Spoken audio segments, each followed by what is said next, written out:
international relations at Boeing until 2006. We will have some time for questions after his lecture, but I'm now absolutely delighted to welcome Ambassador Pickering and present him with this award. Congratulations.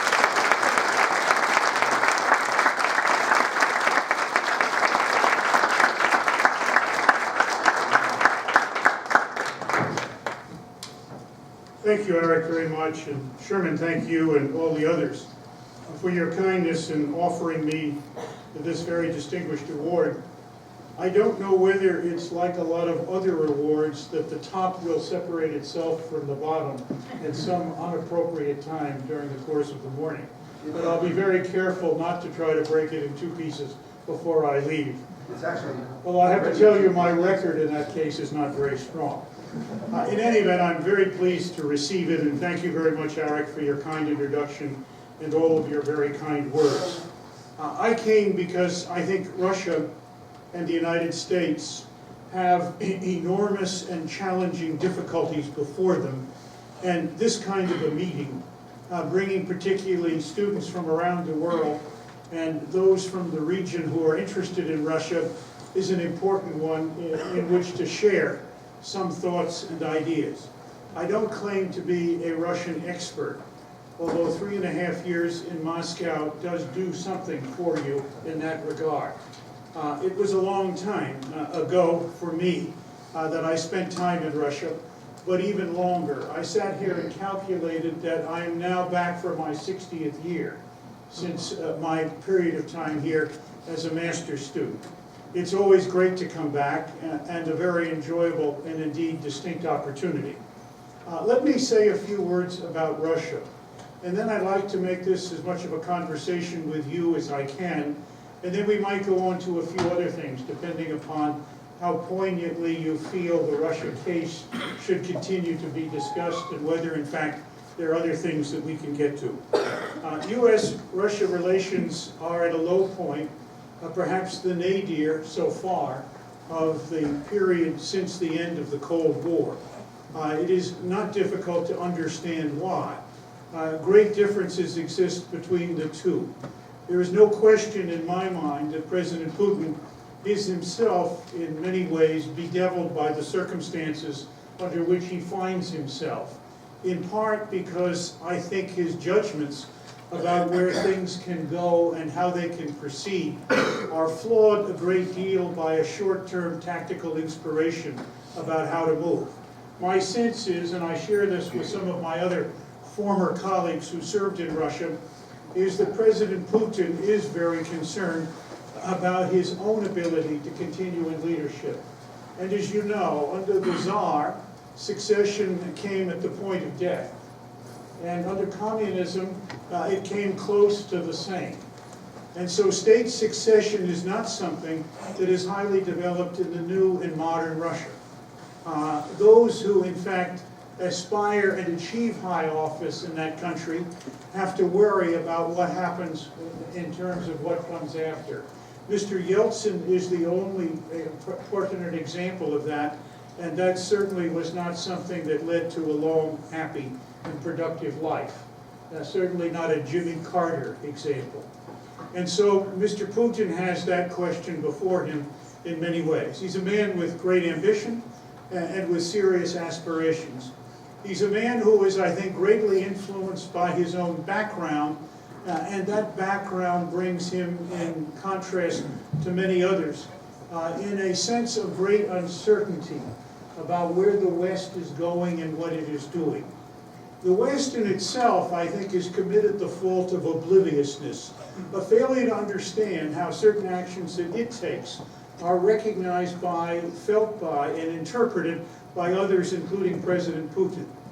This is not a discourse to excuse President Putin from what I consider to be his numerous errors and serious mistakes. But it is a discourse to say that when you begin to examine the problem with the other side as a diplomat, you want to first look at the problems on your side and understand how and in what way they have built the dialogue or torn away at the dialogue, and how and in what way they will make a difference as you look down the road in the future and have that understanding. And there is no question that things like the withdrawal from the ABM Treaty, Libya and Iraq, have had their own influence in Russia and their own influence on Mr. Putin's views about how and in what way Russia will play a future role in the international community.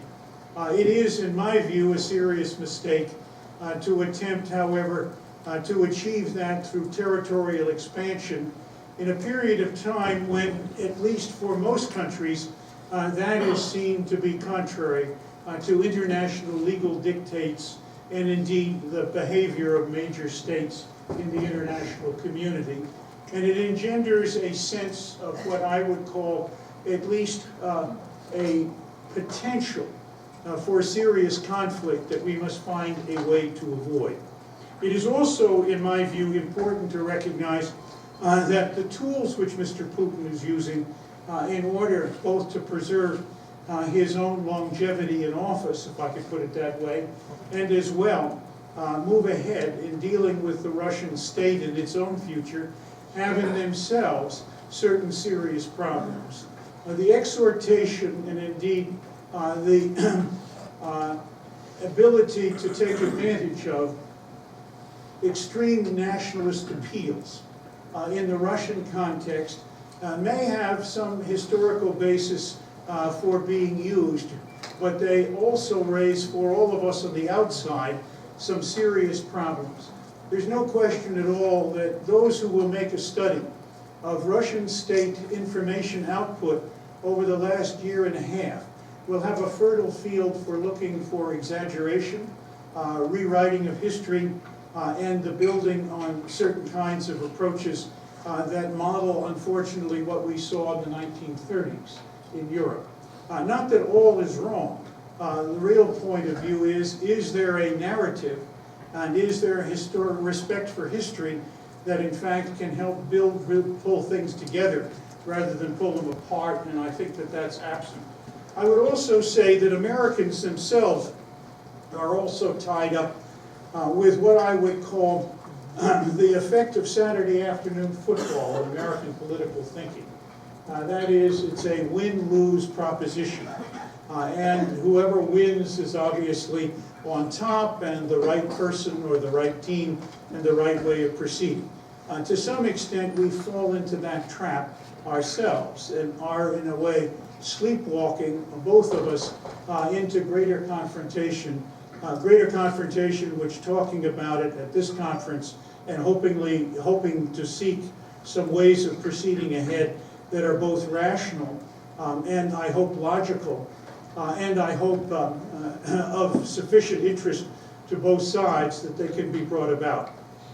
The process at the moment doesn't seem to be there.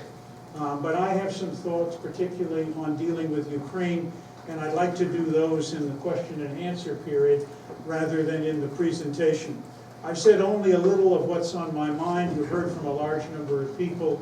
I think that at the time it probably is useful for me to sit down and maybe try to address some questions and some thoughts that you have, and we can explore further some of the issues that my opening remarks have attempted to touch upon.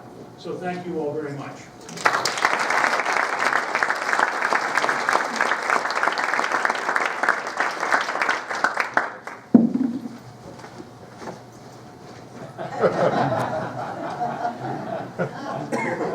What this says, Tom, is in recognition of an extraordinary lifetime of global diplomacy marked by remarkable insight, candor, intellect, thoughtfulness, and an unrelenting zeal for the betterment of our global society.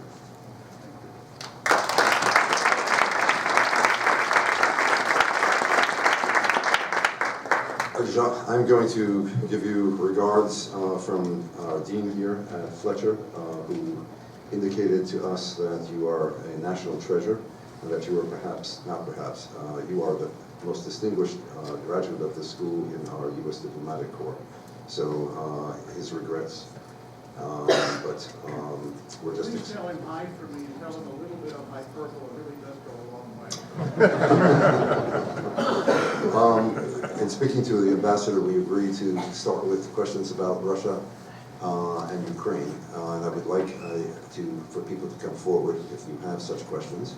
And when we exhaust those, he's agreed to go into the broader arena of the Middle East and elsewhere, whether it's Iran, Israel, Palestine, Syria, what have you. If we make that transition to the Middle East, we should be concentrating first on questions regarding Syria and Libya, and then go into other portions of the dilemma. We've known Ambassador Pickering's work on Iran with Ambassador William Roers and Jim Walsh. We've been working as an institute closely in these regards, and we're just extraordinarily pleased that you're here. So, whoever wishes to ask questions, please take the microphone, as you've seen has been our case over the last several days. And identify yourselves, please.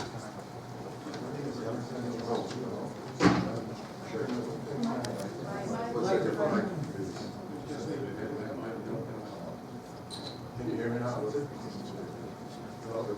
We had a little disconnect last night. I'm sure Tom will hear you, so start if we don't want to miss any time. My name is Alexander Brunson. I'm chairman of the think tank, the Center for Security and Social Progress. My question deals with nuclear security. Back in 1992, I think, nuclear weapons were moved from Ukraine and Kazakhstan and back to Russia. And since then, the United States has, under the non-nuclear program, has been providing help to the tune of about $400 million a year to the former Soviet Union for the to secure its nuclear arsenal and nuclear materials. And Europe, I think, has imagined this to some extent. But recently, Putin has withdrawn from the non-nuclear program and stopped accepting this aid. My question is, do you think this is a permanent move, and what are the implications, and what will this do for nuclear security in the world? Does this microphone work? Up here. It works. Good. I think that Putin's withdrawal from the non-nuclear program is, in my view, a sign of independence and hopefully a sign of significant responsibility on Russia's part. Russia is not a poor country. Russia had at one point $600 billion in saved foreign exchange. So the notion that they can, in fact, support their own arrangements to provide for security of their nuclear weapons is, in my view, significant and shouldn't be seen at this point as a catastrophe. The United States is not condemned endlessly to provide foreign assistance to all states in the world, and all states in the world, hopefully, are certainly not condemned always to be accepting of U.S. assistance of one kind or another. I thought the non-nuclear program was enormously valuable and very significant, but different pieces of that have now ended. There is a very large storage facility near Azimuth 16 for what are the essential materials that make up big pieces of the Russian nuclear arsenal. Russian weapons have been redeployed from isolated sites along the periphery, air defense nuclear weapons, to much more secure facilities inside Russia. We ought to treat that as important. I think the non-nuclear program in that sense has done its job, and there is no reason why it shouldn't wrap up. The non-nuclear program also was helpful and can continue to be helpful in destroying gas weapons that accumulated in large amounts under the Soviet Union. And that continues to go ahead, and we hope it does, and we hope that the ending of foreign funding is not a termination of those programs that can move ahead. For the future, it seems to me extraordinarily damaging that we are not able now, under current conditions, with the massive preoccupation with the Ukraine, to move on to another set of steps toward what I hope can be a zero nuclear weapons posture around the world. Now that sounds millennial and maybe woolly-headed, and certainly a set of ideas and steps that, unless you go back to the period when Henry Kissinger, Sam Nunn, Bill Perry, and George Shultz took it out of the closet, would have probably certified me for the loony bin. But now, in effect, we are paying serious attention to that. And the fact that we are not yet ready with the Russians to take another step down in the number of operational nuclear weapons. The target was 900 or 1,000 from the current 1,550. And perhaps get after the 7,000 to 5,000 reserve, stored, and waiting to be destroyed weapons in the arsenals of both sides leads me to believe that there is, in a sense, unfortunately, a unforeseen but very unhappy circumstances over the differences of the way in which the Russians have dealt with Ukraine, which we haven't sufficiently cataloged. And we need to get going on those kinds of issues. We need to get going on the question of how can we coordinate our anti-ballistic missile efforts. On the one side, there's distrust that this is the first stage of a defense system which will destroy, in fact, the ability of each side to deter the other. On the other side, there's a deep concern that this is an effort on the part of one country to try to control the defense arrangements of another.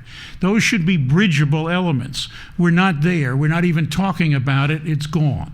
And we need to find a way to bring those back in. And certainly, starting with Ukraine is the place where I hope we can begin to move in that direction, although the news today is awful. And certainly, the murder of Boris Nemtsov is just another indication of how bad things have gotten. Hello, my name is Orlando Economos. I'm a member of this year's EPIIC colloquium. My question is not a new one. These days in IR, whether or not the U.S. should arm Ukraine has been a pretty big point of contention. On the one side, you have realists like Walt and Mearsheimer saying that escalation will only make things worse. On the other side, you have people like our own Dean Stavridis saying that we must promote democracy and liberalism across the board. I want to know your opinion.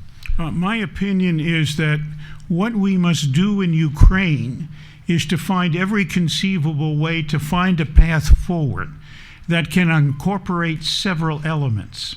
And I don't think arming at the present time is probably the answer to that question. I think at the present time, we have to do everything we can to make Minsk work, despite the fact that we have a feeling that President Putin from time to time agrees to things, and then he allows to slide exactly when and how and in what way he will come along with the particular actions that have to be taken. But my feeling is the Ukraine process and problem began heavily in the economic area, and almost nobody has talked about it.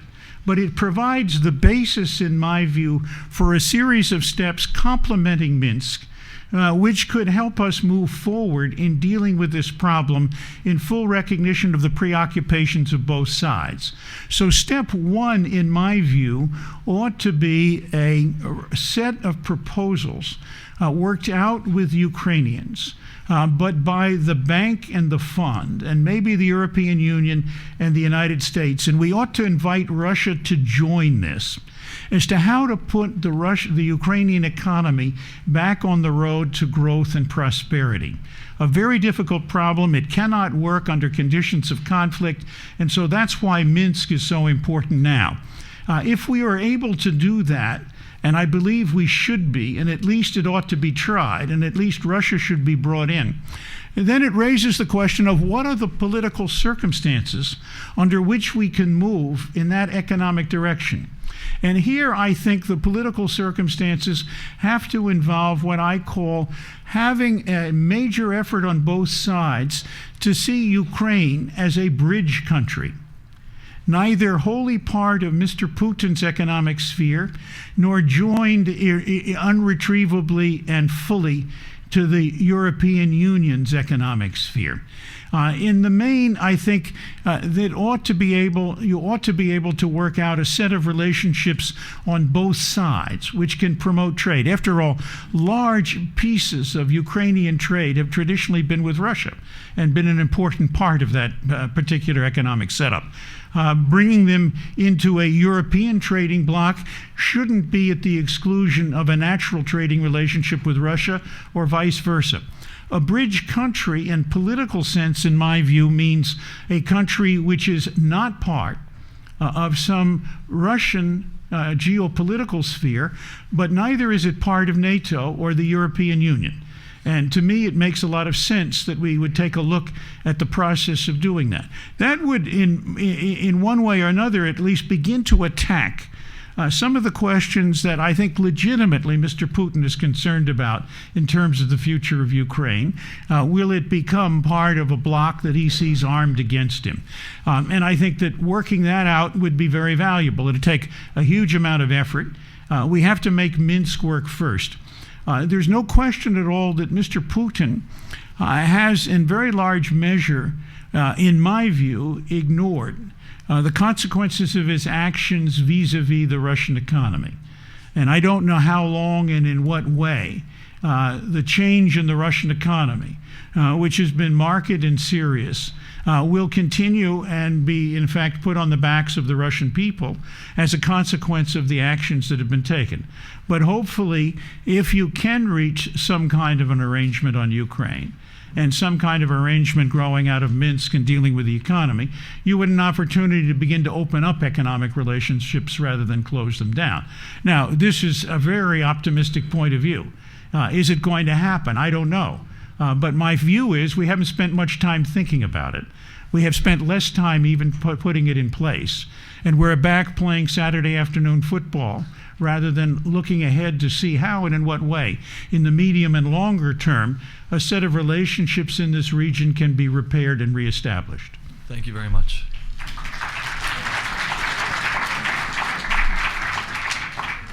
Hi, Tom. Carol Savitz. Hi, Carol.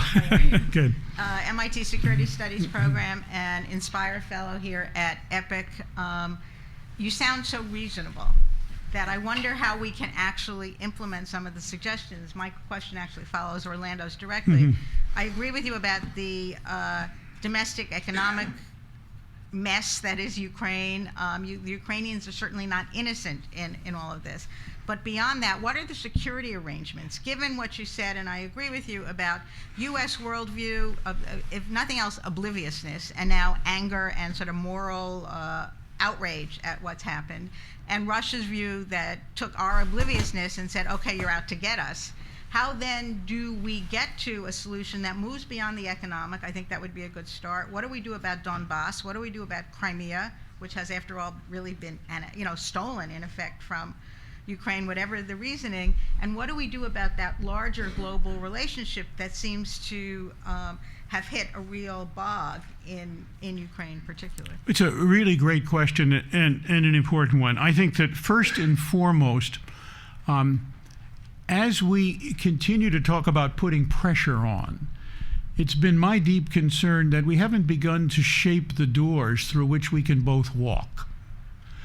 And if pressure is merely to reestablish an old, shaky, unreliable status quo, and that seems to be essentially what it is designed for, and it's hard for Americans to get out of status quo thinking, then I think it's a mistake. I think if you keep putting pressure on like a pressure cooker and tie down the weight on the top of the vessel, it leads to an explosion. If you, in fact, take the whole question into the conference room and begin to shape some of the doors through which people can walk, it's very important. I think Minsk is the beginning, but I don't think it's the end. I think economics is a very important piece, but we have to look at the politics. Now you've raised the question of security, and I couldn't agree with you more.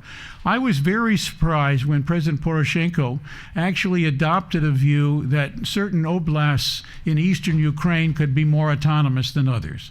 I think he's paying a bit of a price for that at home, but I think it's still a wise view. I think that there was a failure on the part of the Ukraine to appreciate the value of the Russian language to the people in the eastern oblasts. And some of that was toyed with. It was toyed with in the Maidan. It was toyed with in Ukrainian internal politics. It was a threat that, in fact, the Russians reacted to. So clearly there has to be a situation in Ukraine, although it has to be settled by Ukrainians. But we can see there has to be language equality. There has to be a political setup in Ukraine, regardless of what language you speak. You're a Ukrainian citizen, you're treated equally. You're treated equally by the law. by the educational institutions, by the health system, and all the rest. If Poroshenko wants to have basically local legislatures in 2 of the eastern oblasts to recognize a different set of arrangements, more power to him if he's prepared to live with that. I thought he went further than normally I expected the Ukraine would go when he said it, but I think it was a generous offer and a sincere one in an effort to try to get over the problem. So I think all of that can work. I don't see any insuperable obstacles out in front. I think that if Mr. Putin wants to continue to extend his territorial initiatives, if I can call them that, in a further direction, that's going to raise more problems. And I don't think that will be easy, but I think Minsk is an effort to put an end to that. Thank you. Good morning. Morning. My name is Joel Wasserman. I'm a senior and a member of this year's EPIIC Colloquium. So, at the risk of putting words in somebody's mouth without them here to defend it, earlier this year in the EPIIC class, Ellen Miskovitz talked to us about how there was a good deal of poor action and even malfeasance on the part of the United States in its economic assistance, especially with some very self-interested consulting to Russia in the 1990s. And I was wondering if you could talk about the view from Spasa House and what it looked like from your office with how the United States was attempting to integrate Russia into a market economy. Yeah, I had a serious concern. I arrived in Russia when the aid program was up and going. I came in May of 1993. My sense was that most of the expertise that existed in aid was beautifully tuned to dealing with failed and failing states in Africa, Latin America, and Asia. That it had little or no understanding of Russian culture and of the language. And it continued to suffer from those difficulties. It had ideas that I think were more shaped by its past experience than they were shaped by an effort to try to look at the peculiar circumstances of how to proceed ahead. I was always struck by a quotation frequently cited from Adam Michnik, the Polish economist, who said that making a fishbowl, taking capitalism into communism is like making a fish soup out of a fishbowl. But we don't know how to do it the other way. And so that was, in a sense, an indication that we were dealing with an unusual set of circumstances.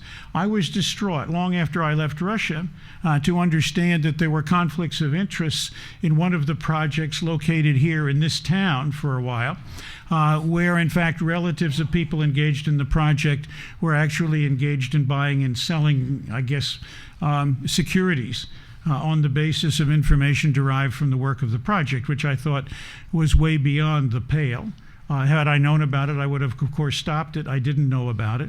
Not knowing, I suppose, is no excuse, but we had plenty of other things to do in those days, and we thought things were going very well. I think over a period of time, a number of people had, I thought, a very useful influence on Russia. Larry Summers paid particular attention to it. I thought he did well. I thought he, in fact, developed a set of relationships with some leading Russian economists that developed more understanding of where things should go and how they should move. I'm not sure now that I believe much of that has caught on. And I think that one of Mr. Putin's weaknesses is his own basic willingness almost to put economics and economic relationships and reactions in the economic sphere to the things he's doing on the side and say, in fact, we can guts it through. It's not a real problem, when I think in the end it probably is, and it'll be interesting to see. Certainly, the stirring of new interest in Russia in public demonstrations now, I think, given, unfortunately, with the malevolent actions of last Friday night, a new shot of adrenaline is going to cause more problems, and we'll have to see where it can go. But I don't think you can forever use security services to dominate a political set of activities where there is strong public interest in change. And we'll have to wait and see where that takes things. It is a Russian problem. It is not a problem in which foreigners should become engaged. That alone would, I think, condemn it in a way that probably would be more serious than the actions so far that are being protested against. Thanks so much. Thank you. Your Excellency, good morning. My name is, it's such an honor, first and foremost, to have you here and to be Thank you. talking to you. My name is Vladimir Polektov. I'm representative of Moscow State Institute of International Relations. I have a question for you. Well, Mr. Orwell once wrote that the most effective way to destroy people is to deny and obliterate their own understanding of their history. And how do you think, will the rewriting of history worsen U.S.-Russian relations? And shall that be stopped with some kind of joint initiatives and common approaches against the rewriting of history and the heroization of Nazism? Thank you. Yeah, well, you raise a very poignant and very pertinent question. I'm not sure I agree with all of your conclusions that are implied in the question, that we are now going into a new glorification of Nazism. I hope we are not. I think it would be a terrible thing to see that happen. I think Russia has to struggle with its own past and the role of Stalin, and indeed the role of the Communist Party at various times in the history of Russia. My own view is, first and foremost, foreigners don't have the right to rewrite your history. They certainly have the opportunity to comment on it. And they can write history, but it is, in effect, up to the country and its people to decide how and what way to do it. Secondly, all of us are subject to a little bit of rewriting. The history and the role of the historian is a struggle, I think, out of contending visions of the past to try best to find a way to distill the truth. And I think that needs to be gone through. And if you have a society in which the effort to try to distill the truth is somehow prostituted or blocked or controlled by a political establishment, then I think you have real problems. And we need to find a way to do it. It is the essence, I think, of the doctrine of the free press. And I see, unfortunately, more onslaughts on the free press where it still exists in Russia as the wave of the future rather than something that should be in the past. Thank you. Thank you.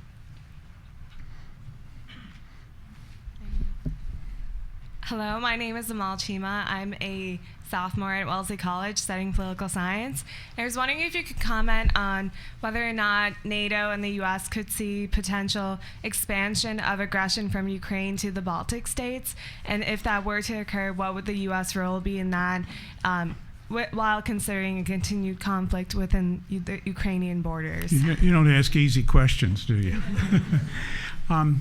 There is a deep fear, and it's been around for a long time, particularly beginning with Crimea, that the Baltic states were vulnerable and that they were next on the list, if I could put it this way, of Putin's own views about how and in what way to expand. And they had the attributes that would in one way or another attract his interest. In some very significant minority, but still very significant sized Russian-speaking, Russian ethnic populations. And when I was ambassador in Russia between 93 and 96, we spent a great deal of time with the ambassadors of the Baltic states, both buttressing them in their deep concern that they were going to be victimized by Russia, but also encouraging them because, in fact, there were problems in the states, the Baltic states, in terms of the victimization of the Russian speakers. And there were very high bars set for local citizenship in some of those cases. I think that the Baltic states have done a pretty good job in getting themselves out of that kind of a problem. And we ought to be, I think, very clear that we shouldn't see them in one way or another become victims.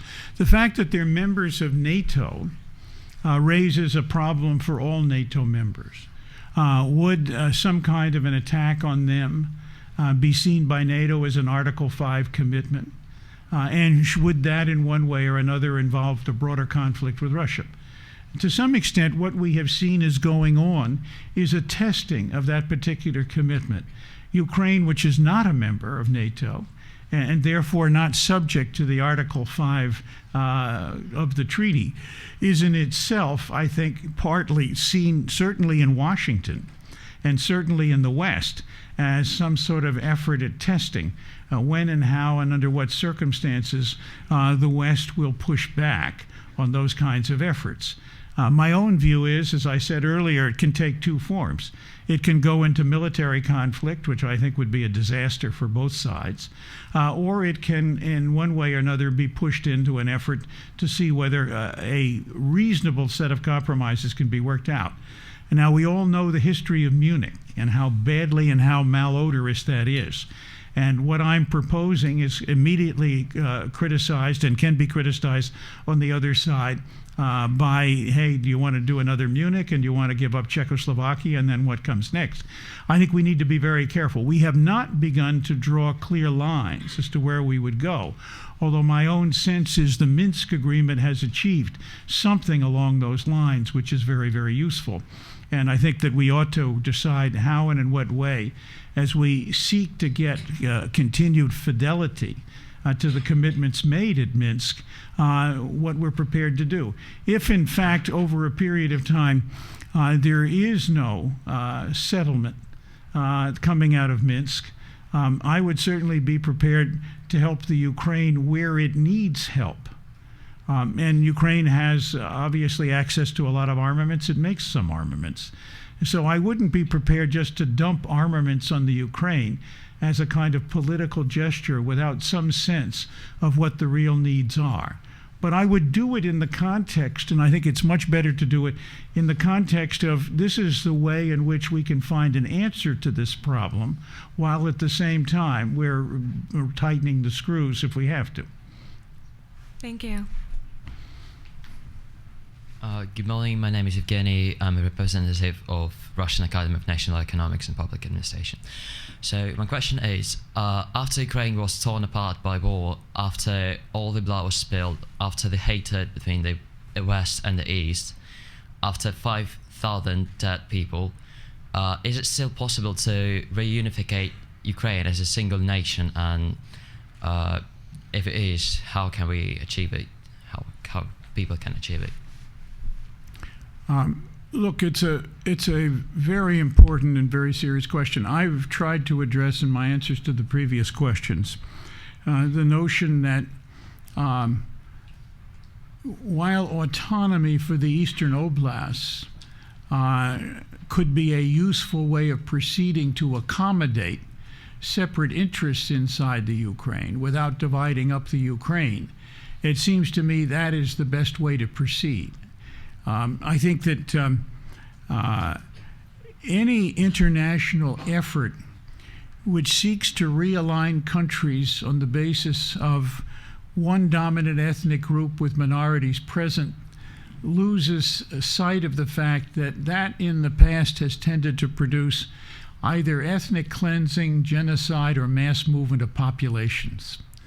And it is not, in my view, a reasonable formula to be adopted by the international community. After all, we live on one globe.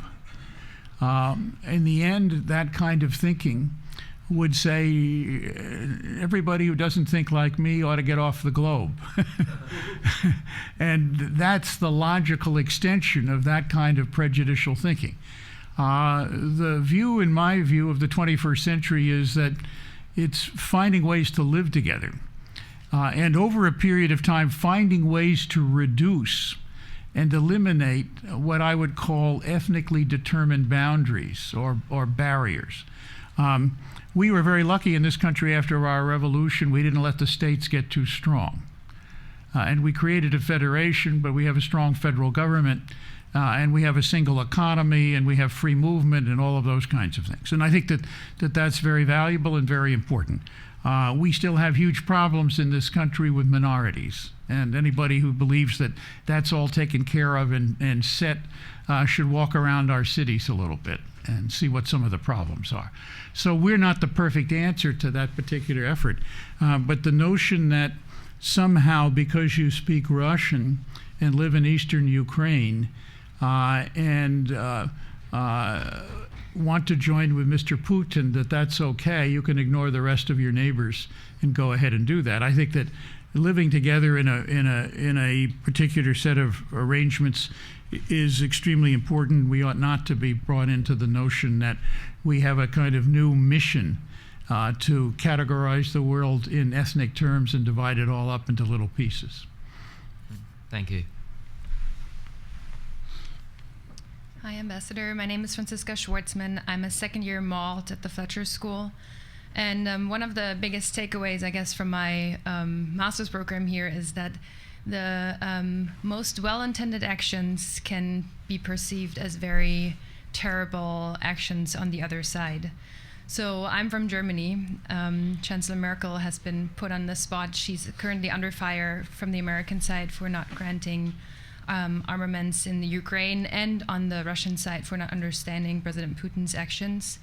And I guess since you said that what is the problem on our side should be the first question, two questions. One, what particular actions in the past do you think by the European Union or by Germany were perceived as terrifying to Putin?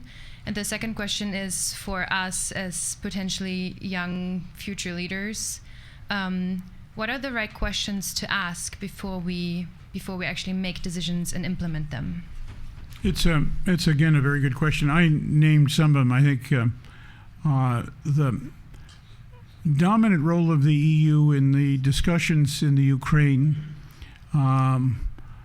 before the change in government may well have sent a signal that this was the first step in what was clearly, in the eyes of the Bush administration, an inevitable consequence that Ukraine had to become a member of NATO. At a time when at least the polls in Ukraine in that period, that may have changed now because of the fighting, and we can understand that, the polls in Ukraine did not indicate that a majority of Ukrainians of whatever persuasion were in favor of moving to NATO. So I think that was a problem that perhaps Mr. Putin had some reason to be concerned about. And there were, in his view, people who operated in the Maidan and other places who represented what he saw was the ultimate in Ukrainian nationalism and therefore the ultimate in anti-Russianism, and saw those as, from his perspective, as being out of control. I don't accept all of his arguments, but I can't dismiss all of them. And I think it's important to look at it. The important questions, in my view, to ask in any question is, what does the other side really think? Where does it want to go? Is there a set of results that's compatible and that represent a conjunction of interests, or at least a willingness to accept a balance of interests in the outcome of a particularly difficult problem? How do we get from tomorrow to next year and beyond in a constructive way, recognizing that in the intensity of a problem and its long historical set of differences, it's much harder to get over the question of how do you get to tomorrow and build into next year and beyond. And so those things have to be taken in mind. And then you have to take in mind, are there solutions which are out of the box that sometimes might work? And those kinds of solutions are things which, in my view, argue against rigid interpretations of concepts like sovereignty, which in my view are incompatible with being able to live on the planet together, because they represent kind of territorial hegemony of an extremist character, when we all know that in fact everything from trade to mutual security involves working out problems together in a mutually acceptable way, rather than the glorification of the nation state as the only arbiter of what can be done. And so those are the kinds of things that I think need to be looked at and put on the table. As a diplomat, I always found, but never was able to accept entirely as a governing principle, that it was better to listen 2/3 of the time and talk 1/3 of the time. Of course, I'm here violating that rule tremendously, but it is important. Secondly, it was important to listen to what people on the other side were saying. But even more important, to draw them out in conversation as to what they really meant. And to some extent, the same rules applied to you. And in the end, when you get an agreement diplomatically, you get from what people are saying to what they really mean. And sometimes they don't really know themselves what they really mean until they've sat down with you and explored the question, but you have the same obligation on your side with them to try to find that kind of an answer. Thank you. I'm afraid we might shift the topic, so I was wondering if Elliot is asking something about Russia, maybe you should go first. Go ahead, it's okay. No, I prefer that there be that congruence. Those people who are asking Russia and Ukraine questions. Okay, sure. If we're going to deviate. Yeah, I do have one question about Russia. Sure. My name's Elliot Estebo. I'm a second-year MALD student here at Fletcher. I think in any country there are a number of sources for and drivers of foreign policy. It could be the establishment's ideological underpinnings, the president's international ambitions, or perhaps domestic political considerations. I'm just wondering, what do you think are the primary drivers of Russia's foreign policy today, and what does that mean for the future of Russian foreign policy? Yeah, I covered that probably not as good as I should have in the opening remarks. I thought that part of what was driving Russia, maybe a large part, was Mr. Putin's own kind of personal reflections on himself, his future mission, and his continuing role in Russia. I think other pieces of it are concern about issues which he would consider to be slights, efforts taken to the disadvantage of Russia unilaterally by others, unwillingness to see Russia at the main table as a big player in certain circumstances, those kinds of things. I think that they are, in my view, a little more early 20th century type problems than they are early 21st century problems. But because he feels them and he's a player, they have to be taken into account in one way or another. And to some extent, if we build the world on those kinds of concerns, then I think each of us can draw lessons from them, as I've talked about it before, how to avoid what I would call misinterpretations of steps you're taking. And to some extent, all of us are in controversy. Our domestic political imperatives are very significant in forming foreign policy in both Russia and the United States, and I would suspect many places around the world. Certainly in Israel, and we will see that tomorrow or the day after tomorrow in the Congress with Mr. Netanyahu's speech. Thank you for taking the time to speak with us, Mr. Ambassador. My name is Josh Golding, and I'm a member of the EPIIC Colloquium. One of the most commonly cited security concerns of Russia is NATO expansion. How do you believe that the U.S. should balance maintaining friendly or amicable relations and avoiding war and conflict with Russia and upholding the genuine national aspirations of countries in Europe and Asia? Well, that's been basically what we have been talking about, and I think that it's a good phraseology for what I would call the 30,000-foot description of the problem. So there's nothing wrong with your question, nothing wrong with the way you phrased it. I think that to some extent, one of the most difficult questions for Americans is to get out of the mode that we can solve every problem. Just tell us what it is and we'll work out the answer very quickly. The second is the notion that we are somehow given a divine right to do that. On the other hand, the world is now so accustomed to our leadership that it is in a real quandary, because often before countries will take a position, they want to know, what do the Americans think? What are they prepared to do? Where do they want to go? I think a foreign policy on the part of the United States in dealing with these kinds of questions has to take on perhaps a slightly different attitudinal basis. That we should do more consulting and then make decisions rather than make a lot of decisions and tell everybody that it substitutes for consultation. We did a little bit more of that in the Cold War with our allies, interestingly enough, than perhaps we do now. But I think we're falling back into that mode in large measure because I think we made mistakes having to do with the efficacy of the use of force to solve diplomatic problems. And I think that in many ways we have found, as simple as it appeared to the leadership at the time those decisions were made, that our overwhelming capacity militarily would solve all of these problems.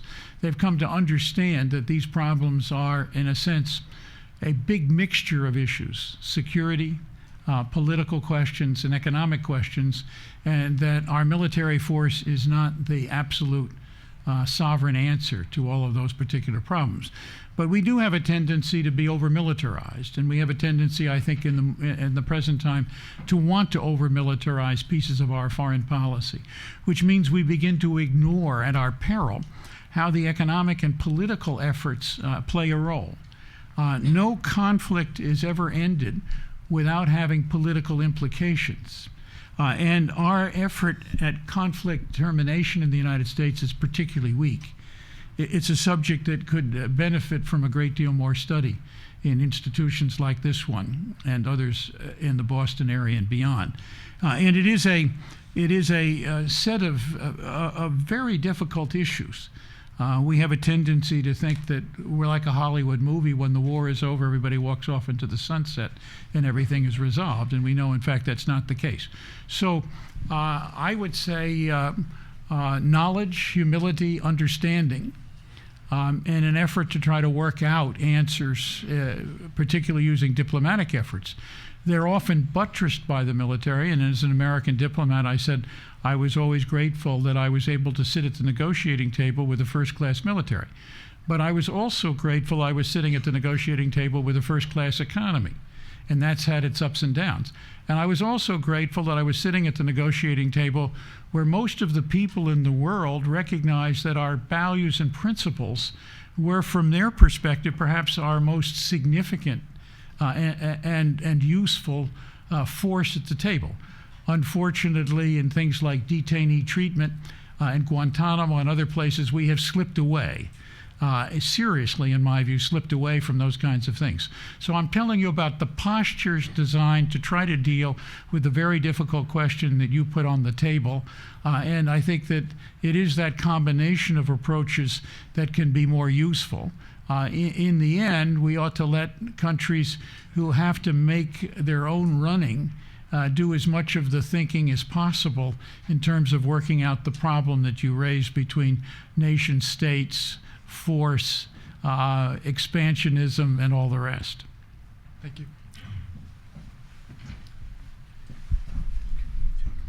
Yeah, sure. I mean, you get me to the airport on time, I'm prepared to stay till 1. We're going to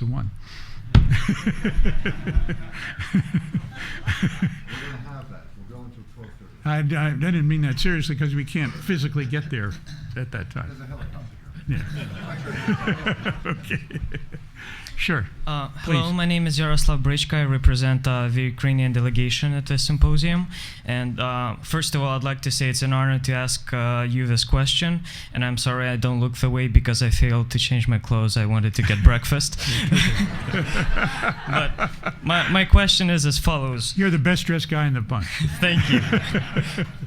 Thank you. So we all know the conflict in the eastern Ukraine is a great test to the defense and security systems in Ukraine, and it is understandable that if we don't localize this conflict, it can further undermine the whole system, and it's not beneficial to everybody.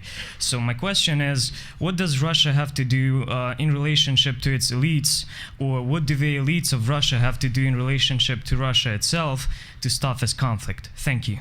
Well, I think that Russia made an agreement in September and ratified with some changes that agreement in February. And Russia has to keep that agreement, and it has to keep that agreement on reasonable grounds. And suddenly people have decided that this particular railway junction or that particular place is not included in the agreement. And to me, that is not in keeping with an agreement which is designed to stop the fighting, pull back heavy weapons, define and control the border, and move on and deal with the political circumstances in the way in which President Poroshenko has opened the door to do so. And it seems to me that's where the problem has come, and that's the difficulty. And Russia doesn't seem at this point to have produced a lot of concerns about Ukrainian actions in these areas. If they did, then I'd be more alert to the question of saying, okay, what is it that Kiev might be thinking about doing to deal with the issue? So those are my answers, and I think that President Putin is the Russian leadership for all intents and purposes on this issue, and hopefully the latest set of, put it this way, relative calm in the region can be built on and used. But we've seen before that hasn't worked, and so everybody is skeptical on our side of the line about whether it will. But I think it's the right direction to go, and it's the right way to proceed. And then I've suggested a number of other things that I think you can build on that with. Okay, thank you very much. Thank you very much. My name is Athanas, and I'm a second-year student at the Fletcher School. And you're going to change the questions. Yes. And our TA. So Okay. Okay. Yes, I'm one of the TAs for the EPIIC Symposium. As a Fletcher student, actually, I've met a few Pickering Fellows, and it's a real honor and pleasure to meet actually the reason why there's Pickering Fellowship. And you're really an inspiration for us. My question is about Syria, shifting a little bit the theater. Sure. Coming from the Balkans, Ukraine is very close by, but Syria is not much farther either. And it seems that the US has maybe shifted slightly its policy towards Syria, or it's changing it. I don't know if that's true, but the rhetoric, the language used to describe who Assad is, what should happen with him, what his future is, has been way more careful, I would say. So I was wondering, what do you think will come in the future, and what should the Europeans and the Americans, or maybe also Russia, do about it? Thank you. Yeah, I think your observation is an important one, and perhaps a real one. I think that Syria has become ever more complicated as time goes on. In the first 3 months, they thought Assad would fall from the tree like a ripe plum, and all we had to do was to wait it out, and that didn't work. The civil war has now killed 200,000 people, maybe 8 or 9 million in one way or another displaced out of a population of 22 million. It's a horrible tragedy. And somehow we just seem to want to ignore it and let it go on because there's nothing we can do about it. ISIS or Daesh has caused some realignments, if you would like, in the way in which people look at the region.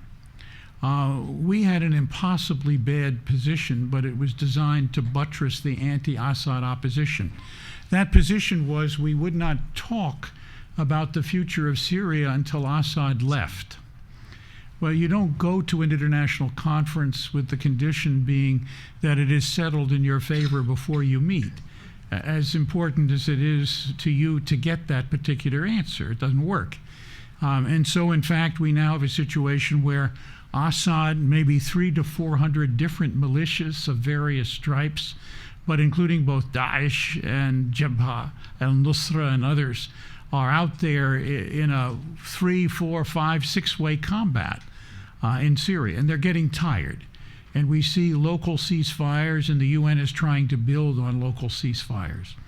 And it seems to me that over a period of time, they're beginning to evolve processes, but nobody yet prepared to put them in place. One of those particular sets of ideas, interestingly enough, put forward by the Iranians, is that there needs to be a broad and general ceasefire. How you get it, of course, involves the Iranians and the Russians, as well as the United States and the Arab players in the region. But the time will come, maybe, when we can do that. That the second step is to pick a transitional government. That'll be very hard, but maybe a technocratic government could be useful as a way of transitioning a government. The third, on the Iranian view, is to ratify that through some electoral process, which you can't have without the ceasefire and the transitional government. And the fourth, which they whisper sort of sotto voce, is the general diminution of the influence of President Assad. Well, those are not perfect answers, but they are reasonable steps, and many things can be done along those lines.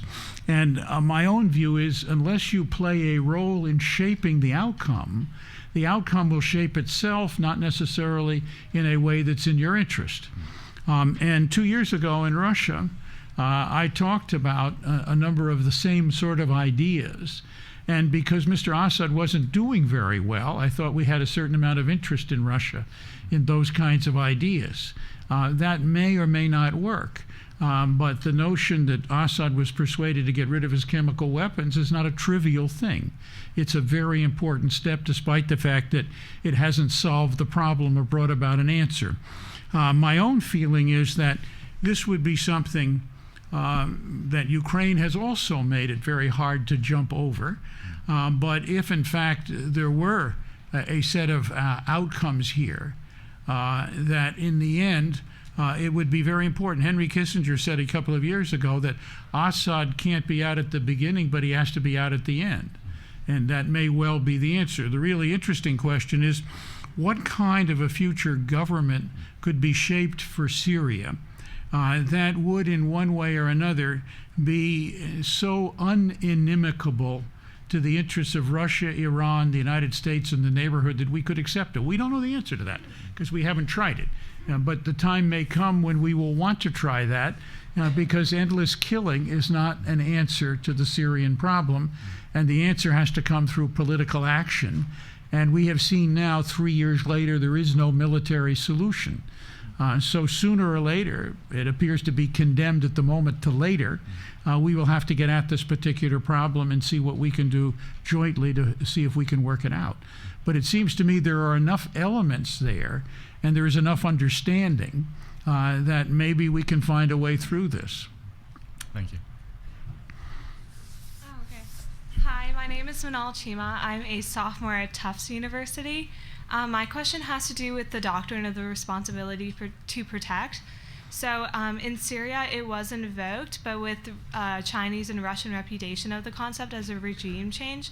And I was wondering, what kind of effect does that have on the sustainability of that doctrine moving forward as a mechanism of international humanitarian intervention? The doctrine itself, in my view, has a perfectly responsible and perfectly reasonable direction. That is, we should protect people even against the depredations of their own governments. Right. And to some extent, many governments see that as a doctrine where the big and the powerful want to order the outcome of the world in a way that, one way or another, replaces them as being in charge of their own countries.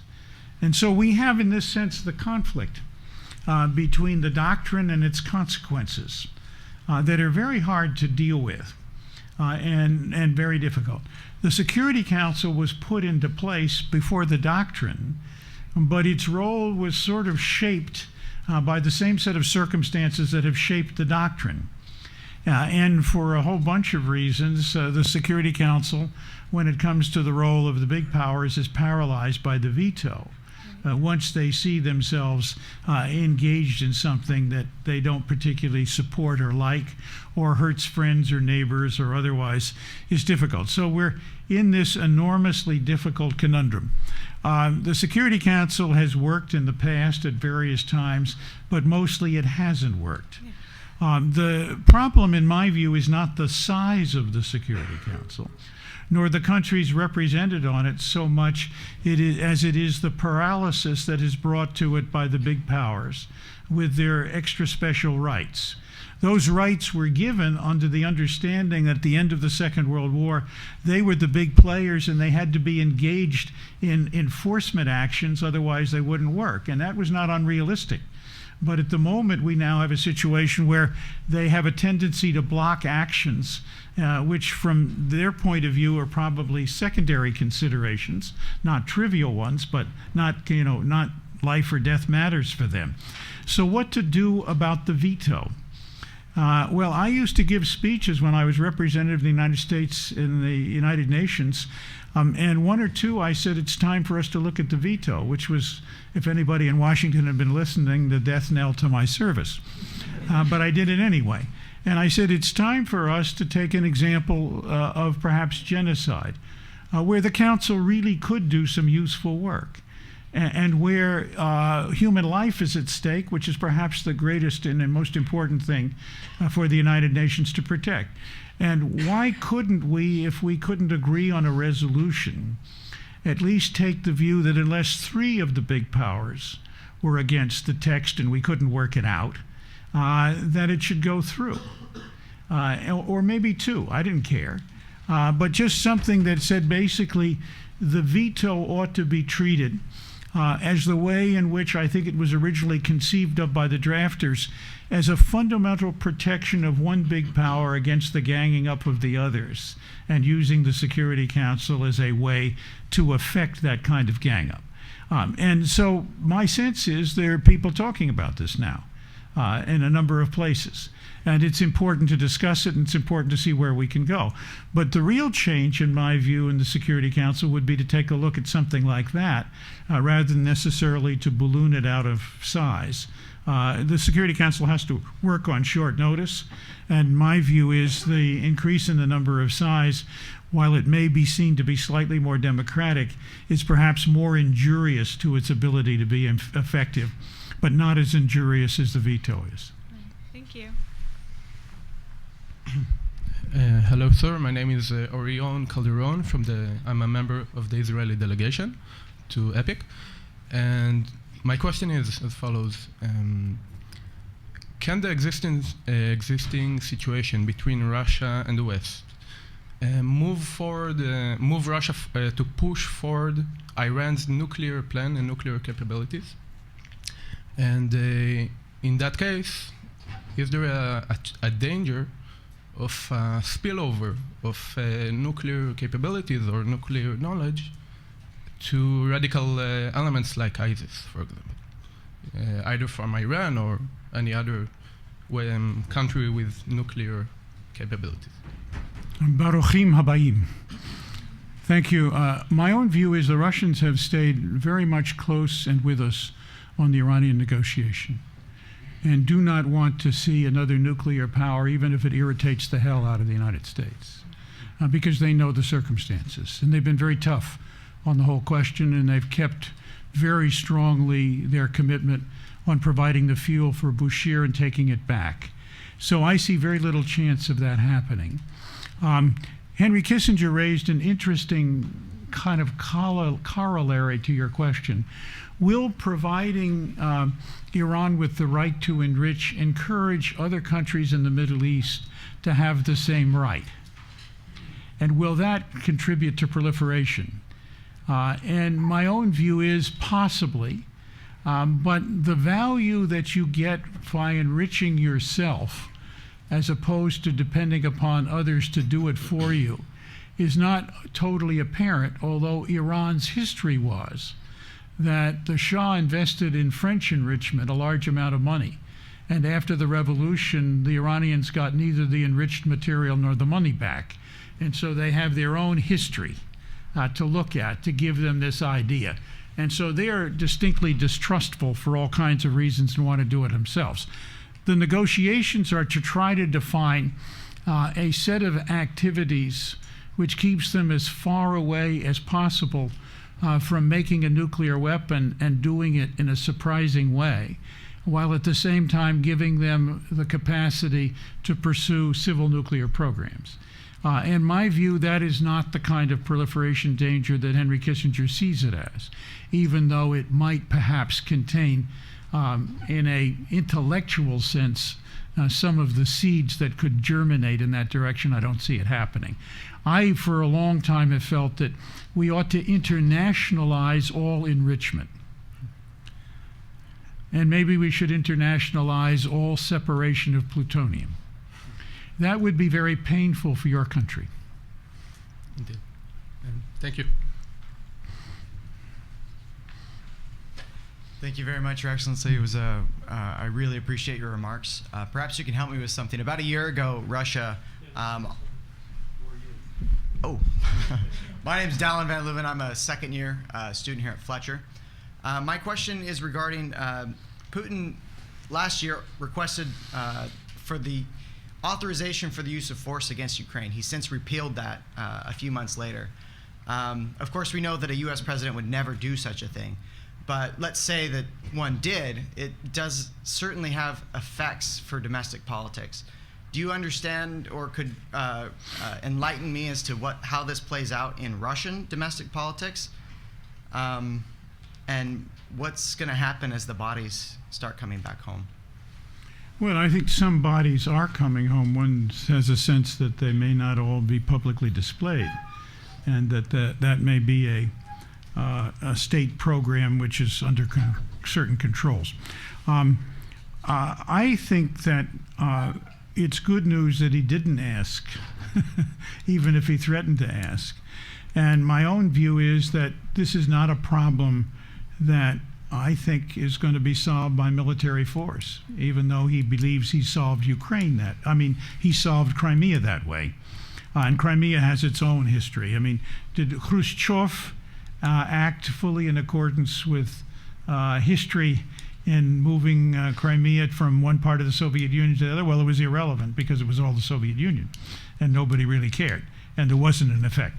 On the other hand, I think that anything that depends on a military outcome one way or another here is going to be a problem, and continue to be a problem, and continue to keep the process of deeper and deeper estrangement between Russia and big pieces of the international community front and center.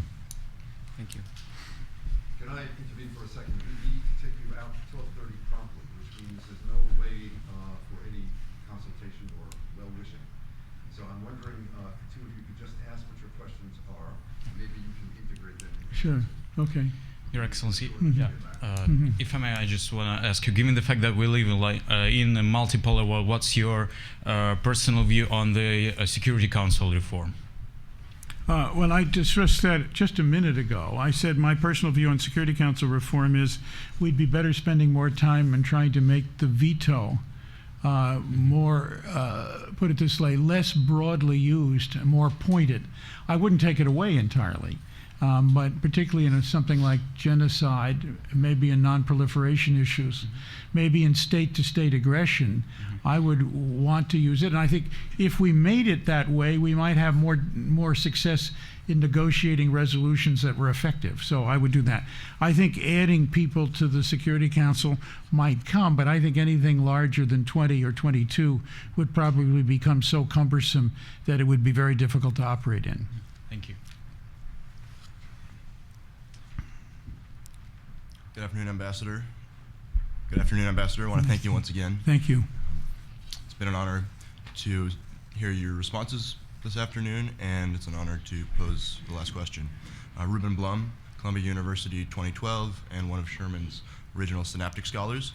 So in an effort to connect our two themes here, I'm just wondering if you could give your opinion on whether or not Vladimir Putin and Russia's broader intervention in Syria regarding chemical weapons may have been an effort to test the waters for an eventual intervention in Ukraine.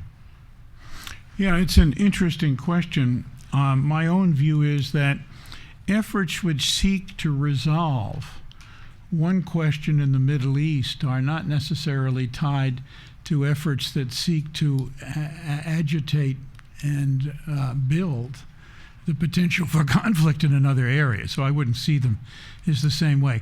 I think that the decision to be helpful in chemical weapons came after a long period in which private conversations on both sides raised the potential for a really horrible problem in Syria.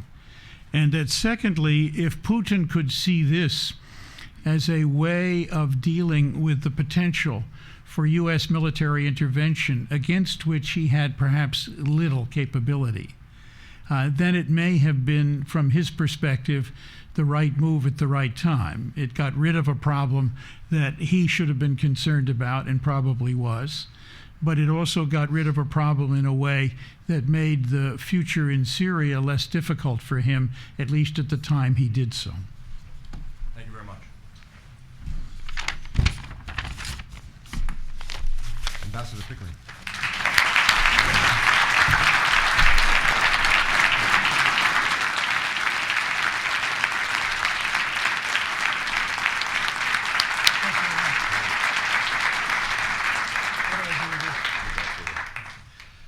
Folks, we are going to reconvene on Civil Society and Dissent at 1:30.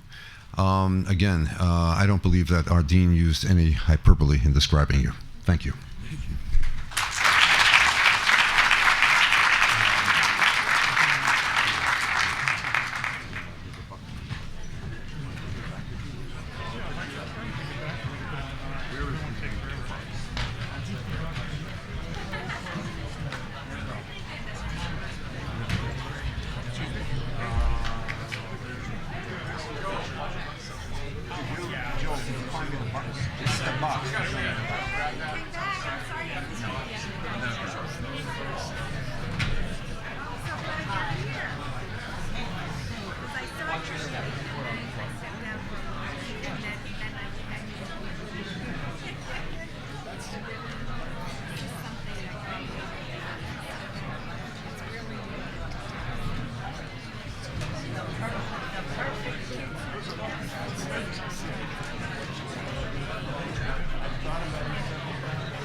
It's an interesting discussion this morning because the other end of this discussion, the midst of things, is that we do talk about immediate term or autonomy in the region. The reality is what's the end goal for this recovery? These places, is that one of the things we've learned over time is that it's been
Thank you. Here, you can all come get it.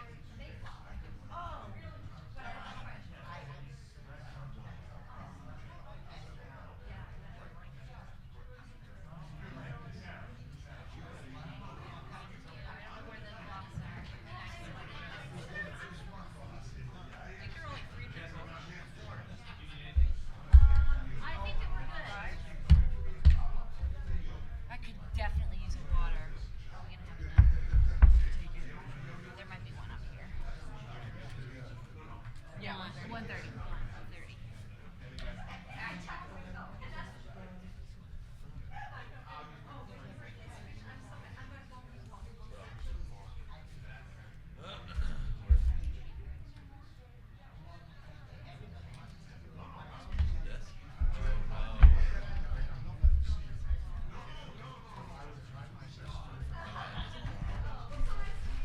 Everything's formatted for Macs.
If you could take down chairs other than these four that I have stuff, that'd be super helpful. Thank you. So it's like, yeah, these two and one at the end. Thanks, Jordan. No trouble. Let's. I think we should try more evenly space these. Yeah, I just like, it always looks awkward when it's super far. Yeah, maybe a little bit.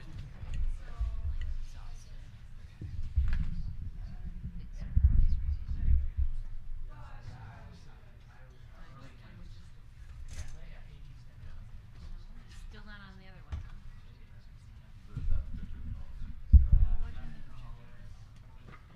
How do I turn that projector on? Let's take a look. Let's see. No, left projector going on. No, right. Yeah, now it's still doing the same thing. Oh. What'd you do? Okay. Nothing. Okay, so here's how it works. You choose left projector, then you choose the source of the projector, then you choose right projector, you choose the source of the right projector, and you swing that. There. So how do you main projector is the question. So How did you put them back up? okay. Ooh, yeah. All right. No, I don't know that. Is this one speaking? Okay. So I just went this you person choose the right projector, and you choose Okay. which source you want to be projected. Okay, this is good. Projector, choose your source for that. But it's But I think I figured it out.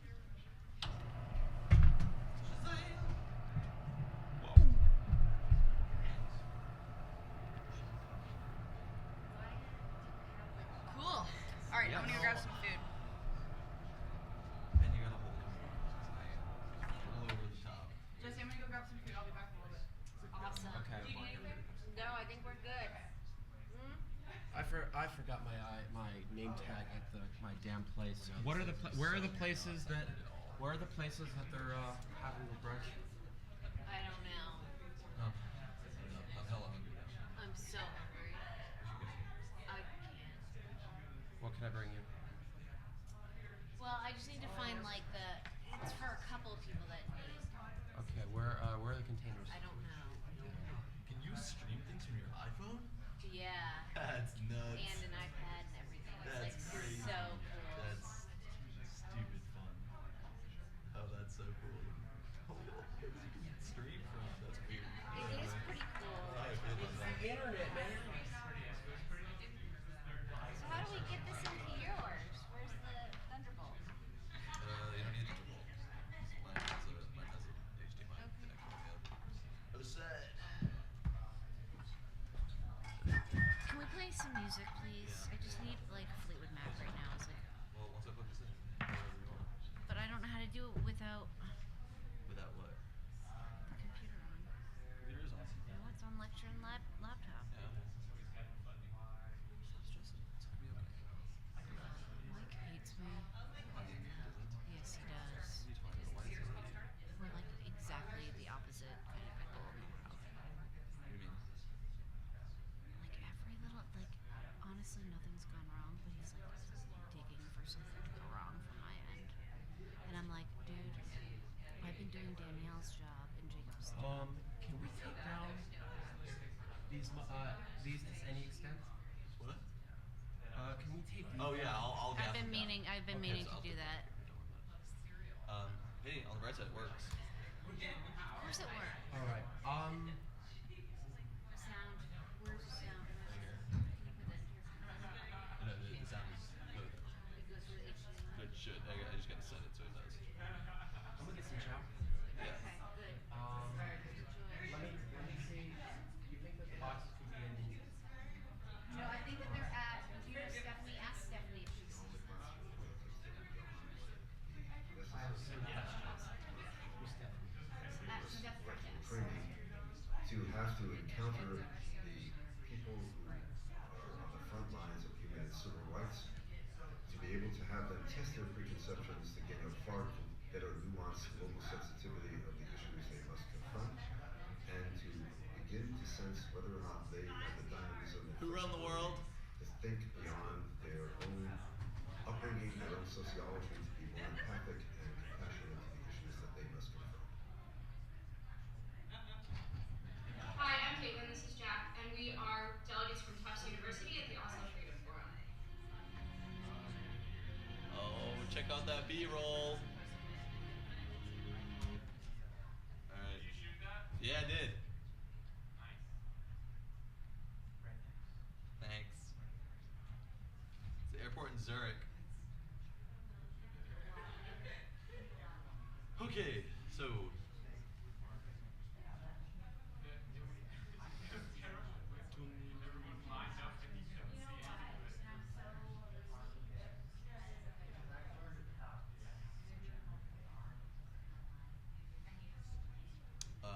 Wasn't gonna be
so Sherman in the thing.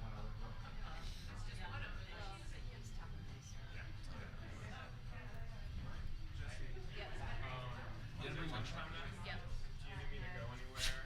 Or Yeah.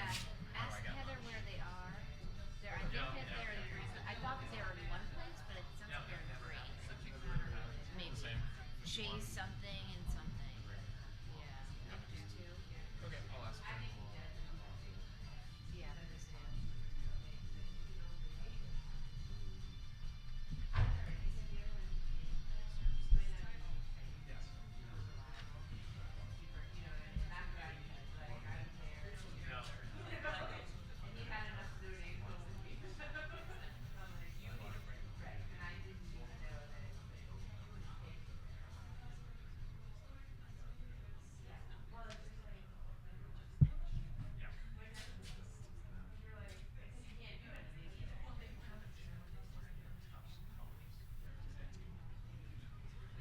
Orlando, you didn't leave yet, right? Huh? You didn't leave yet, right? All right. What's going on?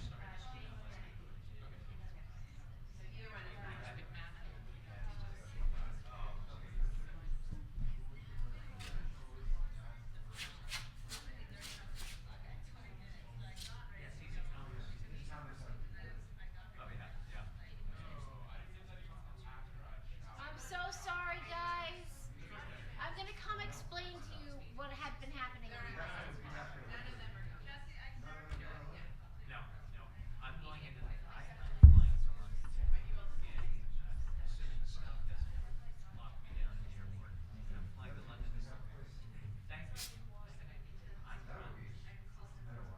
Snow day. Pick up the phone and I understand. I'm not flying. I'm supposed to fly tonight. And I think I'll be okay. So, no, I'm not. I'm going out alone. So, we're going to the Fletcher Library because I have to be there this afternoon. So, I'm going to it and I'm going to grab my baby.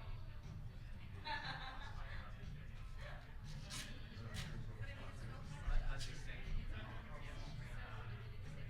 Actually, she's got Fletcher.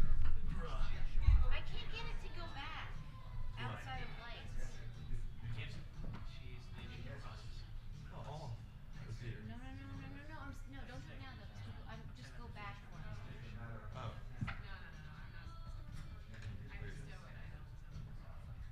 So Leslie has a cool being surprised. Right?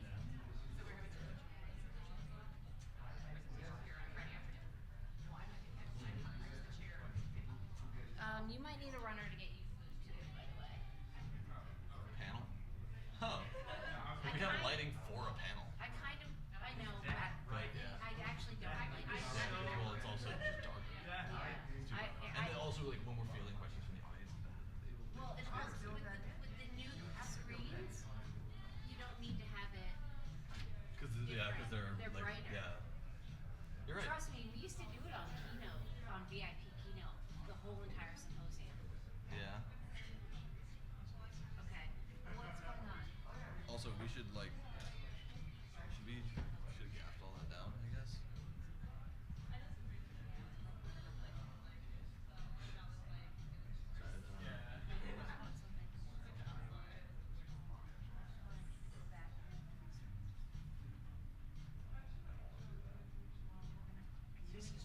Well, I've got my whiz kid.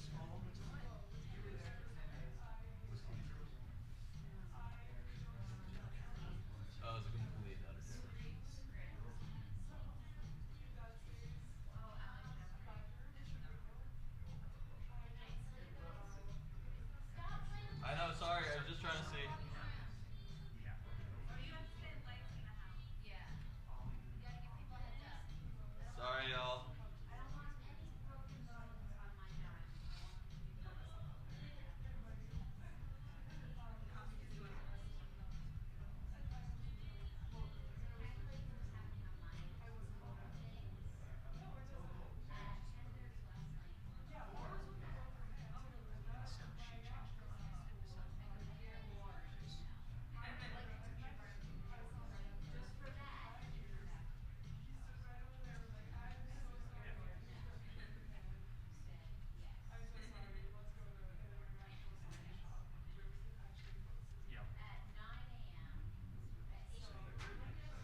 do you even turn off the system without? What?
No, I don't know how to do. Is there a remote?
Alright, I'm gonna go ask downstairs.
I might go get lunch. Did you eat anything yet?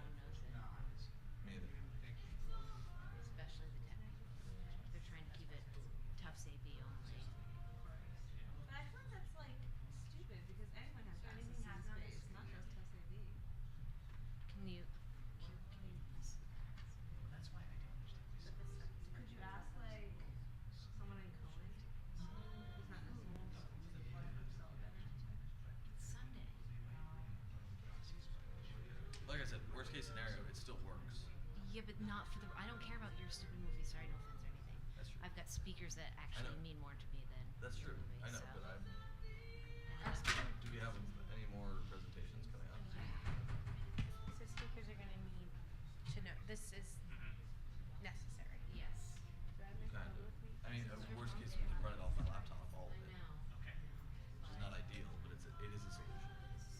But Is my now, point. now he's like addicted to screens. Sure. I like it. Okay. All right. All I right. mean, this is like out of our control. It's like It's always my fault. Well, you don't understand. There's no such thing as an out of. Oh, is that When right? we blew a fuse at the house, you know, Hi. like on it. Sherman.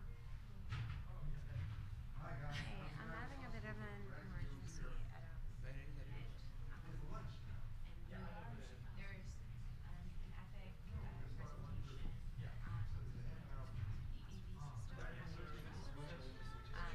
Big room in Cabot. There are about 100 people going to be waiting to present, and we can't get Who's moderating? What's it say? the touch screen Oh, Eliza. to work. Some buttons are working on ELIZA. the touch screen, but some of them are not. Really important buttons are not working. Is Yes. there anyone I can call? To Chase or Coolidge? Both. To try and get the system. Sure. Essentially, Okay. it's touch screen Sure. There's a moment. working. I'll be back. Well, I haven't done anything because I don't know if I want to run the risk of desynchronizing it by unplugging it. Because I just, that's, bots that we want to be careful not to do that.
Jesse? G Jesse.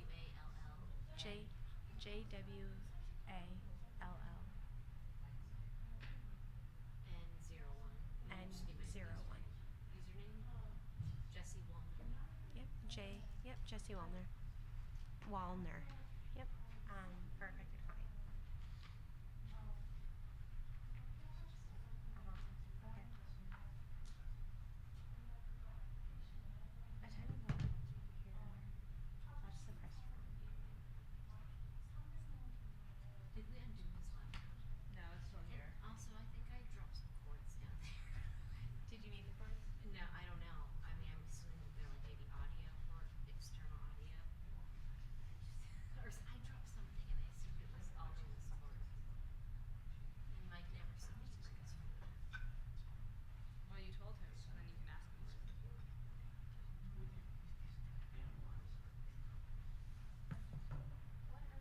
I did. No, I did not. Can't come. Is there an alternate way to do this?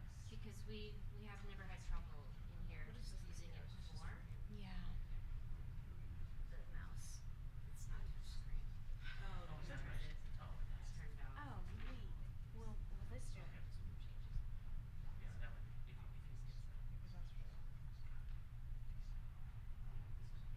No, it says Press run. So I'm thinking.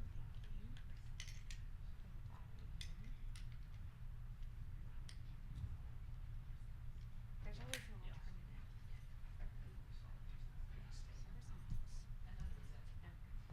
maybe that's what. Oh, Something. did I do that?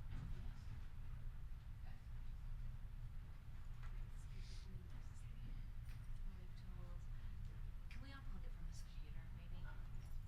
So this is how we started. Hopefully it's gonna work.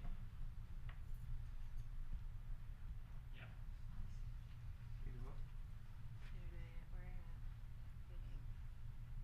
Is that right? Yeah.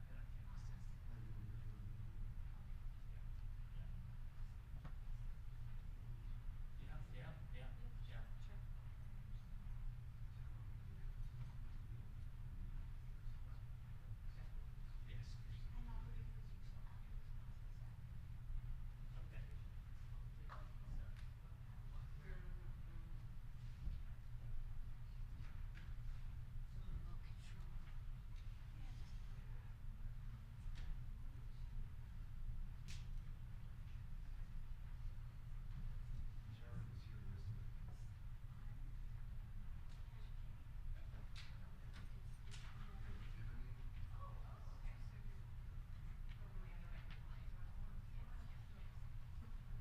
Fingers crossed it works.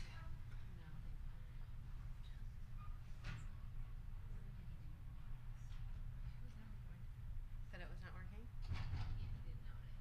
But if he does, that's like the stress level goes from 0 to 100. like not zero, maybe like 50% to 500. Does that make it Does it make it worse?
One later projector?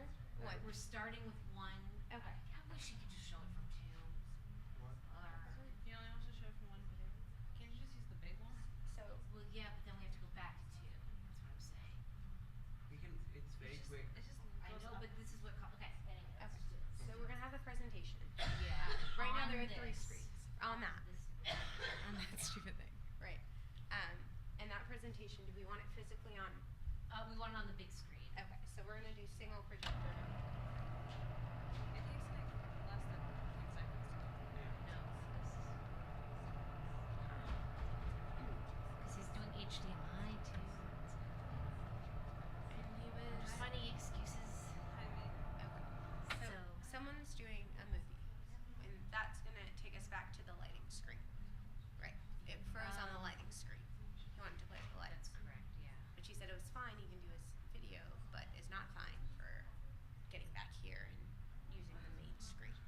Okay. That was our problem. We were stuck on that Yep. lighting panel. Yeah. Okay. So should we try it again to see if it'll freeze or if it'll Yeah. be fine? I don't think it's playing though. So, should I try it Yeah, with his try it. thing I in? think we should So he was doing. Lighting. Well, Yeah. You can Wait, let's have- plug it in.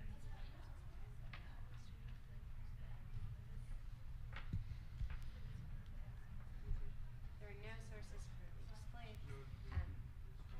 And lectern laptop right. But sorry, I didn't see that. at the top? Yeah.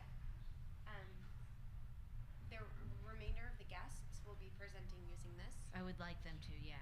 Okay. I mean, they can use his laptop if necessary, but There are no additional controls.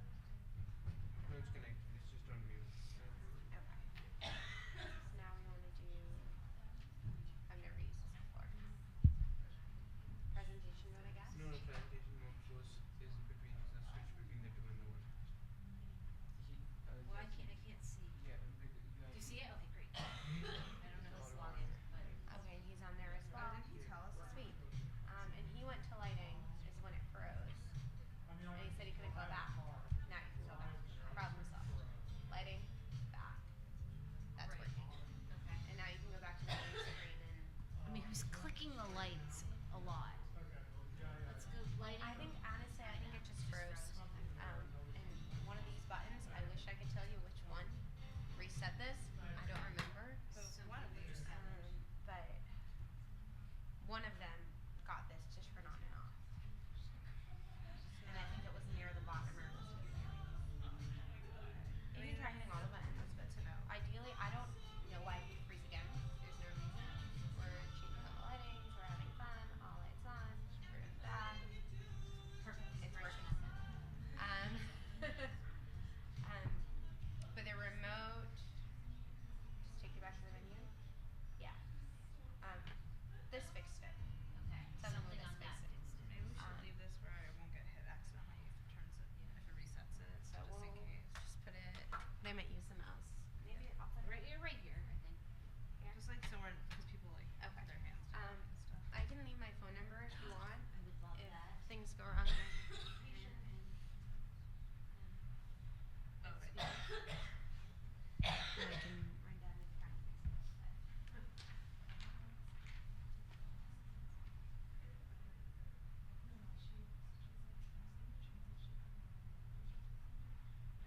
You are amazing. You might know what reset it. What? Which button? The remote didn't reset it. I hard reset it. How did you do that? This is Pull not it out. this is not the main control panel for this. The main control panel for this is there. How did you get in? Huh? How did you get in? There, inside the cupboard. So I had Why'd already you say designed. something? So I I think you should get in. She doesn't do that with the key. Oh, you said the inside the amp. so I hardly while you guys were doing the thing. I You're so went sneaky. hi. I didn't even know he left. You didn't drop what I was thinking. Okay, so holy freaking crap. It doesn't hard reset with the remote. It hard resets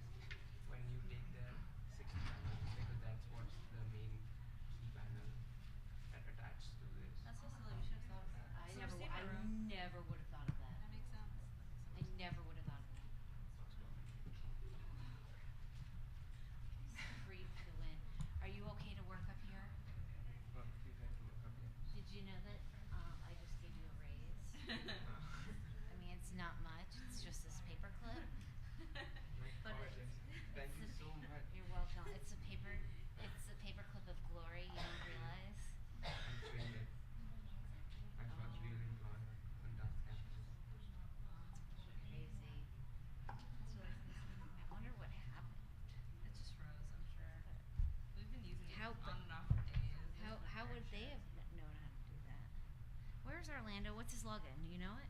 He told us it, but I forget. Nerd. Spielberg. Excuse me, has the time of the program start changed from 1 o'clock? Yeah, 1:30 now. 1:30. At the earliest 1:30. It might be a little bit later than that. So, but if you get back here by 1:30. Maybe they have donuts. Yeah. We will have donuts. I know, but they didn't have them now. I did.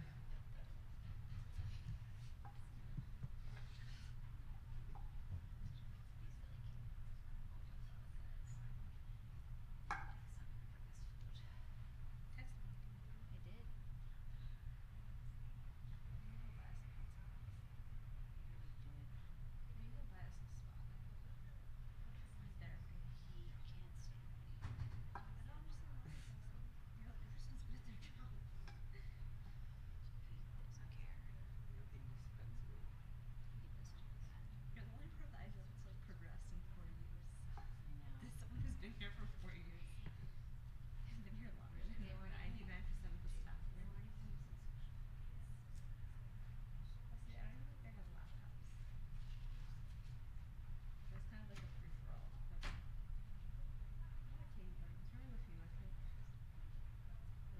One of my like most poignant missions as a student worker to go to server just to go find an egg and just go find eggs on campus, and they didn't want me to pay for it. I don't know if you were there, but Katie I was there. Were you there for that? And then, We like, made a gingerbread house. and the person who was like, I don't know if did you see Lauren Bailey? Yeah, I did. Yeah, so the person who's the old Lauren Bailey. Wait, you know Lauren? Lauren was there for 5 years ago, the beginning of that year. And she was just like very stoic. She's like awesome. She's like a cuddly teddy bear inside, but she was like very stoic and like kind of strict, like as a facade. She's like, go find an egg, Mama, but don't pay for it. And I was like, what? I thought that was Katie Burns. That was Katie Burns. That's what I mean. Like, this is before I knew she liked me, and then became friends. She was so funny. She's so funny. And I did find an egg. I went to watch it. I was like, you guys give me an egg, please. For the IGL. They don't understand me, so they gave me an egg.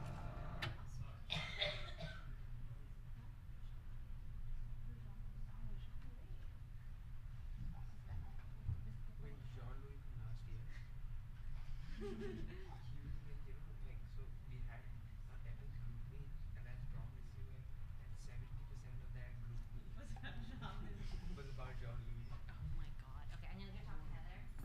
So do we need to do anything up here? No. Until Orlando gets back? Yeah, it's not really cool. Secret for the win. Secret for the win. Stop laughing, Mama. You're bringing attention to it. Yep.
are we going to dual screen for the presentation? You can still, like, the source will still be from this. Once you switch it, you have to switch it after. This is how it works. Doing this, I'll then. set it for him, but then I want to do it on the screen. So wait, first is the movie and then the panel. Yeah. Okay, cool. So then I don't need to prep the panel right now. I'll prep the panel when the panel actually goes up. Would you like to keep the document on the flash drive, or would you like us to copy it on? Just copy it. I think it can be easier, right? Yeah. Sometimes people have like copyright issues, so they like. Not yeah, me, yeah. not me. I take it easy. Which no one? confidential information. Which one will it be? Yeah. Can they open this? What? The whole document. We're not watching. Wait, you're Dr. Yeah, Ozzo? my document. Oh, okay. 16 minutes. Okay, because we're also supposed to watch something about capacity, or that he wrote, that he did. I need to talk to him about that. But yeah, Go definitely find out and talk to her about that. So far, as I understand it, from Sherman and Heather, the documentary, screen that, then. Okay. So I would do your introduction afterwards. No, not that. There's supposed to be another. Okay, all right. So definitely go talk to her. Find out about it. Because we also need to load that then if it's gonna happen. Yeah.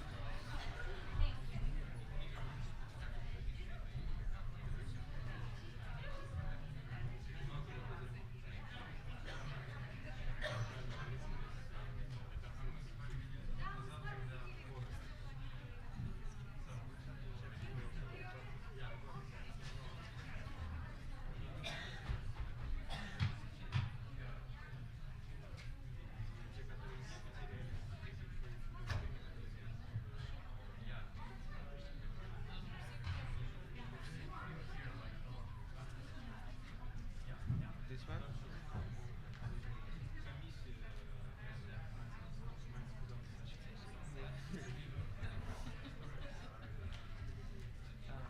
Yeah. But it's good. You more accomplished in panels than everybody else, you know.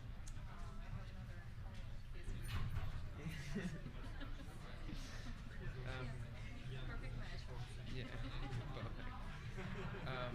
Okay, it works, and now I'll just copy it over.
Can you undo this?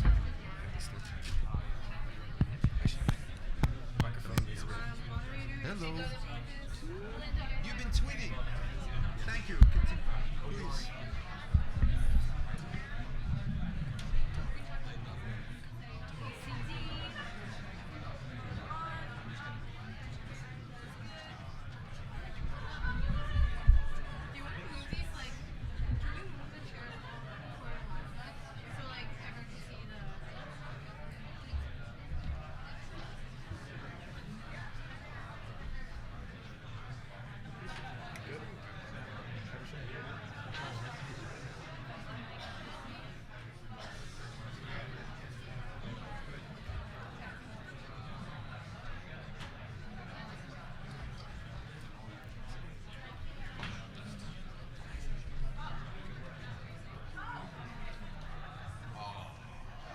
Can we get to start?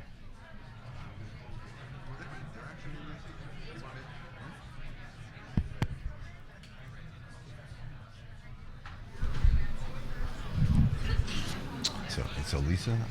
Eliza. I'm joking with you.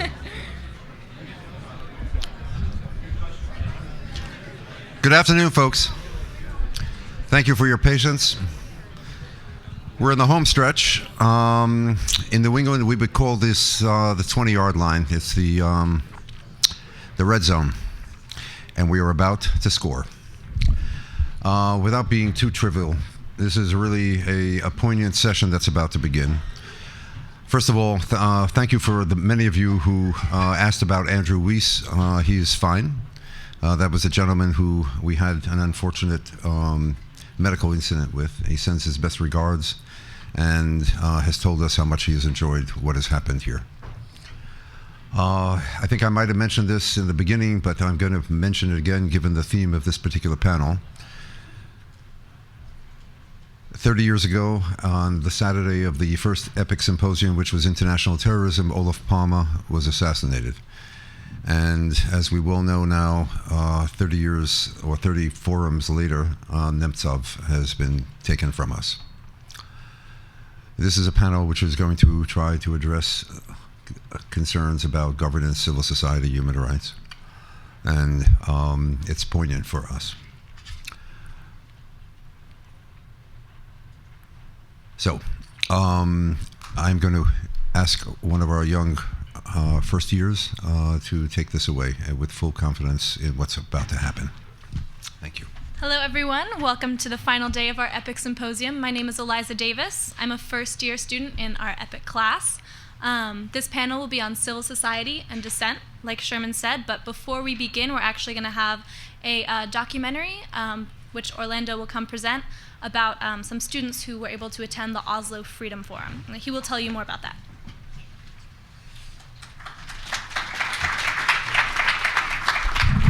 Thank you very much, Eliza. As she said, my name is Orlando Economos. I'm a sophomore in this year's EPIIC Colloquium. In October of 2014, I, along with two of my classmates, Caitlin Thompson, and Jack Margolin, who is unfortunately not with us, he's in St. Petersburg studying abroad, doing research in Russia, had the privilege of going to the Oslo Freedom Forum, held in Oslo, Norway, a human rights conference that brings activists from around the world to discuss how we might move forward and make the world a better place. This year's theme was defeating dictators. And of special interest to us were a few of the Russian speakers that were there. While I was there, I took the time to work on a personal project, a documentary, to track the journey of these two young students, Caitlin and Jack, and to see how their opinions and perspectives evolved over the course of the Freedom Forum. Without further ado,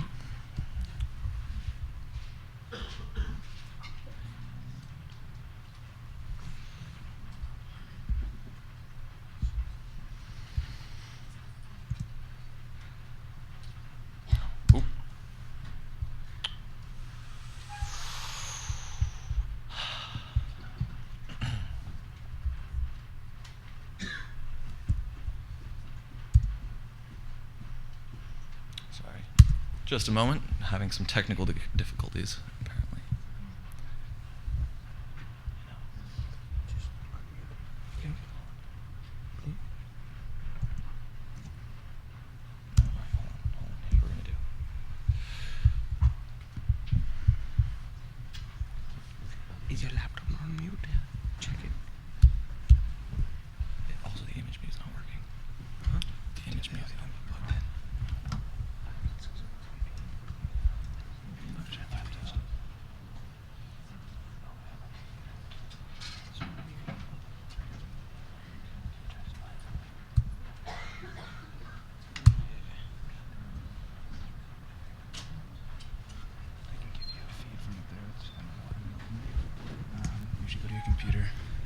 settings and make sure it's going out to the HDMI cable. There it is. Okay. Yeah, so go to settings. Yeah, no, I know it is. Sound. Okay, it is. Okay. Make sure it's not muted. There are no controls from here. This is Let me fill the time for a second and tell you that the Institute students are the only students I who don't are really invited know. to this conference. We were Here, I the have only an idea. undergraduates, One sec. and we just don't go to a conference, but the students present their curricula, their resumes, and if the Human Rights Fellows accept them, they work with them for a long time. So we worked with Izzeldin Abouleish, the Johnson doctor who lost his children in the Hamas war. We worked with the judge who challenged Musharraf in Pakistan. We have worked with Angolan, Sierra Leonean, South African human rights activists. These are opportunities that are distinctly available to the students of our program.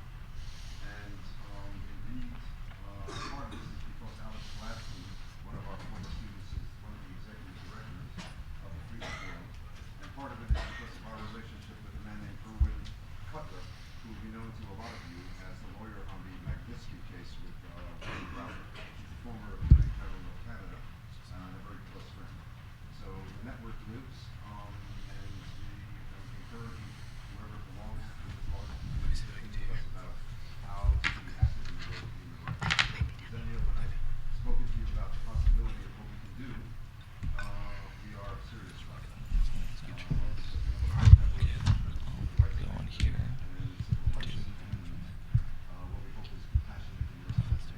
So headphone port. If we can't show this, maybe we can do this at the end. Just one moment. Oh, it's not working at all. Okay. I'm not sure. Do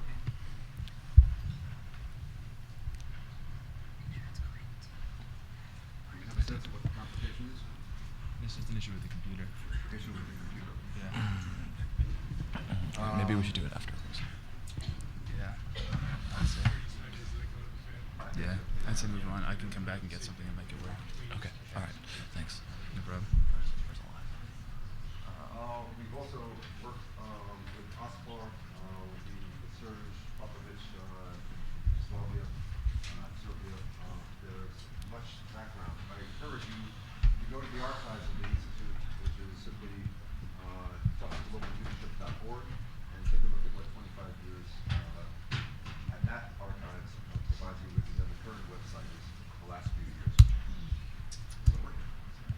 No, Eliza, please. Eliza. We're going to make sure we figure this out and try to show it at a later point. Yep. Thank you.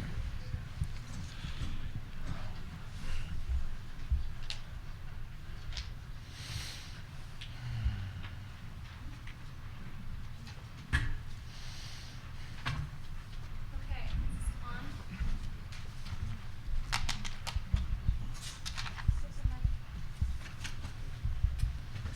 Can you get the mics with you?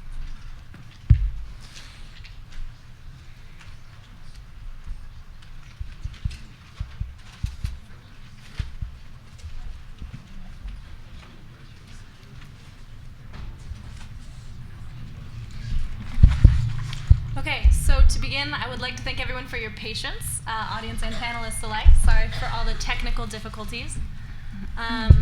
So our topic today is civil society and dissent, as we discussed. So civil society and dissent, these are the civic institutions and movements that bridge the world between citizens and government. In contemporary Russia, the strength of civil society is a rather contentious topic.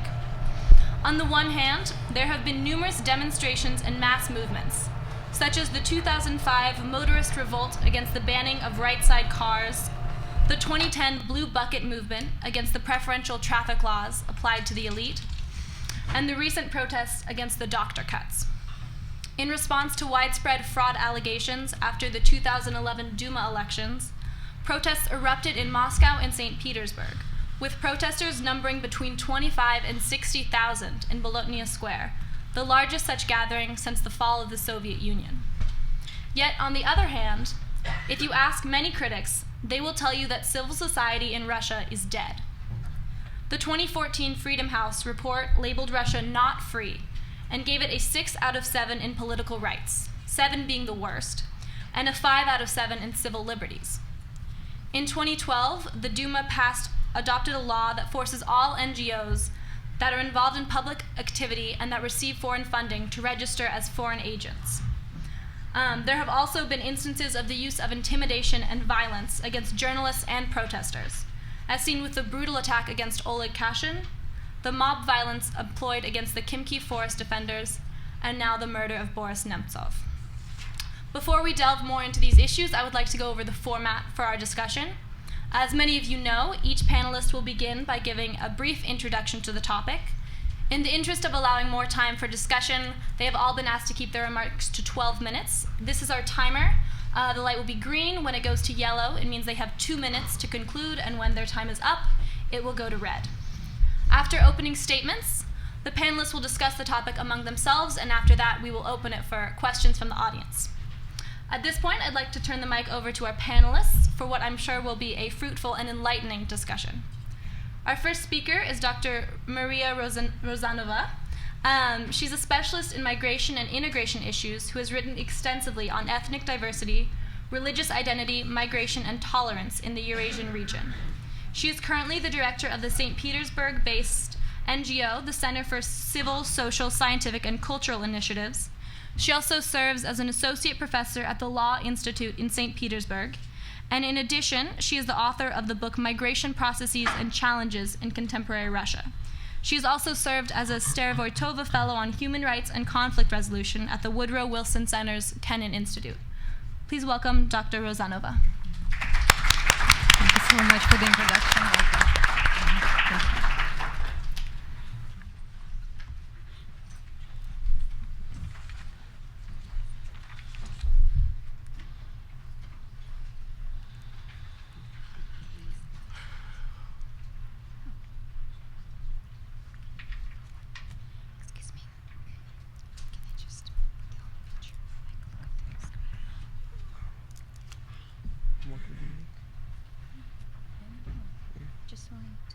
Technical difficulties seem to be the theme for this panel.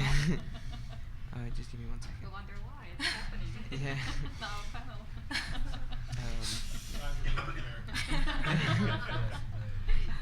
Just give me 1 minute.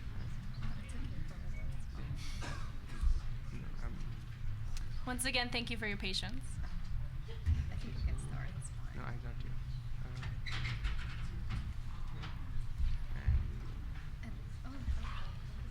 There you go. So we can solve all the problems together.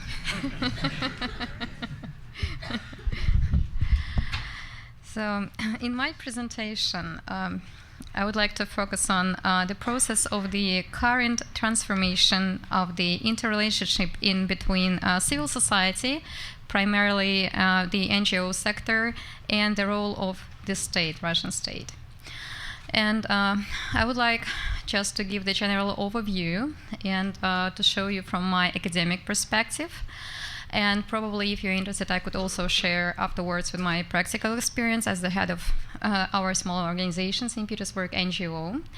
And I would like to then to give you a floor for the discussion and for your questions, if you have questions, I think, about not only theoretical but also practical sides and issues we're dealing with these days. So currently all the NGO organizations divided into 2 major groups. The first group is so-called socially oriented NGOs, and the second group can be called politically driven NGOs or so-called foreign agents. The Russian authorities have different strategies towards these 2 different NGO groups that can be described as paternalistic and confrontation models. So I will just describe briefly 2 these models. The first one, paternalistic model, is applicable for those NGOs that are specializing in social service activity. These organizations have to be loyal or expected to be loyal to the political authorities and not being involved in politics. The sphere of their work is mainly a social and cultural sphere, providing, for example, help to orphans, disabled children, children with disabilities, devastated persons, elderly people, and this organization are also specializing on organizing special events on patriotism. These organizations are provided by the state with grants and preferences, financial support, discounted rent, etc., and of course with the presidential support.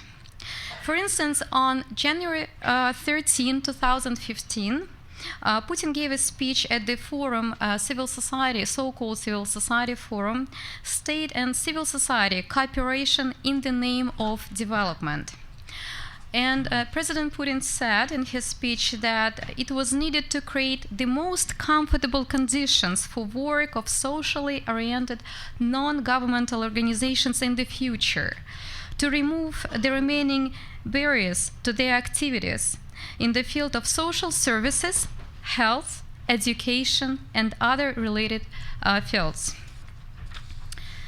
The second model that coexists with this paternalistic model is applicable for so-called foreign agents or foreign financed organizations. In the framework of this model, state representatives consider independent, non-governmental organizations that do not fit the paternalistic model as a threat to their own power. Often taking this personally, they are trying to complicate their activities or even to shut it down deliberately. Moreover, international funding is interpreted as an influence from abroad and considered as a means of exerting international political pressure and interference in the domestic affairs of the Russian Federation.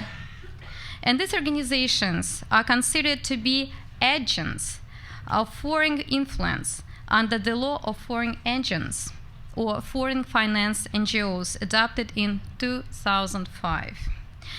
So all the NGOs can be considered as foreign agents based on two major criteria. The first criteria is funding from abroad, and the second criteria is public or political activity, highly broadly interpreted.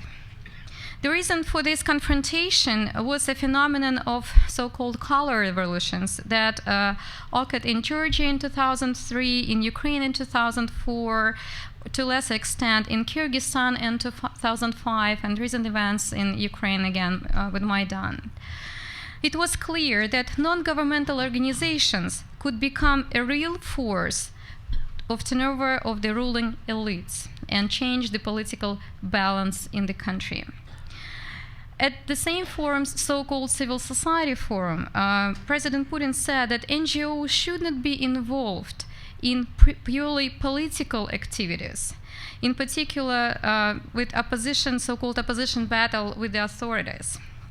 This battle should be, how he said, civilized and transferred from the political arena into the sphere of the political official game. Let's say in these NGOs have to be registered as political parties and then follow the rules, the major rule for political actors and stakeholders.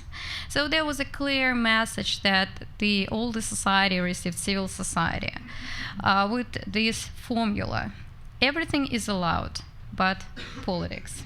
Follow the rules and you will be fine. Thank you.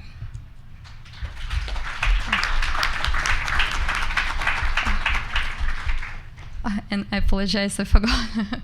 I forgot also to present the data from this public survey. I know that what we say in Russia, that there is a lie, there is a big lie, and statistics. So, but still, I would refer to some data, how people think, what they think about political engagement, and what's really happening in Russian society in terms of public opinion.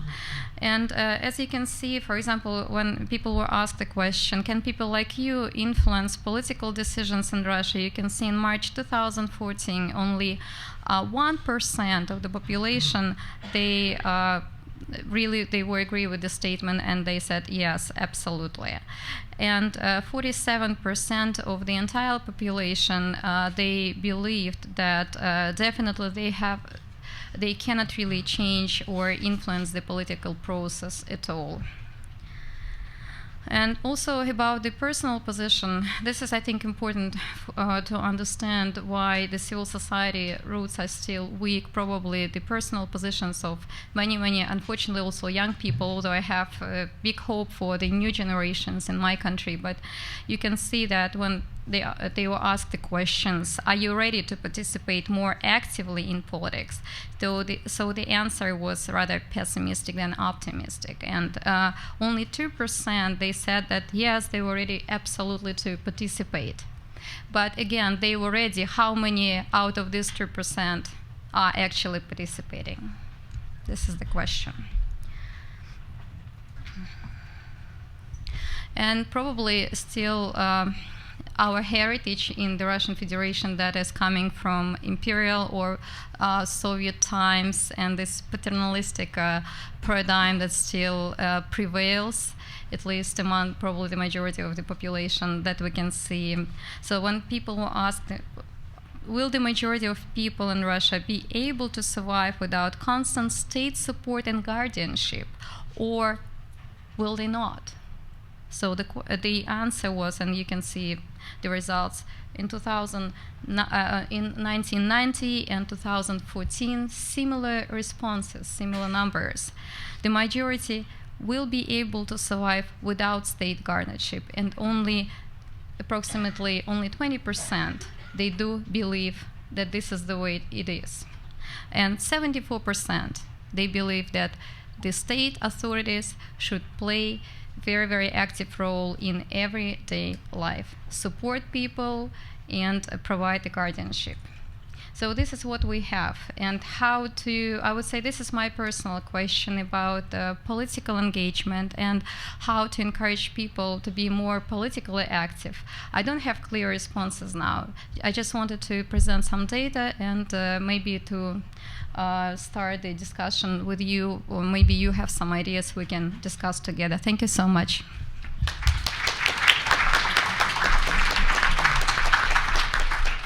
Thank you so much, Dr. Rozanova. Next speaker is Roman Lunkin. He is a research fellow at the Russian Academy of Science, focusing on society, culture, and religion in the Russian and Eurasian region. He directs the Institute for Religion and Law and is widely regarded as an expert on Russian religion. At the Slavic Center for Law and Justice, he directs the Institute of Religion and Law, heads the press center, and serves as editor-in-chief for the Religion and Law magazine. Additionally, he has worked as a research fellow with the Keston Institute on a 12-year project chronicling religious life in contemporary Russia. Can I speak from? Yep, absolutely. Okay, thank you very much. It's a pleasure to speak before such intellectual and sophisticated audience. So my subject is it just looks like a brief case study about religious minorities, but that is rather important subject and problem for Russian situation and civil society.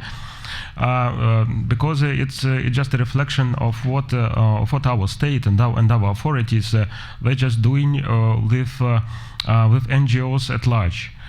Because we have certainly some NGOs and political movements, some parties and human rights organizations that certainly involved in some political activities, as for example, Center Memorial is just clearly just involved in political activity, though there is no just declared political aims or goals for Memorial, but it's evident that it's just a political thing.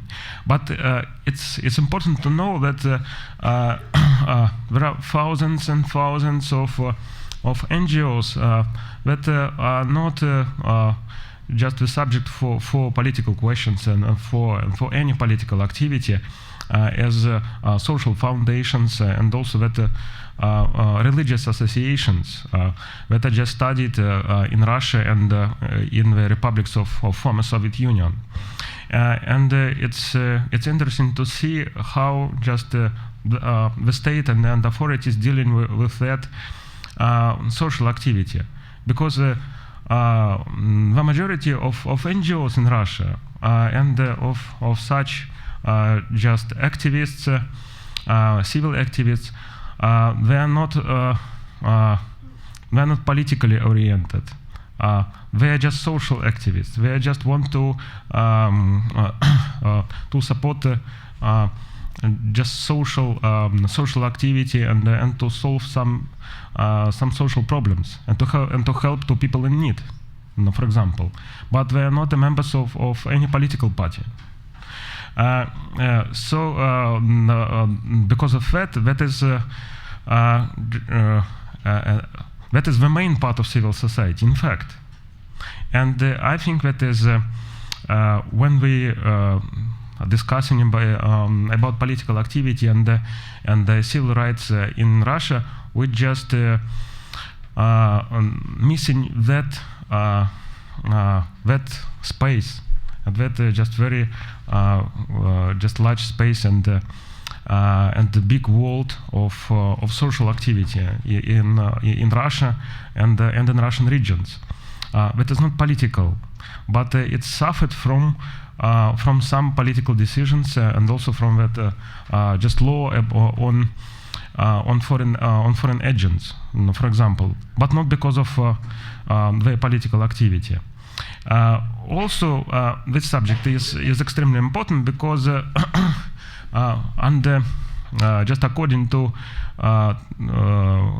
the sociological polls that were held during political mobilization in 2012, the majority of respondents and of citizens that manifested their position for fair elections and for democracy, they also don't want to be political activists, because there was a strong request for social activity, to just to be involved in charity, for example, to create some social foundations, institutes, and just to create some social, cultural, and educational initiatives in society, in networks, in social networks, and that was very important because nobody, just the majority of citizens that participated in the demonstrations, they don't want to be part of political movement, and they didn't see any political figure as their leader, as opposition leader. Just because of that, I think that that case of religious associations is rather is rather important for all NGOs and for all that civil activity in Russia. So the constitution of Russia and the religious legislation approved common rules for all religious associations, but real practice is not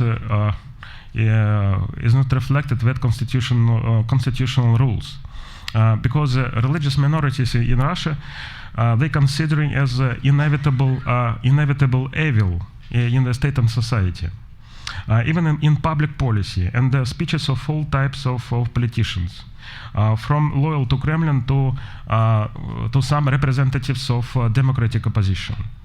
And that was just rather impressive thing, but the only program of political party in Russia that claims the common principles of freedom of religion or belief, and just doing that openly and exactly, it's a program of Communist Party.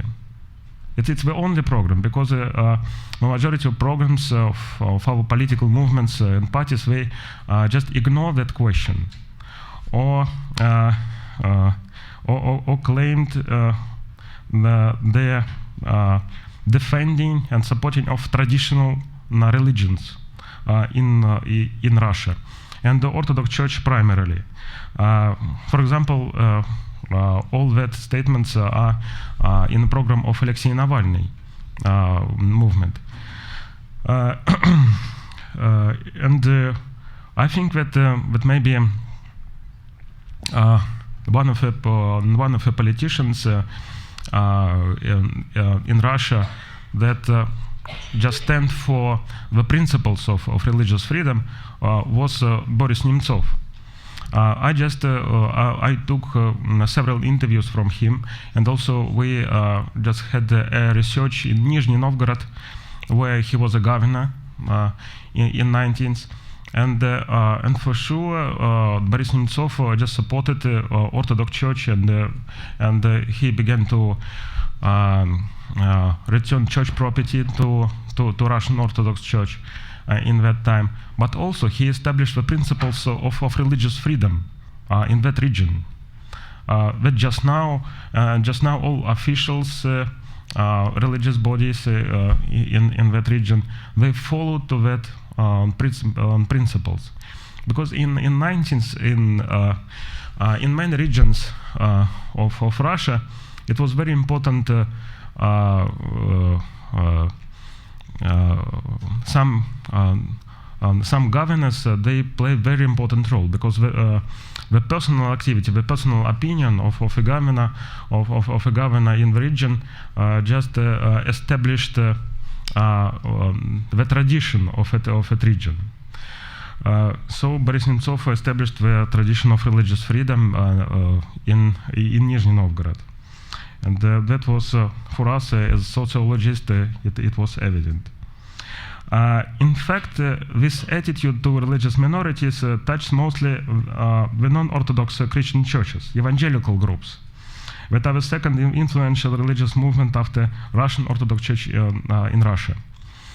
The majority of that evangelical groups and non-traditional religions are Pentecostals, Baptists, Lutherans, and also very influential among Russian intelligentsia, the groups of Catholics, all believers, and some other communities. Also, there is a specific role in the defending of rights of believers in the courts, and that is the role of Jehovah's Witnesses and also the Church of Latter-day Saints in Russia. In the same time, that is also very upsetting fact that in the country with Christian tradition, as Russia is, Christian churches discriminated, and there are persecutions against that evangelical groups. For several reasons, just because they also considering as Western spies, and especially that anti-sectarian campaigns they raised after the Orange Revolution, because many of that evangelical groups they participated in Ukraine in Orange Revolution 2004-2005. And also in Maidan of 2015. And just because of that, all pastors with whom I just spoke in Russia, they told me that they have conversations with their representatives, with fellows from Federal Security Service, from FSB, and they ask them some very just disturbing questions, and that was really outrage for religious communities, because that representatives of Federal Security Service, they just asked very just straightly, are you a spy? Do you have some Western money? Do you want to organize Maidan in Kostroma, Kirov, Krasnoyarsk, or in some other cities? So that was a very just straight questions for the church leaders. And you know, it's really they have many fears because the majority of Fed pastors they have Ukrainian roots or some kind of Ukrainian origin, and they just supporting their Ukrainian brothers in Far East, in the center of Ukraine, in various parts of Ukraine. They also support refugees from Ukraine because there are also many believers, Baptists and Pentecostals. They're just running from separatists because of the religious policy of Russian Orthodox Army on Donbass. That is also just a fact of our activity and the life of religious associations. At a regional level, there is informal cooperation between different denominations and also between evangelicals and Orthodox. And also the most part of social projects in the regions, they also just held by evangelicals because they are very successful in that social sphere. But Ukrainian crisis became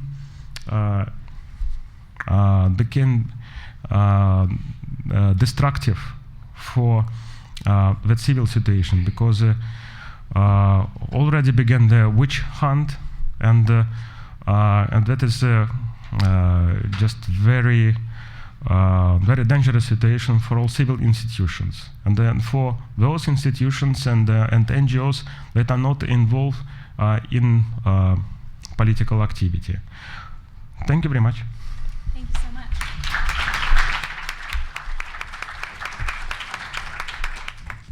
Our last speaker is Sam Green. He is the director of the Russia Institute at King's College in London and an expert on Russian civil society.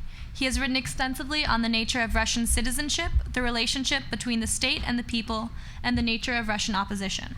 His book, Russia in Movement, Power and Opposition in Putin's Russia, provides valuable insight into these subjects, exploring recent social movements in Russia, as well as the evolution of civil society under Vladimir Putin. Previously, he has served as the deputy director of the Carnegie Moscow Center, the director of the Center for the Study of New Media and Society at the New Economic School, and also as the program advisor for the New Eurasia Foundation. Thank you. Thank you, first of all, to Tufts for the opportunity to be here and to be part of this conversation. It's been a really fascinating few days, not always for the right reasons. But what I'm going to try to do, this panel is about political engagement, civil society, and human rights, which are three different things. Often we conflate them, but they're three different things and they're conceptually different. What I'm going to try to do, however, is conflate them into one story that tries to make sense out of a lot of the things we've been hearing over the last several days and a lot of the things we've been reading about and trying to digest. I would emphasize this is my interpretation. It is a story that helps me try to make sense of what's going on. It is not one that everybody can or should necessarily agree with, but hopefully it gets a conversation started. Right? So, Putin created the Russian opposition that we have today. Right? By the same token, the Russian opposition that we have today created the Putin that we have today. Right? Why? Right? Civil society. Now, every book about civil society begins with a definition of civil society, and every book has its own definition. My book is no exception, unfortunately, but I'll start with the definition. Civil society, in my book, is the nonviolent means by which individuals collectively come together to assert their sovereignty as citizens vis-a-vis their state. Right? It can do this in a variety of ways, through various kinds of collective activities, through mobilization. But the fact of civil society, right, the fact of its existence is inherently political because it's about this aspect of sovereignty. If you go back to social theory and Rousseau and political theory and Locke and Hobbes. Right? In a consolidated democracy, this sovereignty, this public sovereignty, is exercised over the state. right? It regulates the government's monopoly on the use of violence through a dense network of civic organizations that circumscribe the state, right? In a consolidated autocracy at the other end of the theoretical spectrum, right, where the state's use of violence is fully autonomous, citizens seek a moral sovereignty, right? They defend an inner space against the depredations of their rulers through free, although often persecuted, associations that the state cannot penetrate. Right? You think of Living in Truth and Charter 77 and the dissident organizations of the Soviet period. You think of the African National Congress in South Africa. Right? Civil society and the state thus constitute, inform, and give meaning to each other, just as Putin and his opposition give shape and meaning to one another. Right? So what kind of state is Russia? What are the legitimating limitations on the use of violence? I'm not asking that question because of the murder of Boris Nemtsov. I'm asking it because it is the most fundamental question in the study of any political arrangement. Right? What violence can be legitimately exercised by the state? And it's the question that faces every political actor and every activist everywhere in the world, and Russia in this regard is no exception. Is the answer to that question for Russia the same as it was 3 days ago? Right? Put differently, could we or should we have known 3 days ago what we believe we know today, what we think we know today about the limitations on the use of violence in Russian politics? I don't have an answer to that question. That is the space of uncertainty, the terra incognita over which states and civil societies do battle daily. Right? To answer that question, what is legitimate, what is not legitimate, what are the structures of violence? And again, Russia is no exception. Right? Faced with a state that has been unable or unwilling to modernize over the last 20 years or so, although it has modernized to some degree, some Russians, and particularly many Muscovites, right, have pursued what I would call individual modernization. Right? They've integrated themselves into the new global economic, cultural, technological, and political spaces that the state, for whatever reason, does not join. Right? Over time, some of these people growing in clout and confidence and prosperity began to change the spaces around them, and we have all of us who've spent time in Moscow seen the amazing changes in the public space of that city and other cities over the last several years. Right? The peaceful existence of modernized individuals in an unmodernized state is possible only as long as it is possible for those individuals to imagine that tomorrow will be a little better than yesterday. Right? And as long as that popular imagination is not in contradiction with the political imagination of the ruling elite, with the future that the rulers see for their country, right? And that, I think, is why the 24th of September 2011 was such a fateful day. That was the day that Putin announced that he would return, having never really left, right, to power, right, to the presidency. To make matters worse, his return was broadly understood to be for 12 years, the two constitutionally entitled 6-year terms, right, which in politics is tantamount to eternity. Right? His real mistake, however, was the message, right, which was broadly interpreted to be nothing changes. Right? 12 years of tomorrows that look no better than yesterday. Right? By extinguishing these modernized Russians' imagined future, right, Putin forced many of them into the recognition that they had much more in common with each other than with their ruling establishment. Right. This was reinforced on the 4th of December 2011 in the parliamentary elections when, again, in the perception of many of these people, the establishment, the political establishment, attempted to pretend that these people did not, in fact, exist, that the voices, the votes they had cast were not worth counting. In fact, of course, they did exist, although it wasn't until the 5th, the 10th, 24th of December of 2011 that both the regime and these citizens knew that they existed. It wasn't until they found themselves on the street and found each other on the street that they knew they were there. Right? The Russian state and civil society thus drew closer to one another, and the space of uncertainty became that much smaller. Right? Now, I think Russia today more closely resembles a normal authoritarian state with a normal anti-authoritarian opposition. Right? Prior to 2011, at least, Russia had been an abnormal authoritarian country, one without the traditional hallmarks of authoritarian rule, particularly lacking in predictable institutions and hard and fast rules. It was, in many ways, a remarkable system of almost infinite flexibility. Right?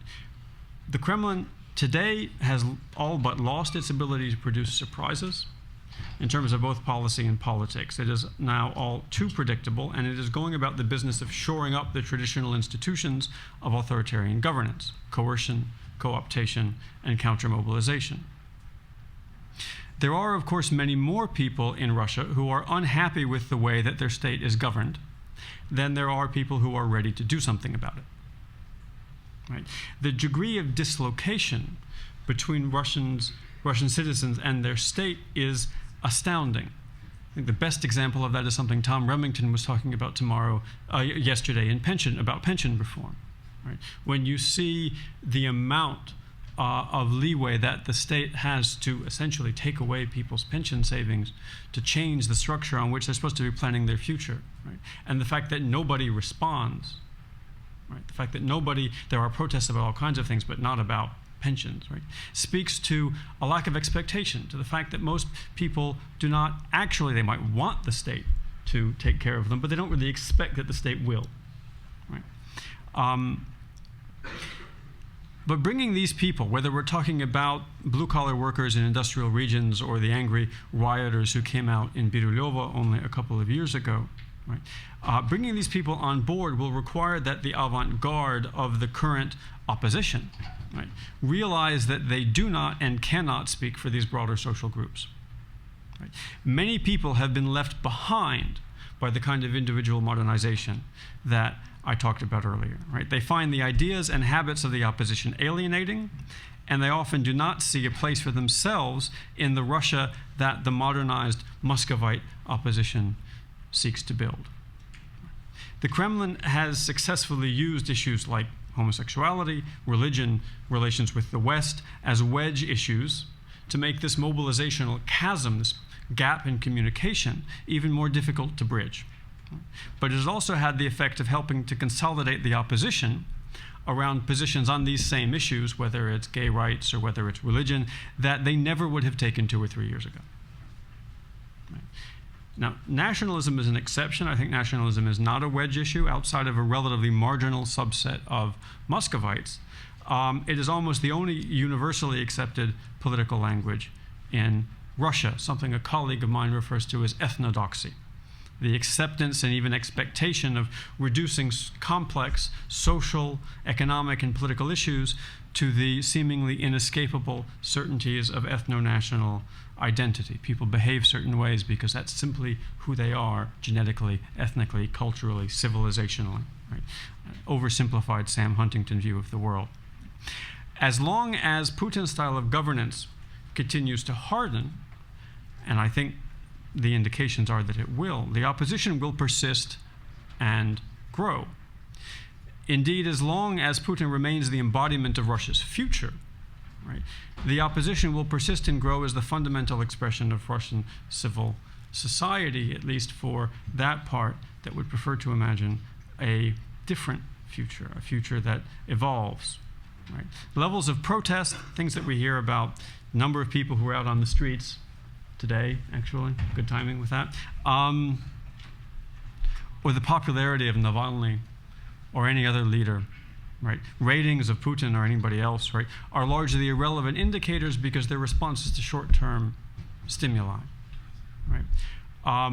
While the development and evolution of an opposition, of a civil society, is indicative of a much more fundamental process. It's indicative of a process of people taking sovereignty over their own political space, over their own state, right? Russia, I think, is changing. Putin, in some ways, changing as well. The key thing that I want to end this with is the fact that they continue to change in response to each other.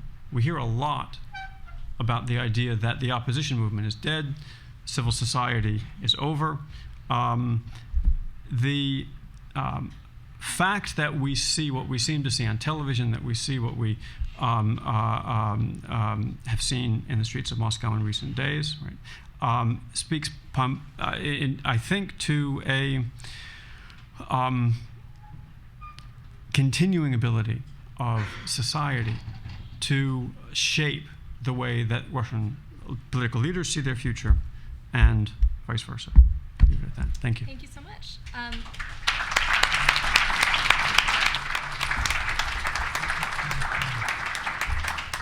So now I'd like to open this up to a discussion between the panelists. So if any of you guys have any questions for each other, feel free.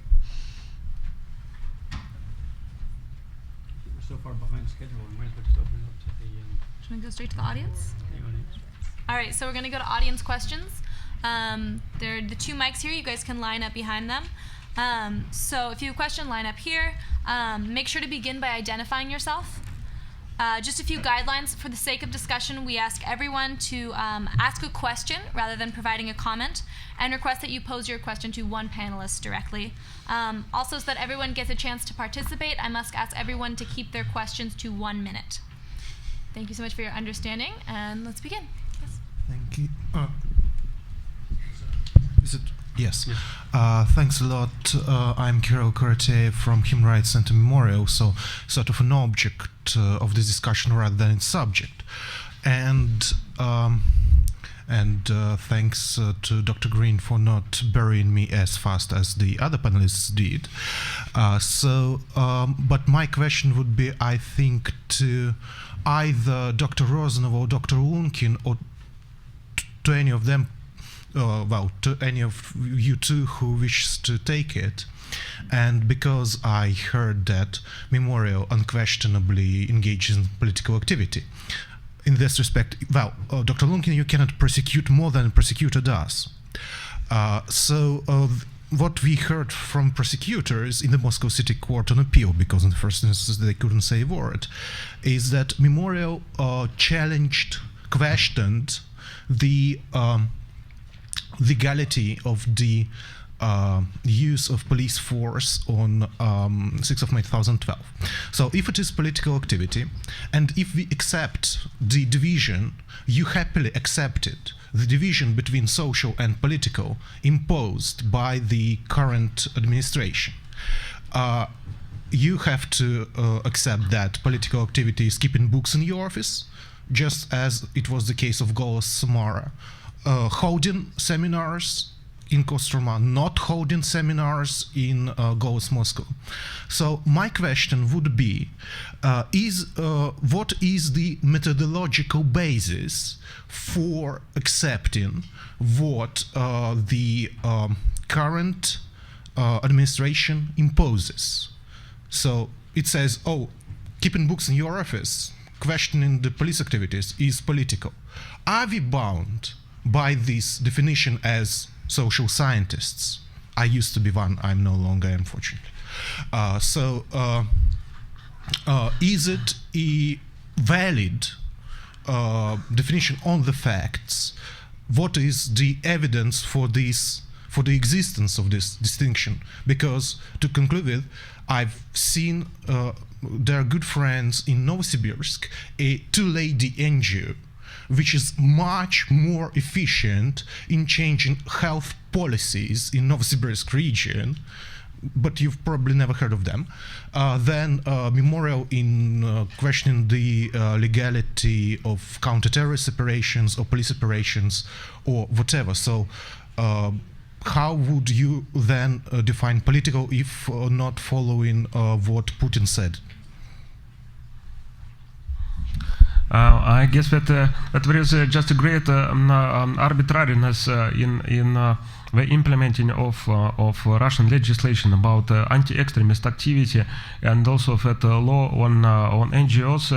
We just recognized many of organizations as foreign agents, and certainly that laws. In the text of that laws, you can see just very broad definition of extremist activity or of political activity, and that is just the tool for police departments and also for procuracy and for courts is just to recognize as foreign agents or just to take to prison for some extremist activity. So I think that there is no any definition for Russian authorities. There is no strict, just exact definition of that of extremist or political activity, and that is also that is a policy of our state. There is no any methodology and just an exact definition of that activities. And the second, certainly for in Russia, I think that every political activity is now under suspicions, and in some kinds of political activity that concerns demonstrations and also the actions of police and so on. They just that activity is prohibited by our law. In fact, so that is the real situation. Just because of that, I didn't use the scientific methodology to define that activity, political activity, because it's just senseless in our Russian situation just to make only theoretical just declarations about what is it political activity, because there is political activity as just a natural life of every citizen. There is political activity as lobbying of some political questions or on the high level, but there is no such divisions, definitions in Russia today. So because of that, memorial involved just straightly in political activity in contemporary Russia. And also I used that just case of memorial just to pay more attention for that groups that doing only some social projects and that don't have that political actions, or they don't want to correct some actions of local administration or police, or just they don't want to organize demonstrations. So it's very important to see that that maybe that policy of our state also divided citizens on that two spheres, political and social, very just strictly. Thank you. I don't think we need to sacrifice methodological validity of or evidence in favor of our current political preferences. Okay. Thank you. Sorry. My name is Ben Spivak. I'm a member of this year's EPIIC Colloquium. My question is for Dr. Green. Kelly Tsai wrote a book that discussed the Chinese government's use of what she called adoptive informal institutions, and they're these sort of mechanisms that allow the people the freedom to bypass sort of convoluted regulations, and allows the government to tacitly condone or even adopt the sort of effective methods that the people have created. And my question is, do you see anything like this in the civil society of Russia? I mean, Tsai's work on China has been incredibly influential in thinking about civil society and authoritarian regimes.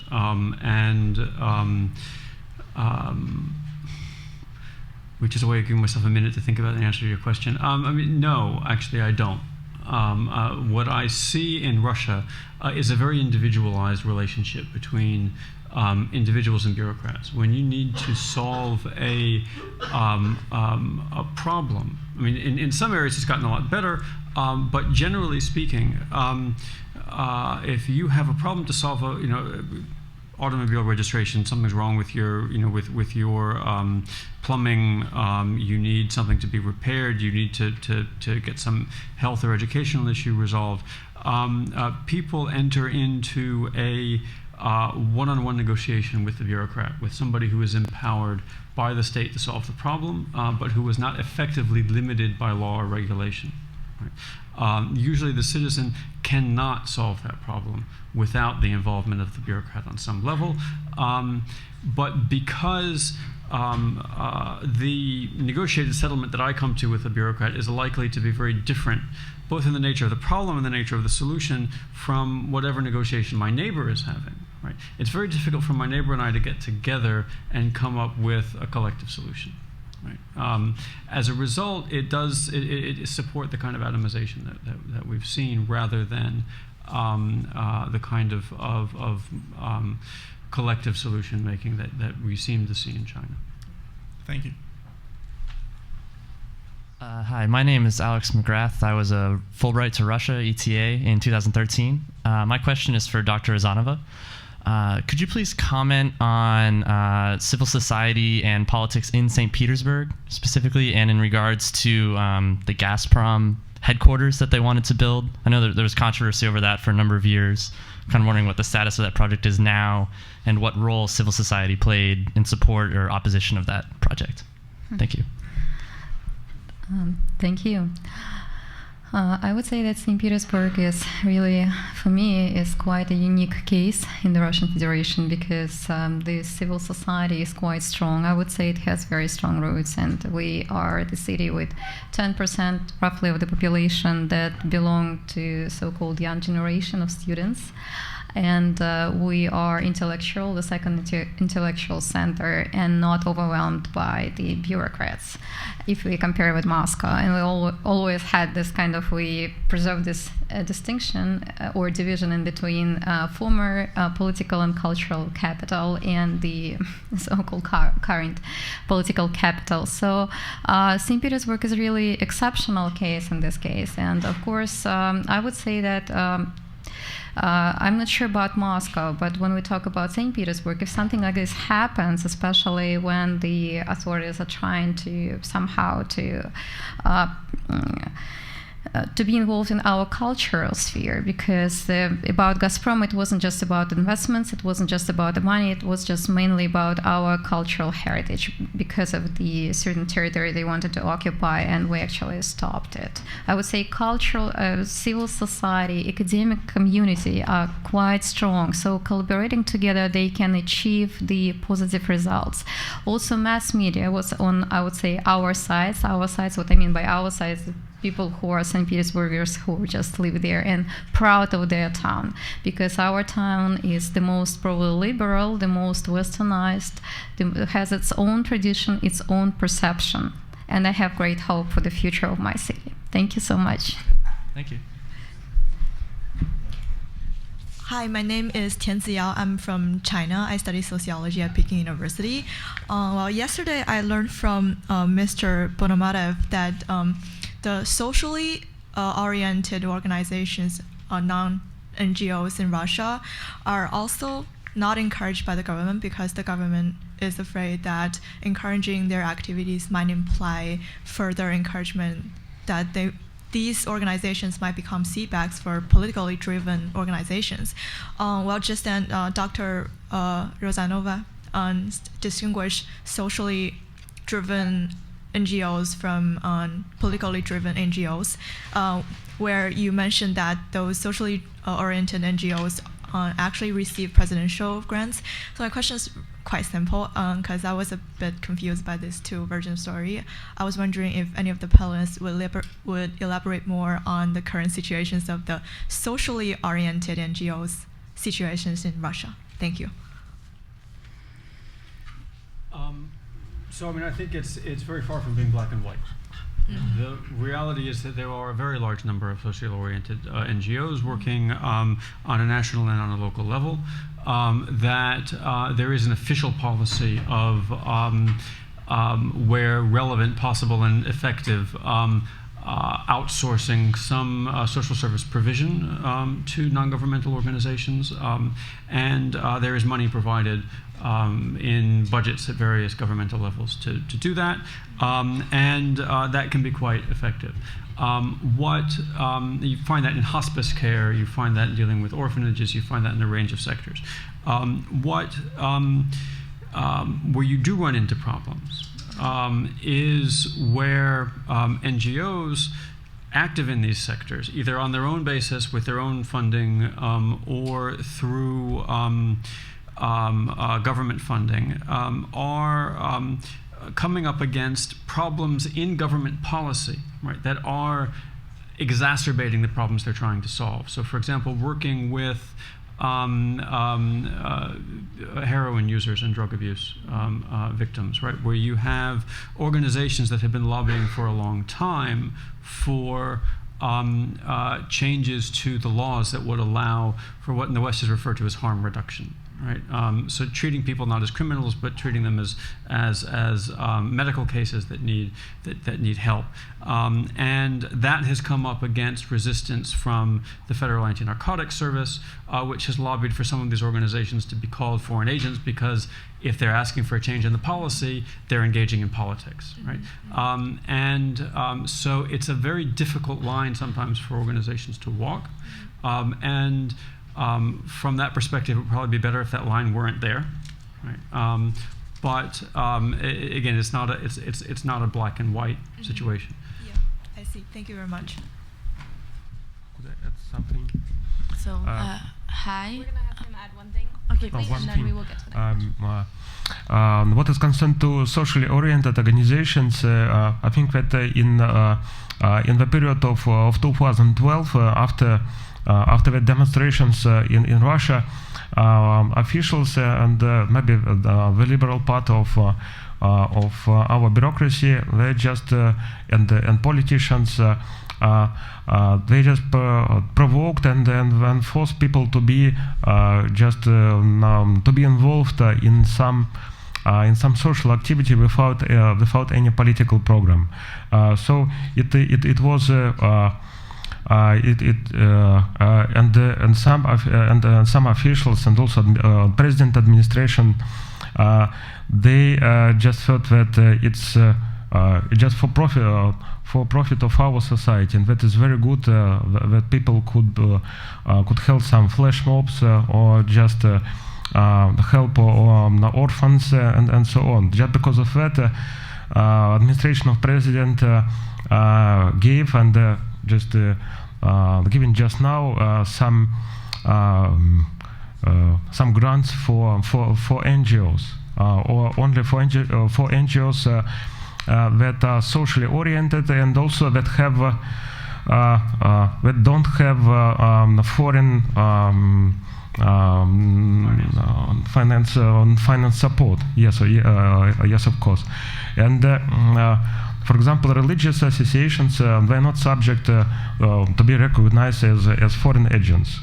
But in the same time, we have a draft law about religious associations, and according to the draft law, they have to provide the separate reports about Russian finances and foreign finances. So that is just an informal instrument just to recognize or to show them as foreign agents. That is, so there are some conditions. Thank you. Hello, my name is Janaína. I'm with the Brazilian delegation, and I was in the Human Rights and Opposition workshop yesterday. Yeah, my question is directed to Dr. Rosanova. Mr. Ponomarev presented Putin's discourse that puts him in the position of the only one who can really deliver something in Russia. Like, he manipulates the discourse like he's the only one who could really do something about Russian problems?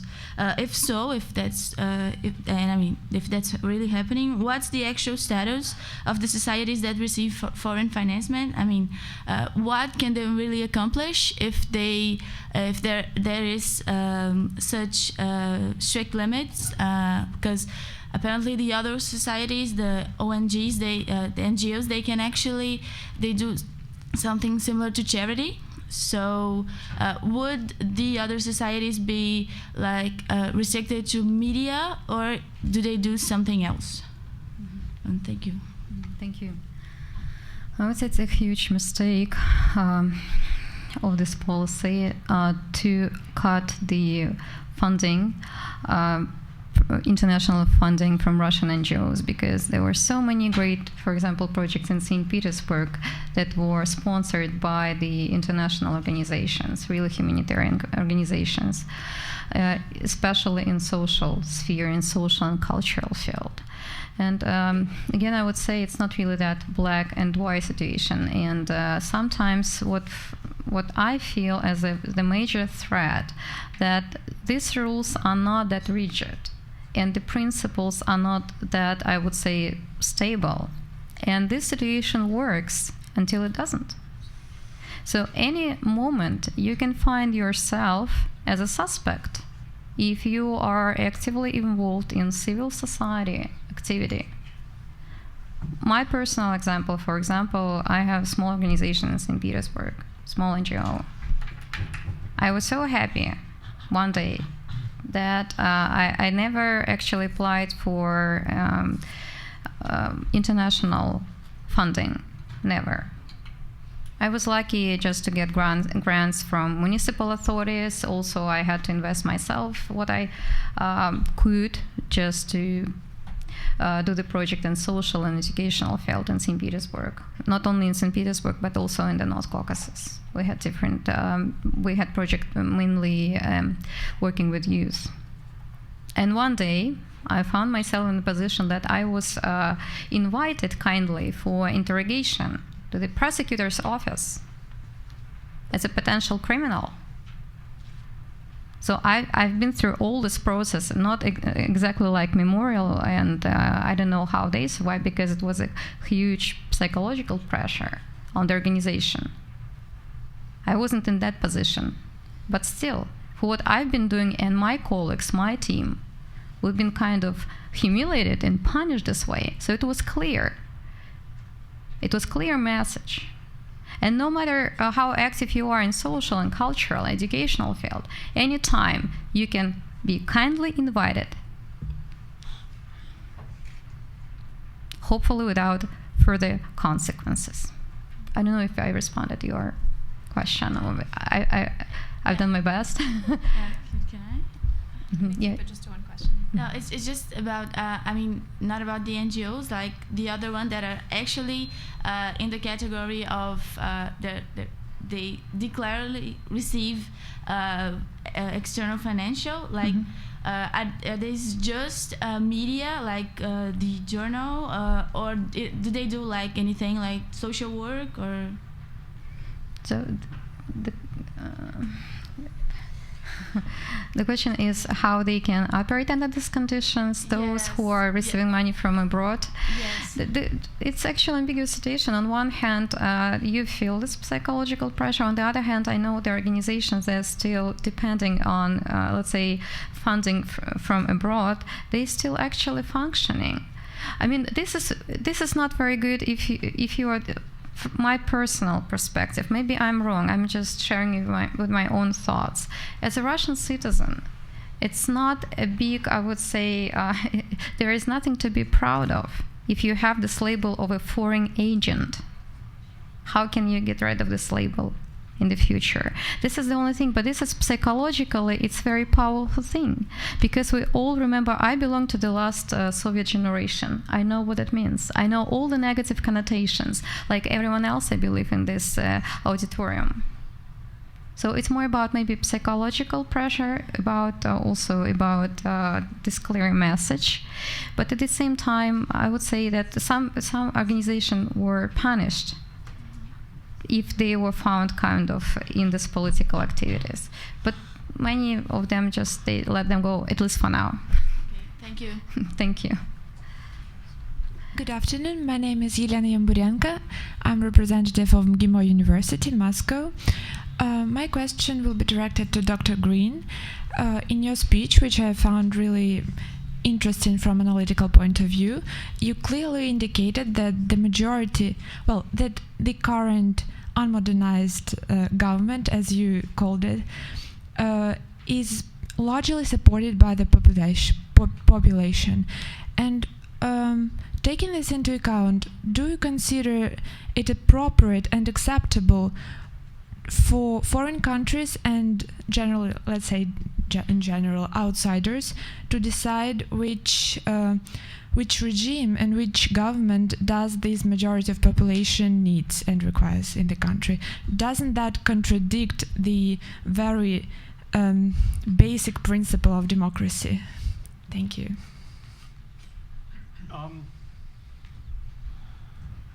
I mean, you ask a simple question, and there's a very simple answer, right? But there's also a much more complex answer because your question actually masks a different question. The simple answer to the simple question is, of course, yes, it is inappropriate for any government to pick who should be in government in another country, right? For a variety of reasons, right? One of which is that it is undemocratic. Another of which is, as Matt Rojansky mentioned the other day, it never works very well, right? Even if you were to try it. But a couple of things. First of all, I didn't say, although I wouldn't necessarily contradict, that the government is supported by the majority of citizens. What I did say is that there are a large number of citizens in Russia who are not happy with the way the government functions. Right? Now, I'm not happy with the way the government functions in this country, and I'm a citizen of it. Right? But I have various options. Right now, I can give up and say, look, we haven't been able to pass a normal budget in the U.S. Congress in, I don't know, 8 years, so the system is broken. Right? Or I can say I'm actually going to vote, I'm going to organize, I'm going to take part in the political system. What I think we've seen in Russia over the last 20 years is the vast majority of the population give up on the political system. Right? Those people in Russia who have, and the vast majority of people, right, have improved their livelihoods over the last 20 years. Right? The government has had something to do with that, but frankly, not a lot. Right? People have found their own pathways to prosperity. People have found their own pathways to stability, and they have built, to a certain extent, walls around themselves to protect themselves and to protect that prosperity and stability from thieves, from bureaucrats, from corporations, from anybody who they think can present a threat. Right? And what they most want from the state is for the state to leave them alone. Right? If that's what they most want from the state, then what does it mean that 84% or 86% of the population support the president? Right? What does it mean? What are they supporting him to do? To leave them alone? Right? I mean, that's a very idiosyncratic relationship with the political system. So I mean, to say that 80-something%, or whatever, a rating of a political leader, right, a popularity poll, whatever, is very difficult to compare from one country to another because the political context, the meaning of politics, the purpose of politics, the purpose of participation, right, for a citizen is very different from one country to another. Politics functions differently, right? So, you know, to say, we always say that Obama would be so thrilled to have, you know, Putin's approval rating. It can't happen in this country because politics functions differently, right?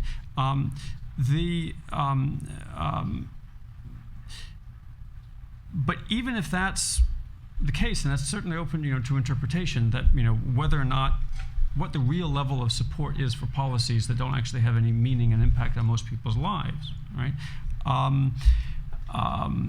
Does that mean that people should be coming in and telling the Russians who should be running Russia? Absolutely not. But I would reject the idea that I actually see that happening. Right? I do think it's a mistake. It would be a mistake for this government in the United States or the UK or anywhere else to say, we want Navalny to be the next president of Russia. Right? It's a mistake because the next president of Russia has to be legitimate in Russia. Right? It's a mistake because every time we tried it in the past, and in some cases we have, including with people who have been president of Russia, right? Yeltsin, for example, and Medvedev, for that matter, we usually pick the wrong winners. But I don't see that happening. There are. I think you've shifted the question, right? The people who came out onto the streets, right, today or on Bolotnaya in 2011, 2012, came out on the streets because they wanted to see somebody different in the Kremlin, not because somebody here or anywhere else wanted to see somebody different in the Kremlin. But I'm not sure that today. We're going to keep it just to questions. I'm so sorry, just so everyone gets a chance. So we're going to move on to our next question. Thank you. My name is Mark, Russian Academy of National Economy, and I would like to address my question to Dr. Rozanova.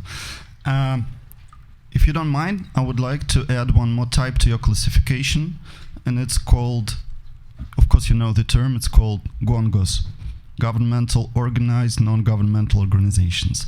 It's very similar to this paternalistic type, but the difference is that this type of organizations is created from above, and they always follow the interests of the authorities. So my question is, from your point of view, is it possible to stay independent if you receive, in Russia of course, if you receive the funding from the authorities and from the government? And the second question is, how can we distinguish these GONGOs from the real NGOs? Thank you very much. Thank you, Mark. It's really a substantive question about independence. Who is independent? How to become independent? Is it really possible to be independent? I would refer to my personal life experience, again with my NGO. Because, of course, to implement the certain projects that I personally believed were really important for my society, for Russian society, I had to come to the local authorities in St. Petersburg, to the district administrations, to municipal authorities. Of course, municipalities, they do not belong to the government structure, but still, we all know how it works in Russia. And I had to encourage them, and I asked for support. And it doesn't mean that I always received the support, but for me it was pretty much a good model. I just showed them. I did my best to encourage them, and I said, listen, this is what you cannot do on your own, or you cannot do this effectively. We can help, we can collaborate, we can cooperate. It wasn't just about the money, someone really needed the money. It wasn't about like huge amount of money. And how in this kind of mutually beneficial activity, which I found really productive, were we independent or not? I think we can find positive ways for collaboration. I'm not sure about the federal level. I've never worked with federal structures. This is another probably issues. And your question, actually, I don't think that they can be independent under that conditions and circumstances. But at the regional level, you can still find the positive examples in the small pool for mutually beneficial activity, for cooperation and collaboration. Thank you so much. Thank you. Здравствуйте, уважаемые предъявители. I have a question again for Dr. Rozanova. So, as I asked the general yesterday, the Russian security apparatus has demonstrated the ability to listen in on the top secret phone calls of Assistant Secretary Nuland, and it has access to WikiLeaks and it has access to the knowledge and capabilities of Edward Snowden. And given that the Russian government information ministries have not appeared hesitant to broadcast and put forth the products of espionage, whether authentic or not, it seems very unlikely that evidence of active American, continuous American or Western intervention under the guise of non-governmental organizations, it's very doubtful that any such evidence exists. So why is it that the Kremlin takes a rather serious political risk in terms of its international political standing, and why do the Russian people seem willing to go along with it, given how it seems like a very old story from Soviet times? Oh, it's quite a question. I'm not sure that I'm the right person to respond to this really, really serious question. I'm special on national security issues.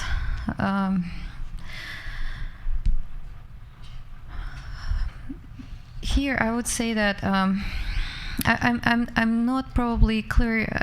I don't really probably have a clear understanding what the major question was. Was it about the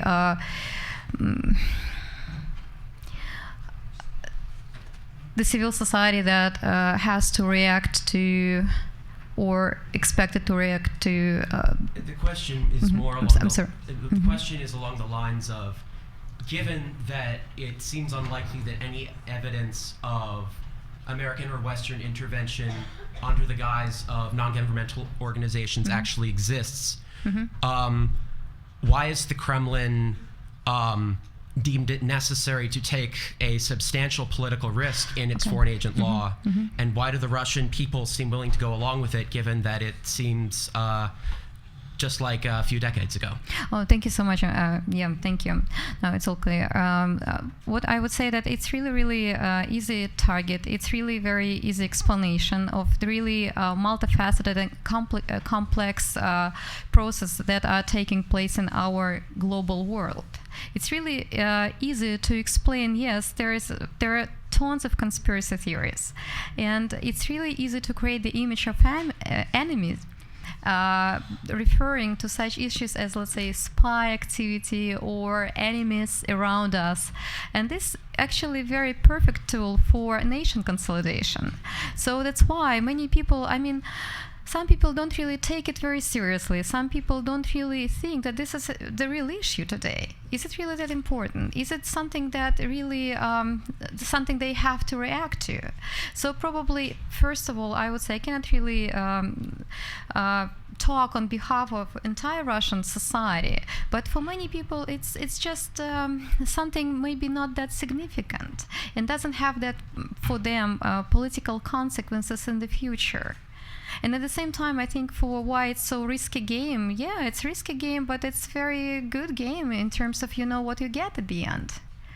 It's always easy to actually to create the new image of the enemies, especially from abroad, to consolidate your own nation and somehow to strengthen your own positions and your own image. I hope I answered your question.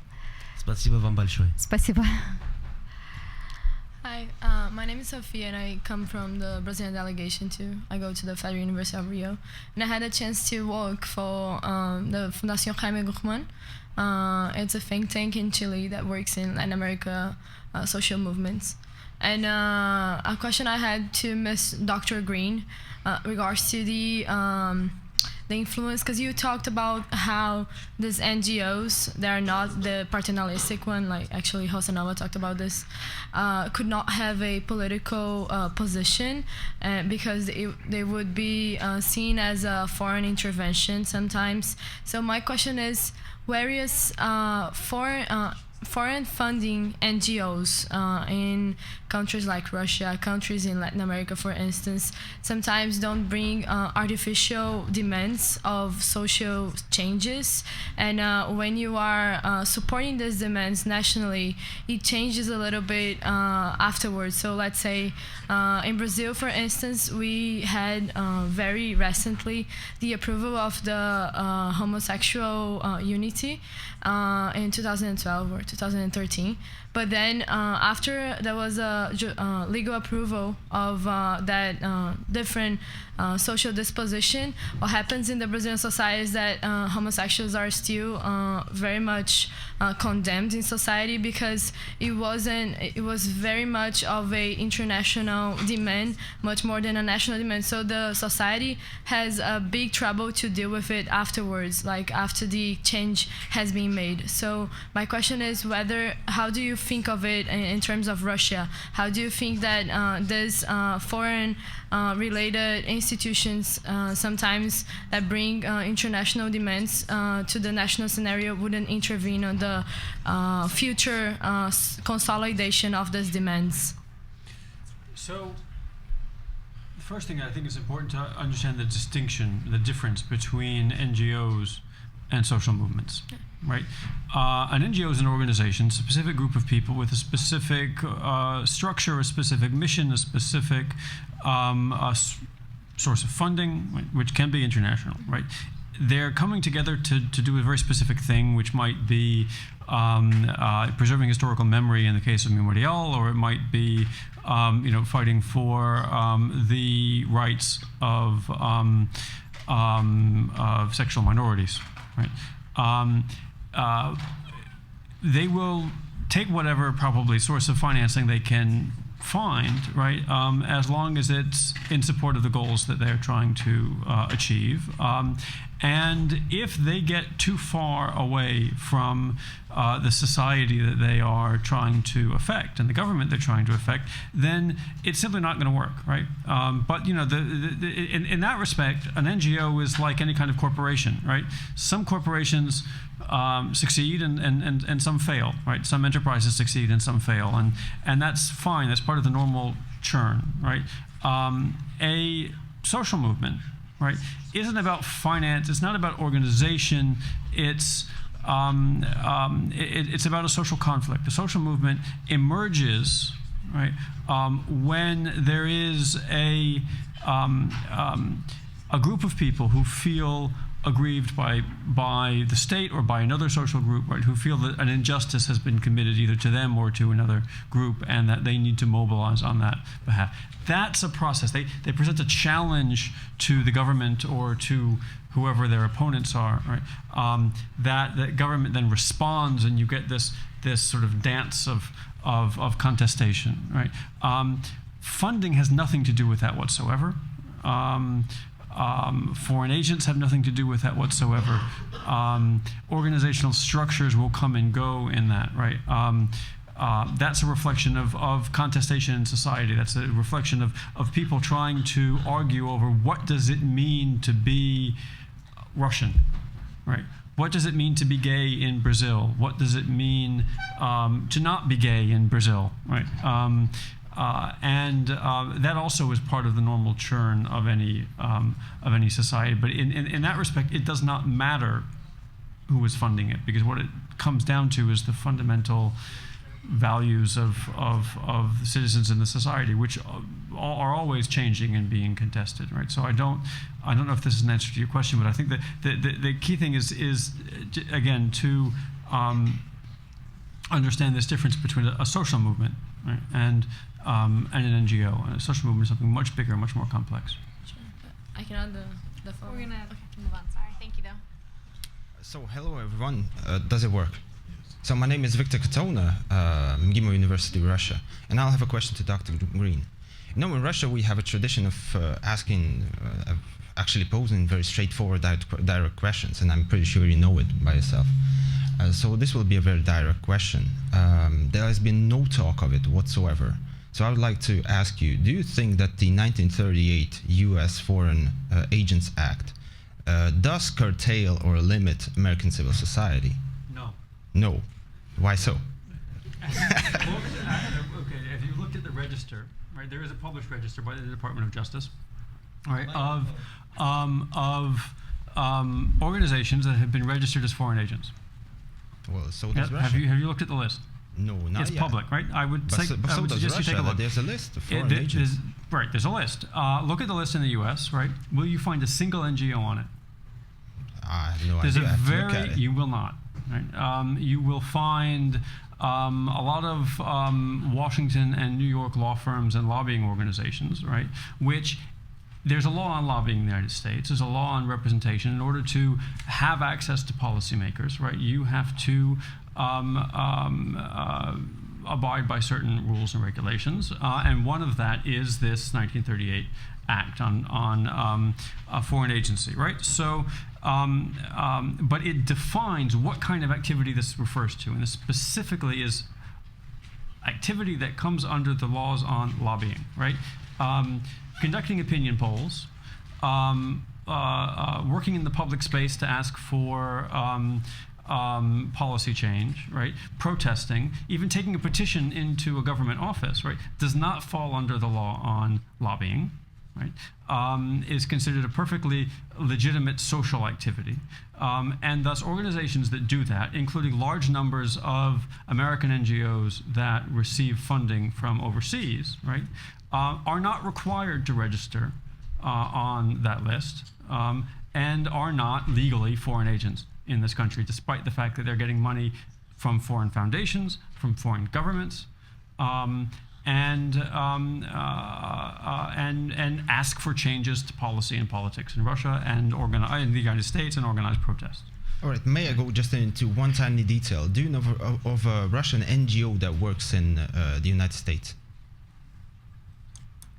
Yeah, I don't remember the exact name, but the Migranyan Center, yeah, in Washington, in New York. Well, that's pretty, scholarly, isn't it? I mean, it does not fall into the U.S. Foreign Agents Act because it deals mostly with science, political science. Yeah.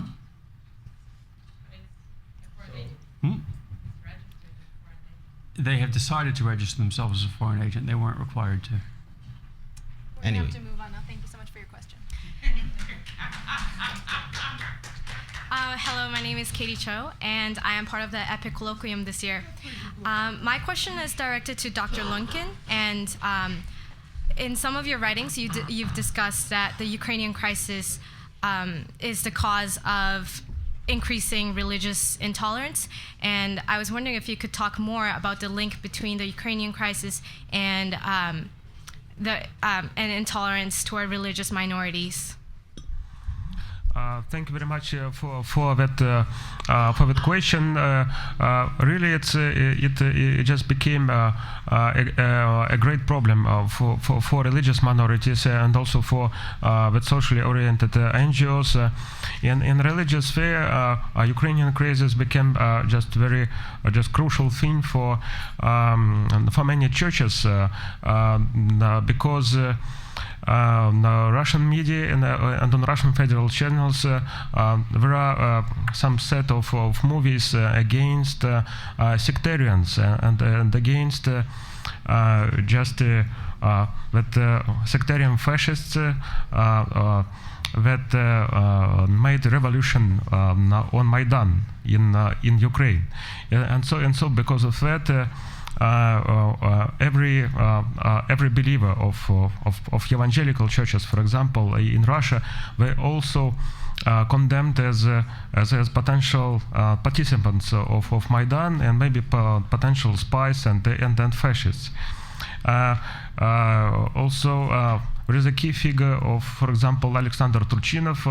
He was the president of Ukraine for a short time, and he's a Baptist servant. He's a Baptist preacher, and because of that, the Union of Baptists in Russia also and many Baptist communities suffered from that fact, from that association of baptism with Turchinov and with Kiev regime, as it said on our federal channels. In the May of last year, Russian Union of Baptists they adopted declaration that they are against rebels and they against all revolutions.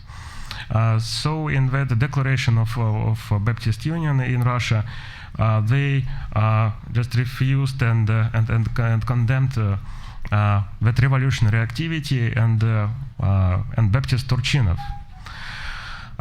In the same time, there is I just told about all that repressions and discrimination against the evangelicals, and also that conversations with fellows from Federal Security Service.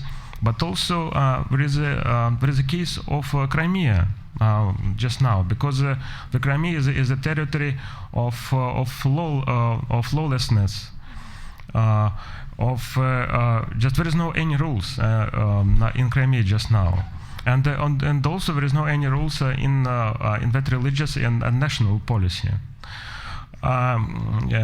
Some of the associations, also Muslim bodies and the evangelicals, they just forced by our officials, by maybe Kremlin administration, to organize the associations on Crimean territory, just to unite some communities that could be loyal for Russian authorities, or just to force other communities to join that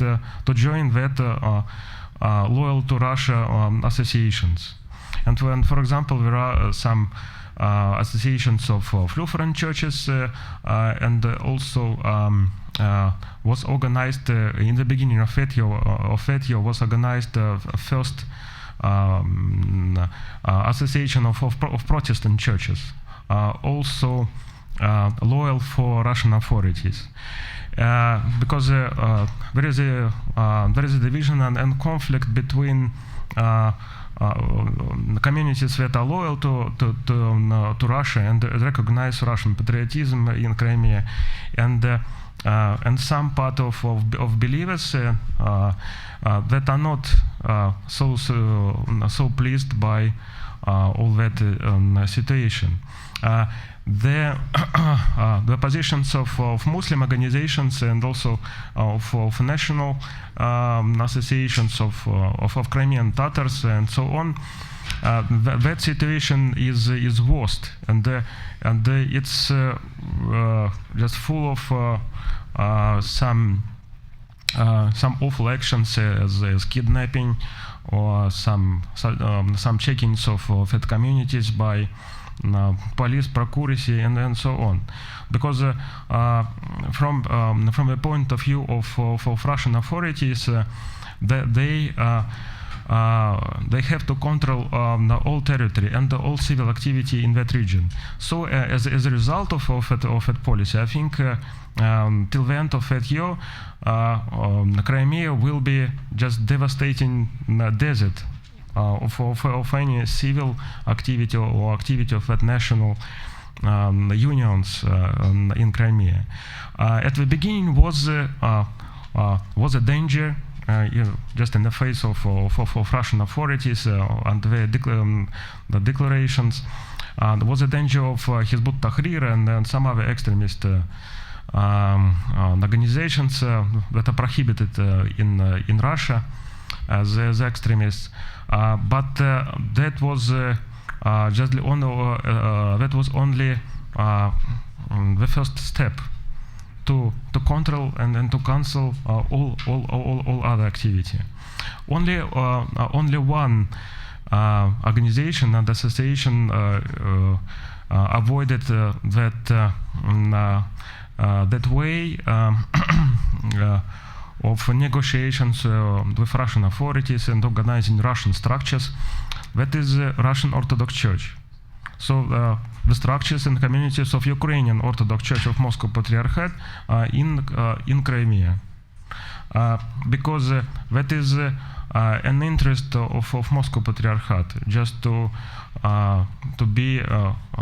save united church with Ukrainian Orthodox Church.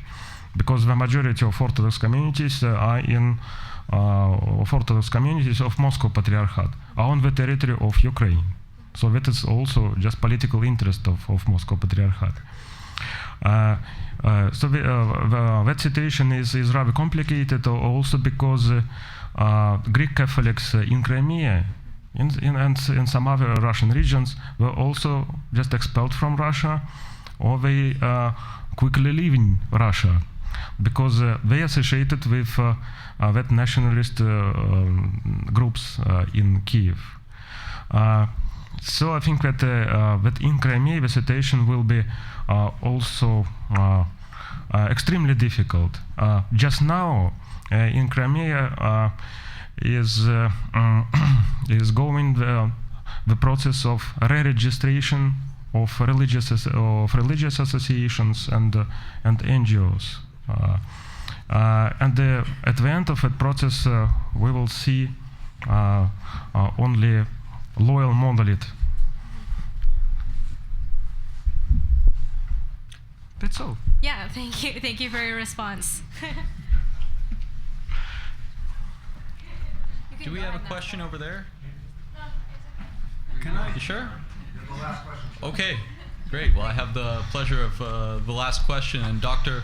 Lunkin, what you just talked about with the activities of the Russian Orthodox Church and trying to organize Russian civil society around culture, Russian identity, and so on, is fitting for my question. There's been mention of government-organized NGOs and their activities not only in Russia but in the post-Soviet region as a whole. So I wonder how organizations like Ruski Mir and Россотрудничество have been effective in creating kind of Russian compatriot diaspora community in the post-Soviet region. I wasn't sure whom to direct this question to. Maybe Dr. Lunkin, you mentioned religion. Maybe you can touch on this, but also Dr. Green, if you have any insights. Thank you. You know, I'm not involved in the activity of that foundation, Russian World, Ruski Mir, but I know just well about that foundation and its actions, cultural, religious actions on post-Soviet area and also in Eastern Europe, for example. In Eastern Europe, there are some just very controversial cases as that just establishing of a monument of a cross in Krakow, because it was explained as a monument for victims of Polish army. I think Pilsudski was in the time of Pilsudski were killed some Russian soldiers, and that is just a very controversial case for nationalists in Poland.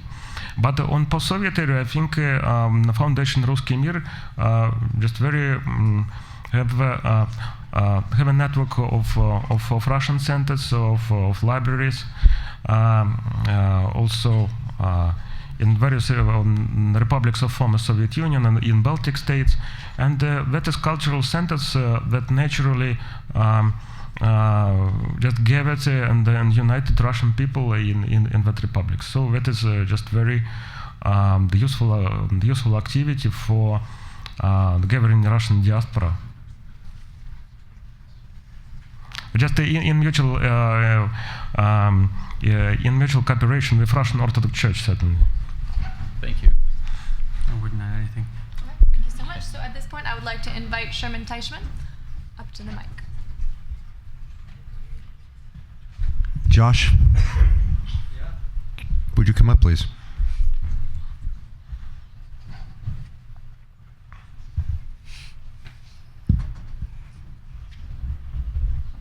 Hello. Hi.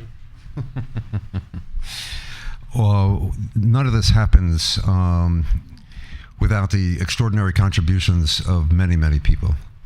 A number of them have been acknowledged throughout this forum, and we thought this was the highly appropriate time to acknowledge Josh Rubinstein, who for 37 years was the director of Amnesty International for the Northeast region, who, as you heard and you can read about in your program, was our Inspire Fellow, our Outward Bound guest, the author of many books that are pertinent to these themes, dealing with human rights and discrimination. And he was absolutely instrumental in the instruction of our students in our colloquium. And as an Inspire Fellow, I would like you to have this.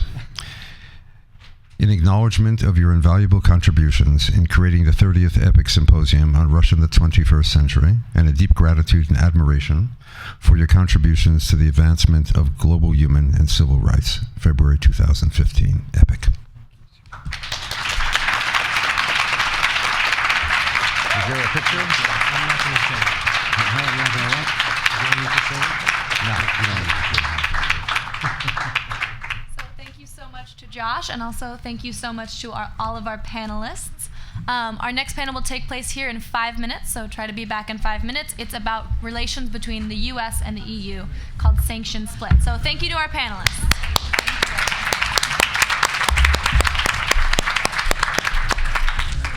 Thank you very much. You're a brilliant host. Thank you so much. It was all your comments.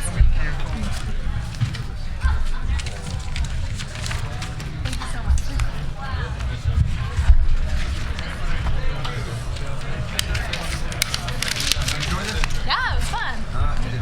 Thank you. We're gonna do this. Good. I didn't mute the screen.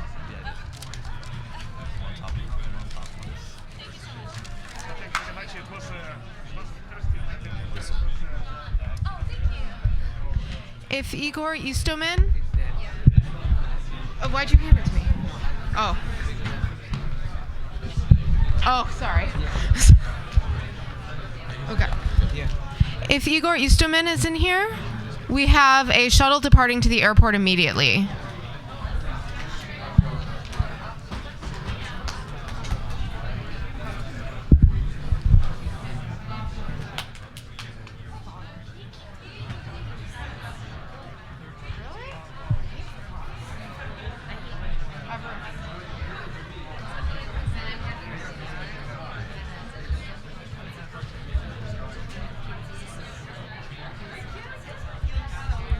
You don't see the screen here anyway.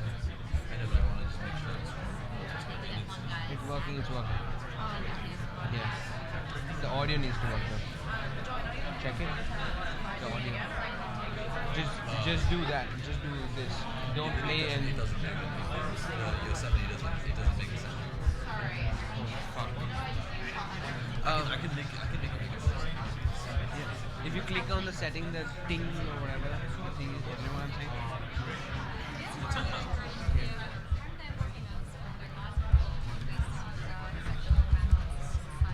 No. Just play the video then, bro. That makes sense. Wait, don't you have a video on YouTube? Why aren't we playing from that? Oh, yeah, that's an old version. There's an old version and also compression and also frame. Because I'm saying that it's better than no video at all. Well, I just want to make sure you sound. Do you want me to play it over the system for a second or something? Yeah, we should try. Yeah, just do something up there. We can't have another like. Yeah, it just stopped working. Yeah. For nearly 3 decades. Yeah. Thank you. Let's just leave this now. Untouched. Nobody touches this. So it works. Do we need any other presentations? I'll ask. A couple lines, yes. Do you want another? Do you want to cut?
Her trembling fingers shall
pay for this. Make money for that, yes. Wow. Dr. Sent, Yeah, I'm looking forward to our conversation. Okay.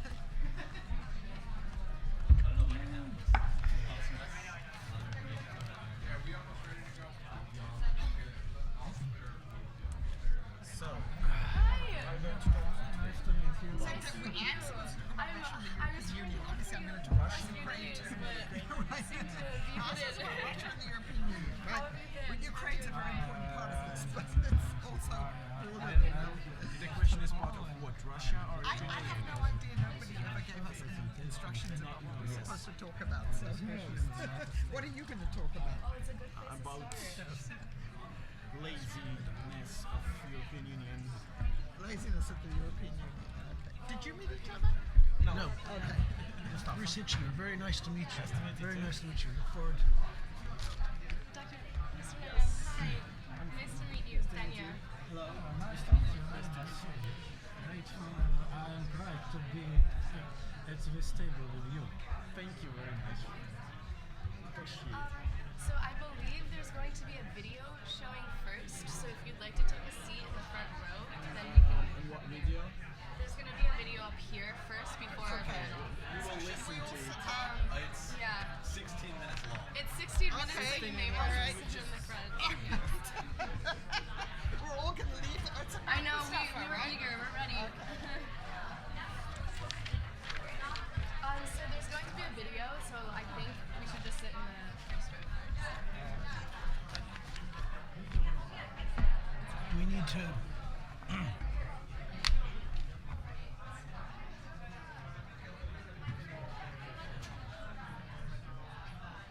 I will careful.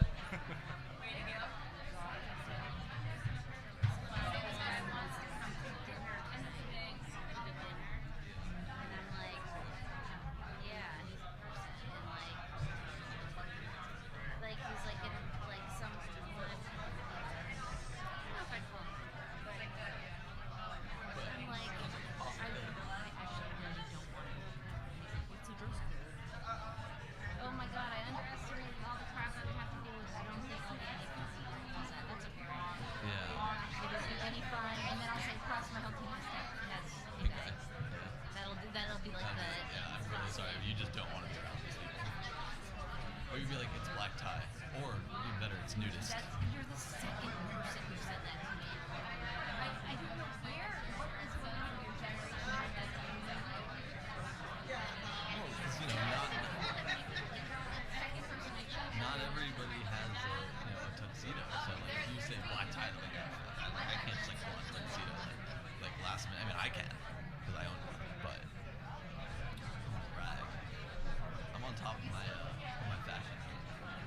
My friends. No. Like for today? Some of them probably why. Oh, I have friends that have cars, yeah. Yeah, I might have one later in the semester. But he's just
can I ask you to...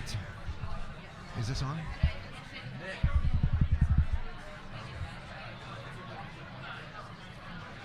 Good afternoon.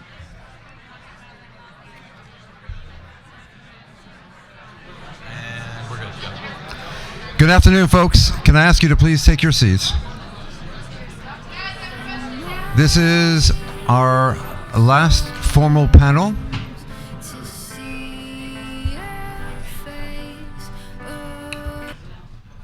For nearly 3 decades. 30 and counting down.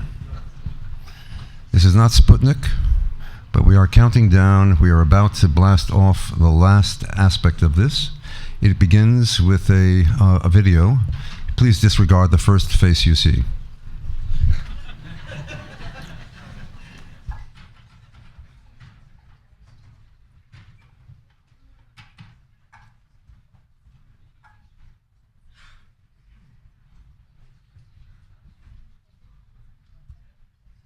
For nearly 3 decades, EPIIC has been sending its students into the world. We call it immersive education. It takes them beyond the classroom. It takes them beyond the necessary prerequisite of rational and rigorous intellectual training to have to encounter the people who are on the front lines of human and civil rights, to be able to have them test their preconceptions to gain a far better nuanced global sensitivity of the issues they must confront, and to begin to sense whether or not they have the dynamism and flexibility to think beyond their own upbringing, their own sociology, to be more empathic and compassionate to the issues that they must confront.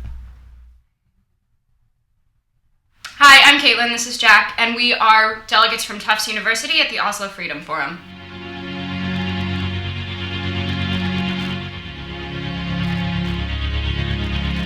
I climb this hill, watching so still. I took to the fears of all I held dear, but up on this height, a majestic sight flooded the sky. How I could feel you near. Oh, I could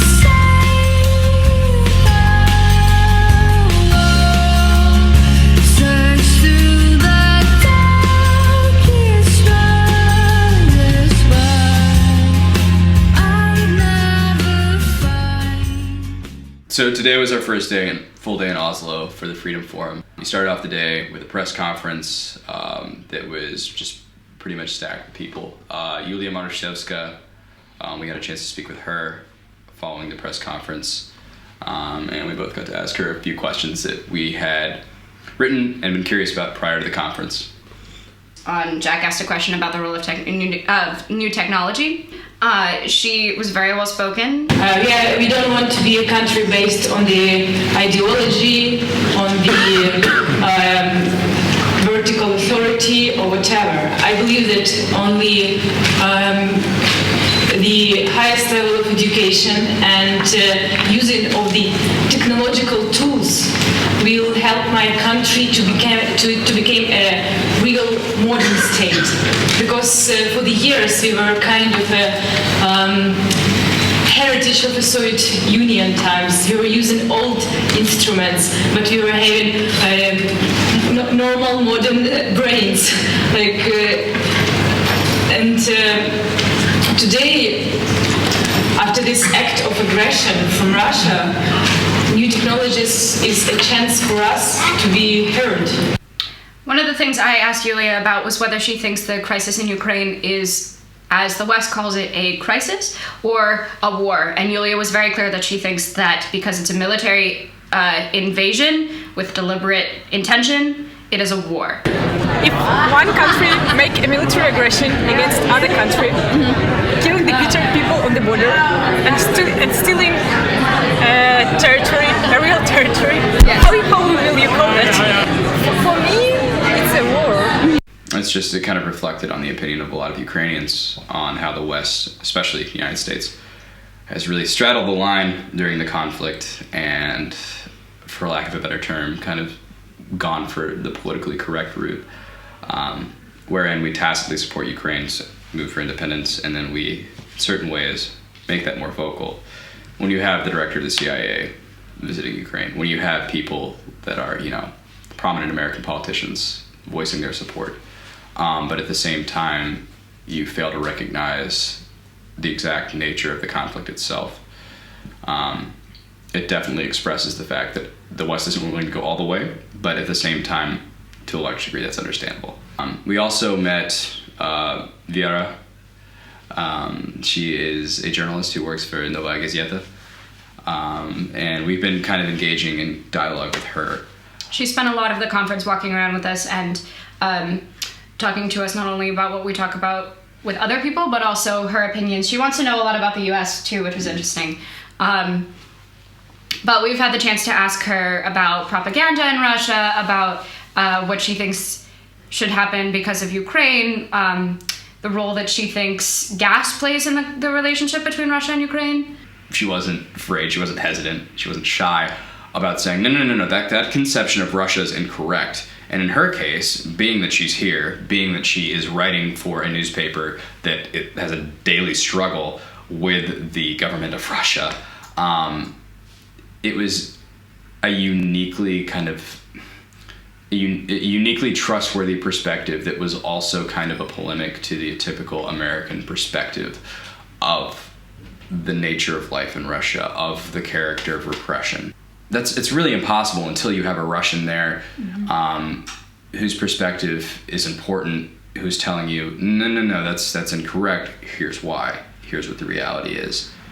Here's what you need to change about the way that you're looking at this problem. So for instance, we do something like, well, in your opinion, working for Novaya Gazeta, this essentially, for lack of a better term, opposition or liberal publication, what has your experience been? Like, how would you compare it to, you throw something out like North Korea or China, and she's like, Russia's not like that. Yeah.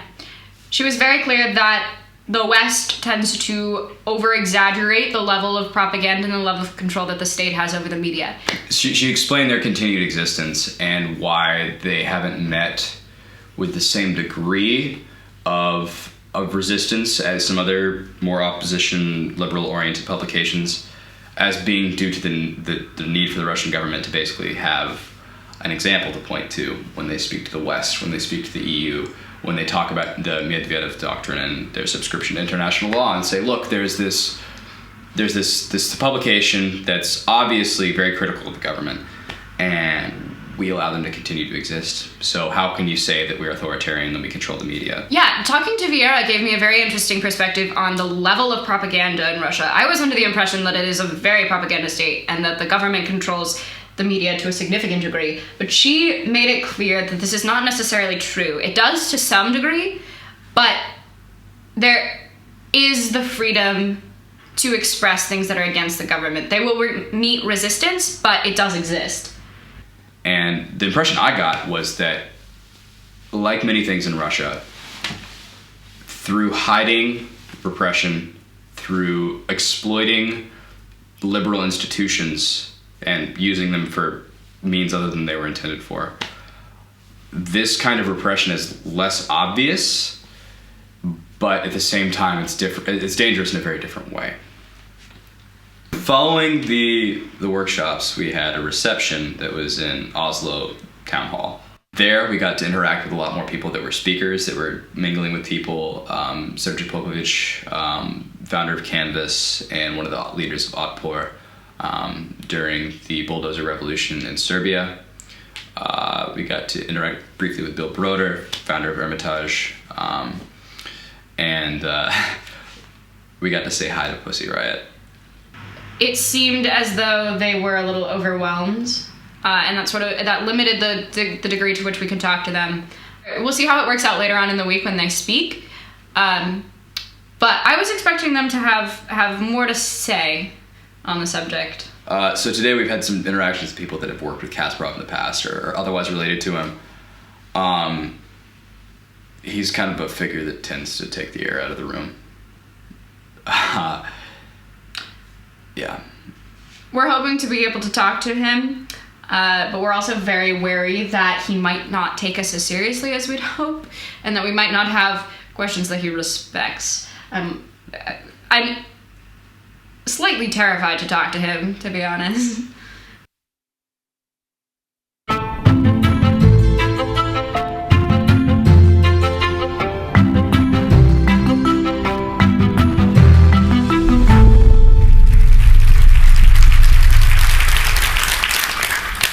And I believe that today, each of you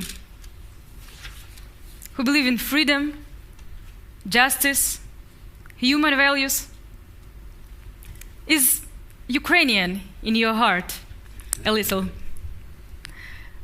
As one Georgian singer said, we are all Ukrainians. And I ask you to stay with us in this fight. I ask you to join us because I believe that goodness has to stay together because only together we can create miracles. Thank you.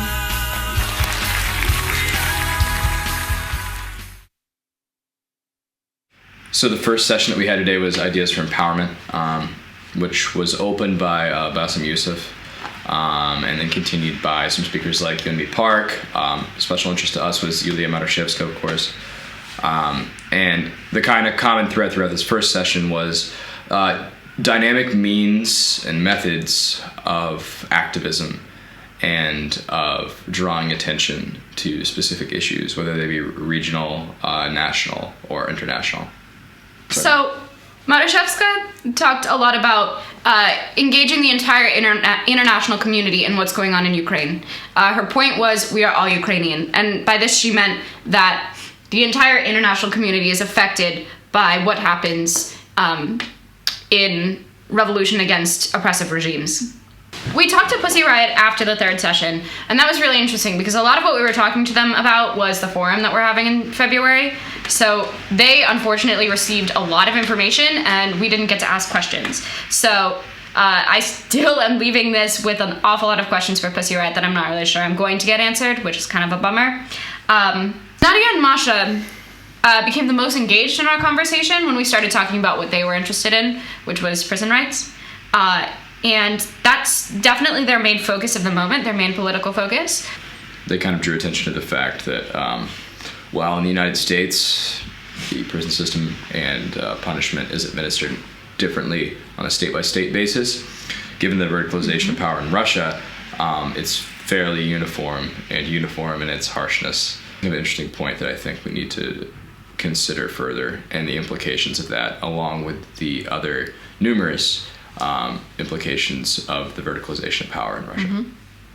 At dinner, we had a plan. We were going to go sit with the most important Russian people because we hadn't done so the night before and we kind of felt like we missed out.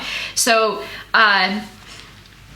we were awkwardly surveying the room and we somehow picked a table that ended up being Kasparov and his wife. Also sitting at the table was Vladimir, who runs Khodorkovsky's campaign, and they hope to establish themselves in the 2016 Duma elections as well as the 2018 presidential elections, and hopefully put Khodorkovsky in power. Following this, we had a discussion with Kasparov. He's actually a pretty nice guy. Yeah, he really likes the Freedom Forum. He had a lot of good things to say about how this is the biggest conference of its kind that brings people from all over the world to open discussion about human rights violations from all over, everywhere. He focused a lot on the personal engagement and the positive results of that, which are something that you just really don't experience nearly as much in other conferences. Vladimir had some really interesting things to say about the possibility of Khodorkovsky becoming powerful in 2018. He thinks that there's no way Putin will win the 2018 election. So he had a very kind of refreshing viewpoint. It was really good to hear from him. And it was also interesting to hear from Kasparov, who, as we were explaining our own symposium, provided his view on the kind of unpredictability of the nature of the current situation in Europe, which stood at odds with and at the same time kind of complemented Vladimir's more definite statements. this was slightly at odds with Vladimir's perspective. Vladimir also brought up the fact that Khodorkovsky is in the best position to take over power from Putin. We had the kind of signature Moody Kasparov realism alongside this kind of surprising degree of optimism from Vladimir, which I hope they'll see as being indicative of Khodorkovsky's platforms himself. The dinner in itself was just a fabulous time to meet lots of very important people in Russia. I walked away from it feeling like we'd accomplished a lot, that we'd gotten our message out there, but we'd also just met some really cool people. Today was very dense in the best possible way. Mm-hmm. Coming to Oslo prior to the forum and thinking about it in our very long journey here, it was really hard to kind of anticipate what it was actually going to be like. You see people that had organized historically great movements of civil disobedience, interacting with people that are now engaged in the same kind of work, and even though the context is different, even though the environment and the challenges themselves are different, it's clear that it's a valuable exchange, and that's the purpose of the conference, of the forum, and seeing that in action, it makes me very optimistic about the kind of profound effects and long-term outcomes of forums like the Oslo Freedom Forum. And I'll fall on my knee. Tell me how's the way to go. Tell me how's the way to see. Show me all that I could be. And I'll fall. Now, Caitlin would like to offer just a couple words on how, since then, her perspectives have continued to evolve in regards to what we've learned in EPIIC and since then. Just a few things. First off, the other student that you saw, Jack Margolin, is studying abroad in Russia right now. He was in our EPIIC class last semester, and now he's in St. Petersburg. So this forum was in October of last year, so it was very early into my experience in EPIIC. I hadn't, there were a lot of people that I still had to hear from in class, and there was a lot of reading that I did afterwards that has shifted my opinion and changed my opinions and evolved my opinions an awful lot. So I just wanted to address a couple of things that have shifted since then. Well, first off, I mentioned Pussy Riot in the video, and it was very interesting to meet them. And about a month maybe later after this, a couple of the EPIIC students went to Harvard for a talk with Masha Gessen, and I asked her a question of what she thinks the outreach of Pussy Riot is in Russia, considering I understand it to be not very large. I understand that Pussy Riot is not necessarily that well known. I could still be wrong, so if you have information on that, I'd appreciate knowing it. But also Masha Gessen pointed out that Pussy Riot's goals are not to reach all Russians. They have a specific agenda, and that's to point out the flaws in Putin's regime, but not necessarily to run the sort of opposition movements like maybe Navalny.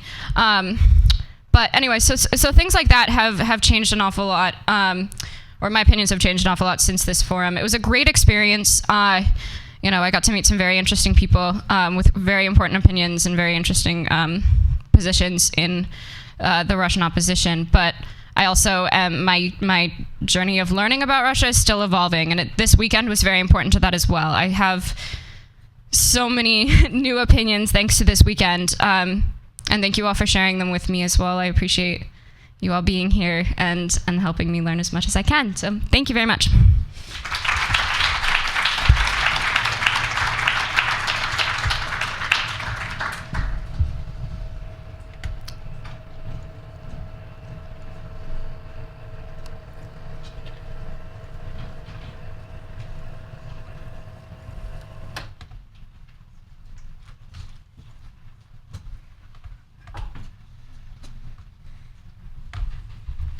Good afternoon. Oh, Is it on? Good afternoon and welcome to the final panel discussion of the 2015 EPIIC Symposium. My name is Benya Kraus, a first-year EPIIC student at Tufts University, and I am honored to be your moderator for today's discussion on Russia and the European Union. Starting as a supranational economic and political coalition that served as a counterbalancing force to the Soviet Union after World War II, the European Union has since expanded to include 28 European member states. With its expansion, relations between the EU, the Soviet Union, and now the Russian Federation have continued to evolve. In the current presence of Western sanctions and Russian counter-sanctions, we are faced with the question of how deep these relations and interdependencies run. The EU-Ukraine Association Agreement and the resulting Ukrainian crisis lead us to wonder what role, if any, the EU or NATO should play in the post-Soviet space. And with Russia being the European Union's third greatest trade partner after the US and China, we must consider what the cost of non-cooperation will be on the Eurasian economic and political stage. Today's session will explore these questions, and together with the four incredible experts sitting alongside me, we will engage in what I am sure will be a provocative and insightful conversation about the past, present, and future implications of Russia-European Union relations. I will now introduce our panelists, where they will each have 12 minutes for an opening statement. Panelists, you may keep track of your time by monitoring the light signals here. When the light turns yellow, you will have 3 minutes to wrap up your statement. Once it turns red, I ask that you quickly conclude and allow time for the other panelists to speak. You will then be able to ask one another questions before we open the floor to questions from the audience. And audience members, again, please remember to keep your questions concise and directed at one specific panelist. Thank you, and without further ado, I am extremely honored to introduce our first panelist, Dr. Angela Stent. After reading her latest book, The Limits of Partnership, as part of the EPIIC class last semester, I can attest to how accomplished and experienced Angela Stent truly is. She currently serves as the director of the Center for Eurasian, Russian, and East European Studies and professor of government and foreign service at Georgetown University. From 2004 to 2006, she served as the National Intelligence Officer for Russia and Eurasia at the National Intelligence Council. And from 1999 to 2001, she served in the Office of Policy Planning at the U.S. Department of State. Her extensive advisory experience also includes being a member of the advisory panel for NATO's Supreme Allied Commander in Europe, the Council of Foreign Relations, and the World Economic Forum's Global Agenda Council for Russia. We are extremely fortunate to have Dr. Stent with us today to share her specialization on the triangular political and economic relationship between the US, Russia, and Europe. Thank you. Dr. Stent. Thank you very much for that introduction. I'm probably not going to have time to do the triangular relationship, so I'm mainly going to talk about Russia and Europe, and we can talk about the other side of the triangle later. Thank you very much for inviting me to this conference. It's been very impressive. I'm delighted to share a stage again with Mustafa Naim. He was in Washington a few weeks ago. He received the Yonratsu Democracy Award and gave a very passionate speech about Ukraine, so I'm looking forward to your remarks. So I will, in my 12 minutes, say a few words about Russia and the European Union. I thought I would begin by setting the stage and discussing two moments from two meetings that I have attended in the last few months. The first one was in October. I have been a member for the past 11 years of something called the Valdai International Discussion Club, where the Russian government brings foreign experts on Russia to Russia. We travel to different places, we meet with top officials, and we have met every year with President and sometimes Prime Minister Putin. This year we met in Sochi, and we met in a hotel that was supposed to have been for the G8 meeting that never was, so it's a very fancy hotel but unoccupied. You can go and watch on YouTube President Putin's speech. It was a very passionate speech on his point of view. He blamed the United States for everything that was wrong in the world, including the creation of Islamic State and supporting what he called neo-Nazis in Ukraine and a number of other sins that the US has committed. It was a pretty hostile speech. And at the end of it, he called for, and this was the theme of the conference, a new world order, saying that the order that was imposed by the United States and its allies at the end of the Cold War took no account of Russia's interests, that period was over and a new world order had to be reestablished. It wasn't clear what that new world order would be, but it seemed it would be dominated by Russia and China. And the second moment I will discuss briefly is at the Munich Security Conference that I attended last month. And there, Foreign Minister Lavrov made a speech. If I closed my eyes, I would have thought maybe it was 1982, and I was listening to a speech by Andrei Gromyko. And for those of you born after that time, which is most of you, he was the long-serving Soviet foreign minister. And again, the theme was very much blaming the West for everything that had happened, talking about neo-Nazism in Ukraine. And then he added a great twist, considering he was in Munich.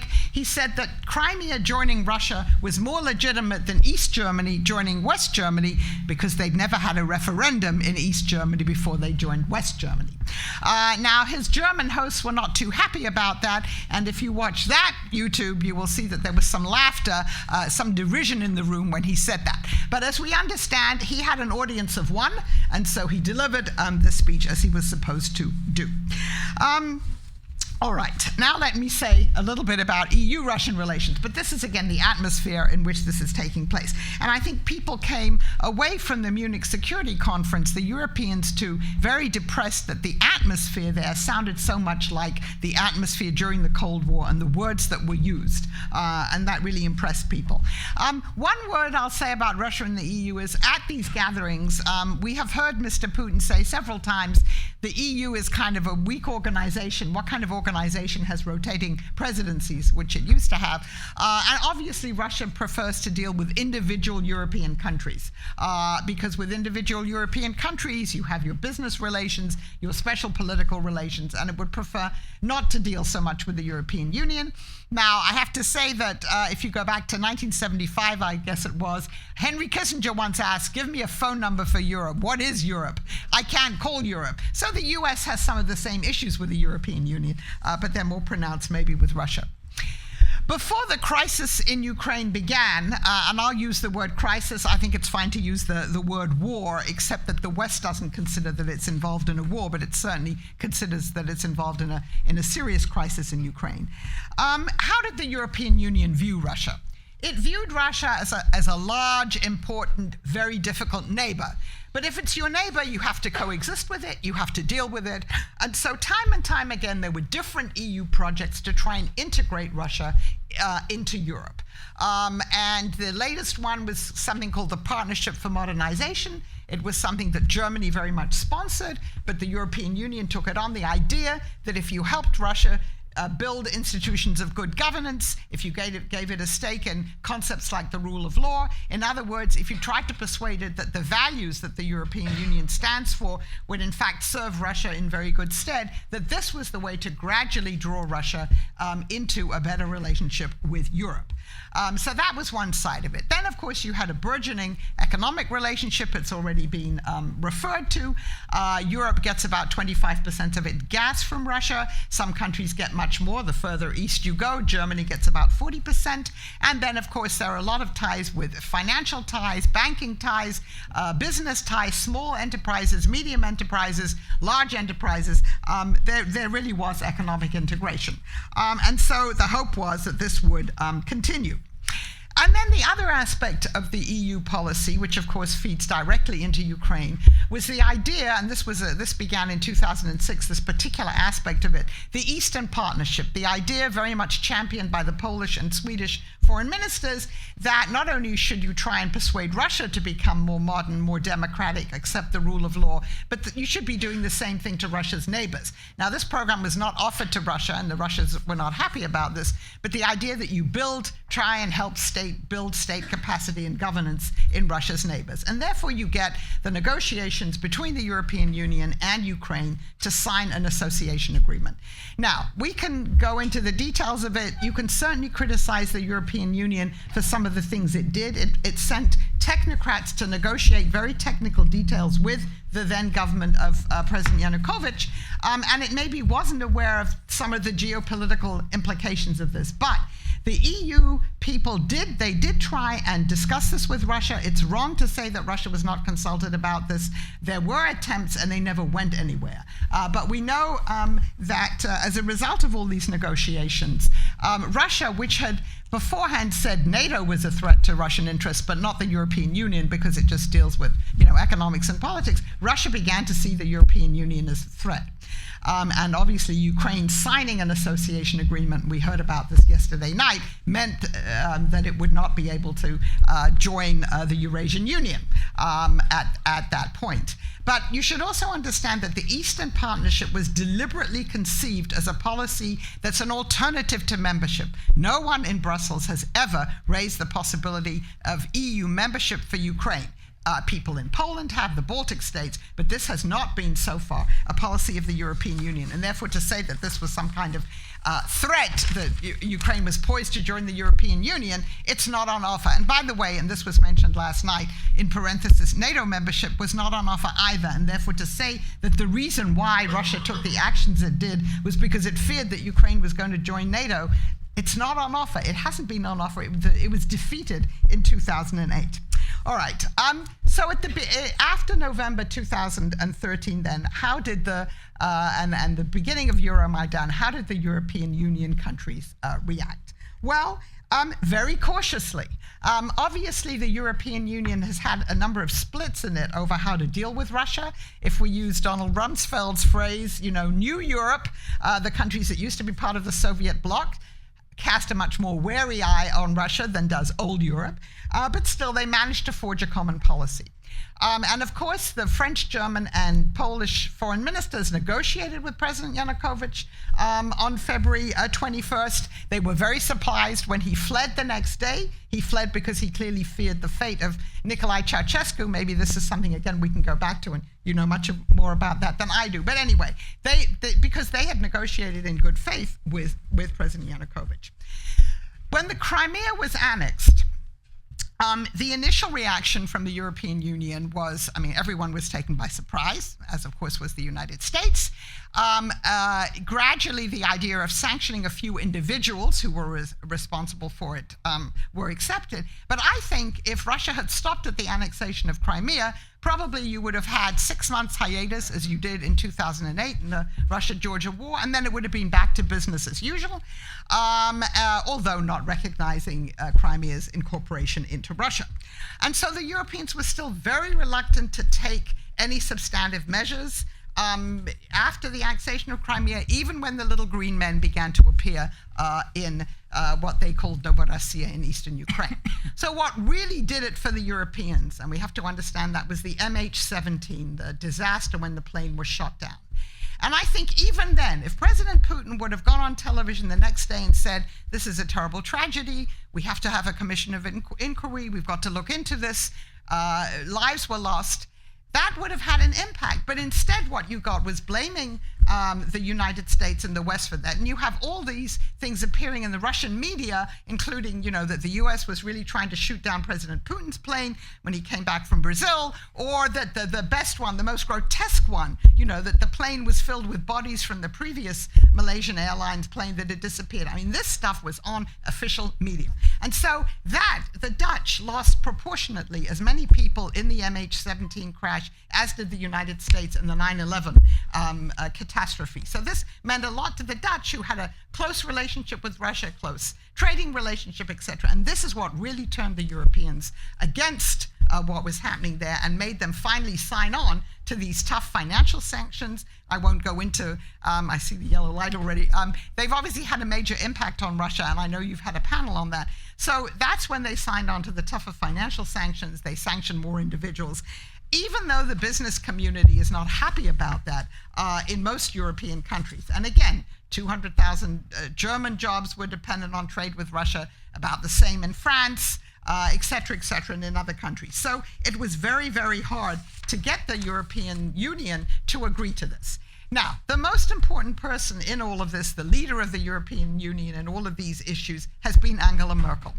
And of course, Germany has been Russia's, if you like, special advocate in many ways in the European Union since German unification. We can go into the centuries of German-Russian history. We can talk about the gratitude that many Germans felt to Mikhail Gorbachev, to the Soviet Union, for allowing Germany to unify peacefully. But anyway, Germany has been a leading voice.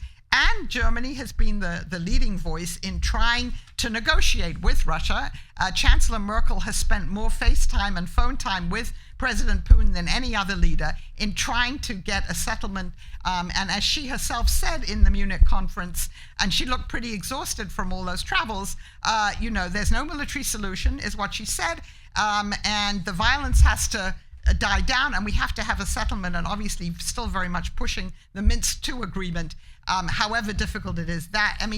Because for her, her entire concept of post-Cold War Europe, the European order, has been shattered by what has happened in Ukraine, by Russia backing separatists who've just upended agreements that were signed when the Soviet Union collapsed. And so that European order is so severely challenged that for her, it really is an existential question about what happens going forward in Europe. Now, I guess I will just say a couple of other things since I see the red light blinking. Germany isn't unified on this. And like other populations in Europe, but particularly in Germany, there are a sizable number of Germans. They're called Putin-Versteher in German, which is pretty funny, which means someone who understands Putin. But people who, in fact, believe that Russia was ill-treated when the Soviet Union collapsed, believe that neo-fascists are in power in Ukraine. You've had prominent intellectuals signing letters saying that Germany shouldn't be punishing Russia. So you have a substantial number of Germans who, in fact, buy the Soviet story on this. The Russian Freudian slips again. The Russian narrative on this. Are a pressure group there, often in Europe, and it's not only in Germany, those groups that tend to accept the Russian narrative also really don't like the United States. So there's a direct link between sort of being pro-Kremlin, if you like, and being anti-American. And so I think this will continue, and it's true in other European countries too. All right. So I think what has happened and then the final thing I do want to say is that there are other groups in Russia has been supporting parties of the extreme right and extreme left in Europe, Eurosceptical parties. The Kremlin believes that the European Union is weak. It has economic problems. The Greek government is a perfect example of this. The new Greek government that doesn't want to accept the sanctions anymore, where both the right wing and the extreme nationalist part of that government have close ties to Russia. So, and then a country like Hungary, obviously, so it's not true to say that all new Europe is more wary of Russia. Hungary now has this new close relationship with Russia. Cyprus, well, obviously, there's a lot of money involved in there, and then even countries like the Czech Republic and Slovakia. So, I would say that Europe is still united on the sanctions, but it may not be for much longer. It's possible that in the end, the Kremlin will have achieved a goal, which was also one of its Cold War goals, of not only splitting the US and Europe, but dividing the European Union itself. There are serious divisions there over what to do about Russia. But I think for those countries in Europe that understand the gravity of the situation, they, like the United States, understand that we have to live with a new reality, that a lot of the things we've heard about, discussed in this conference about the need, you've got to, more negotiations with Russia, more agreements. Many people are coming to the understanding that Russia doesn't want a solution to this crisis, to this war, or the solution that it wants is a permanently weak and divided Ukraine, hoping that the government in Kiev will fall if this war goes on and if the economy continues to deteriorate, and that maybe a government will come to power in Kiev that will want to work with Russia again. So I think the old assumptions that you can go back to negotiations and achieve agreements may not be true, and we may be in for at least a 20-year crisis. Thank you. Thank you, Dr. Smith.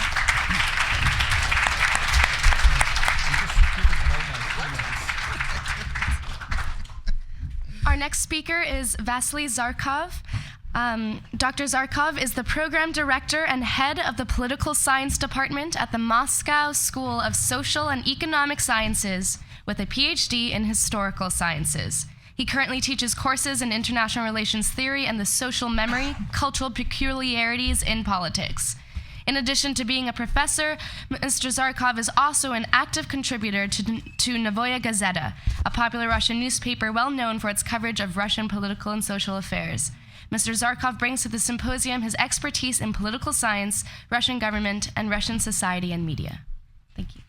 Thank you. Good afternoon, everybody. This is my first public speech in the United States, and I am very much grateful for this possibility to the Tufts University, to the Institute for Global Leadership, and to the Symposium coordinators.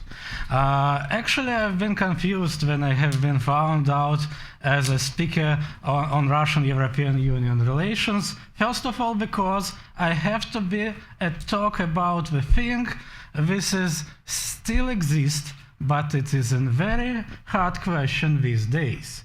There are several ways to point and describe this issue.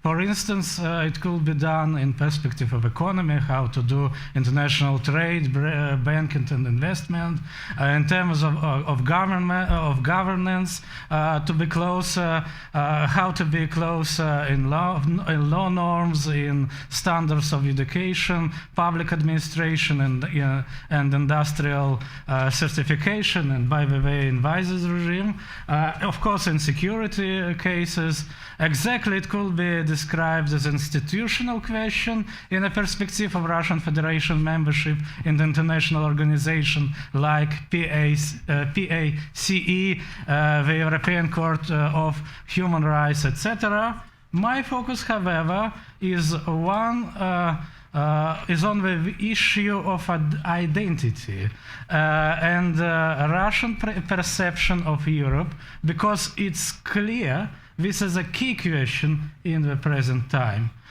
What is Russia? By the way, this is a picture for my 11 minutes of my 12 minutes. This is old picture, you know. It's a picture from Time magazine from the last Cold War.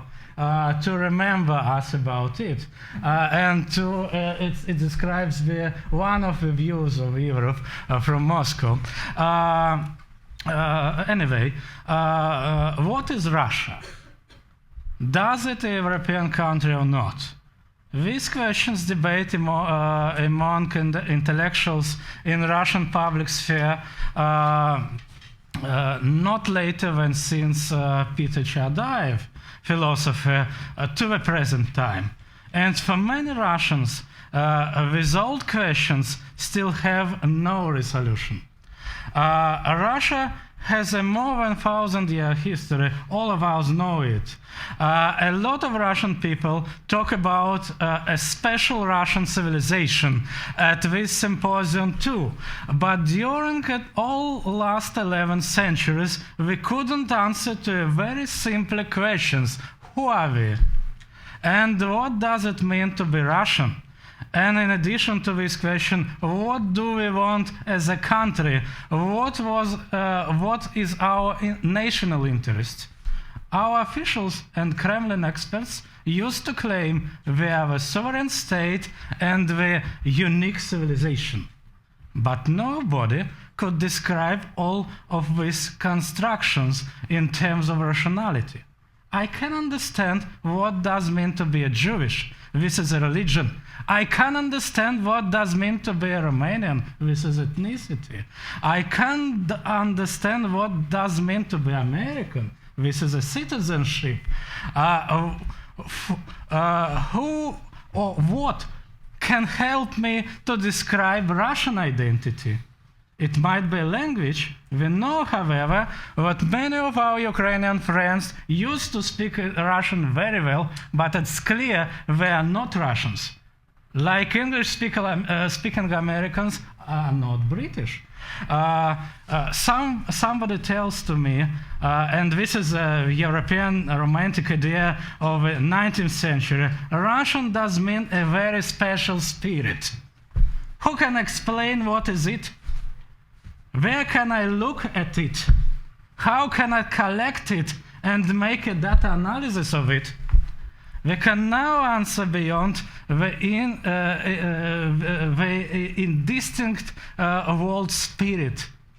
I very hope that is non-alcoholic one. Russian political thought and Russian thinking about identity was held up in the European 19th century. So we couldn't make a rational and modern sense in this case. Through this main issue of our identity, we have specific problems which our sensing of with our sensing of the world, of our nearest neighborhood, including Europe, is the biggest and most important foreign partner of Russia. Does Russia Europe or not? This is the eternal Russian question. Historically, Russia developed its structure as a periphery and one of frontiers of Christian world in the East. Since its earlier centuries, Russia was one of the Christian countries on the border with the Islamic powers and has a strong domestic Muslim minority. Geographically, Russia was also very far from antique European centers of civilization like ancient Rome. All these things are events of our past, but they provide the popular idea Russia is not Europe, but it is not Asia too. This is Eurasia, with special construction, with special conditions such as brutal authority, huge centralization in governance, poor civil society, with strong control by the state in every sphere, etc. However, if we look at Europe, we can find out that many European countries, like Spain or former Austrian Empire, had spent centuries in the neighborhood with the Islamic powers, like Arab states or Ottoman Empire. Nowadays, Western European countries used to have a growing up Muslim minority. Does it mean that contemporary Europe is Eurasia too? Not really. On the other hand, present Russian apologists of special way criticize contemporary Europe for tolerance to minorities, including Muslims, gays, etc. Vladimir Putin and his followers claim they support the traditional European values, thinking like old school approach of Western countries before 1968 and bit more ago in the Central Europe of 1930s. We know it was Europe of Mussolini and Hitler. But it's sure this is not European standard now. The real difference between Europe and Russia is not in civilization or any special spirit. Almost simply, when we present it to ourselves, we have different structures in politics and economy, first of all. Russia has not completed its modernization, not only an economical and technical development process, but firstly as a social and political transition. Basically, when we say European today in Russia, it does mean modern. Russia is not a European country at all, not now, not because of geography or special cultural codes or even genes. Russian structure is still out of the freedom, democracy and rationality, out of modernity. To sum up, and we can change our picture. To sum up, all top secret of special Russian way out of Europe is actually very clear. Seems very clear. The present Russian authority doesn't want Russia to be a democracy and open society. But tens of millions Russians do mean they are European themselves. Even through the strong TV propaganda, about 15% of Russian citizens, more than 20 million people, want their country to be European. What does mean a democratic state, first of all? Look at this picture, please. These are tens of thousands Muscovites, the people of Russia, who was not afraid of the comrades who brutally killed Boris Nemtsov a day ago. On this Sunday, these tens of thousands have came to the manifestation of their civil solidarity to say no to dictatorship or war in their country. All of them, and me too, are at huge risks in our country now. We are not sure about our safety and life tomorrow, like Boris Nemtsov, Anna Politkovskaya, Galina Starovoitova, and many, many others. But we still go on. My colleague and friend Kirill Martynov, a professor of political philosophy at the High School of Economy in Moscow, has written his blog today. There is a good reason to want a democracy. We need a democracy to survive us as humans. It seems absolutely right, so we still do it, dreaming about Russian route to modernity and exactly to European Russia. Thank you for your attention.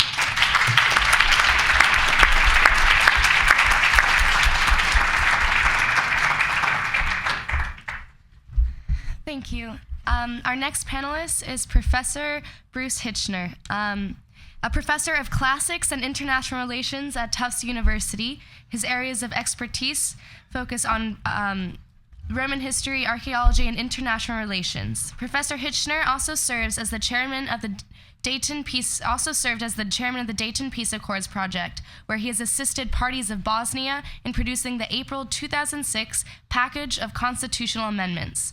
Under his direction, the Dayton Project has organized numerous international conferences and workshops on the Dayton peace process, Kosovo, Montenegro, and other Balkans issues highly attended by world leaders and officials.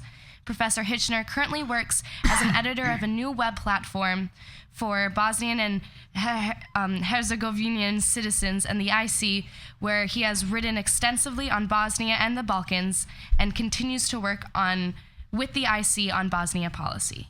Thank you. Thank you very much.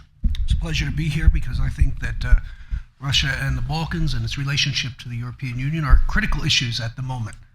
What is Russian policy in the Balkans, in the Western Balkans? And I'm going to focus my comments on Serbia, Bosnia-Herzegovina, and Montenegro. Since approximately 2008, Russia has actively asserted its interest in the Balkans.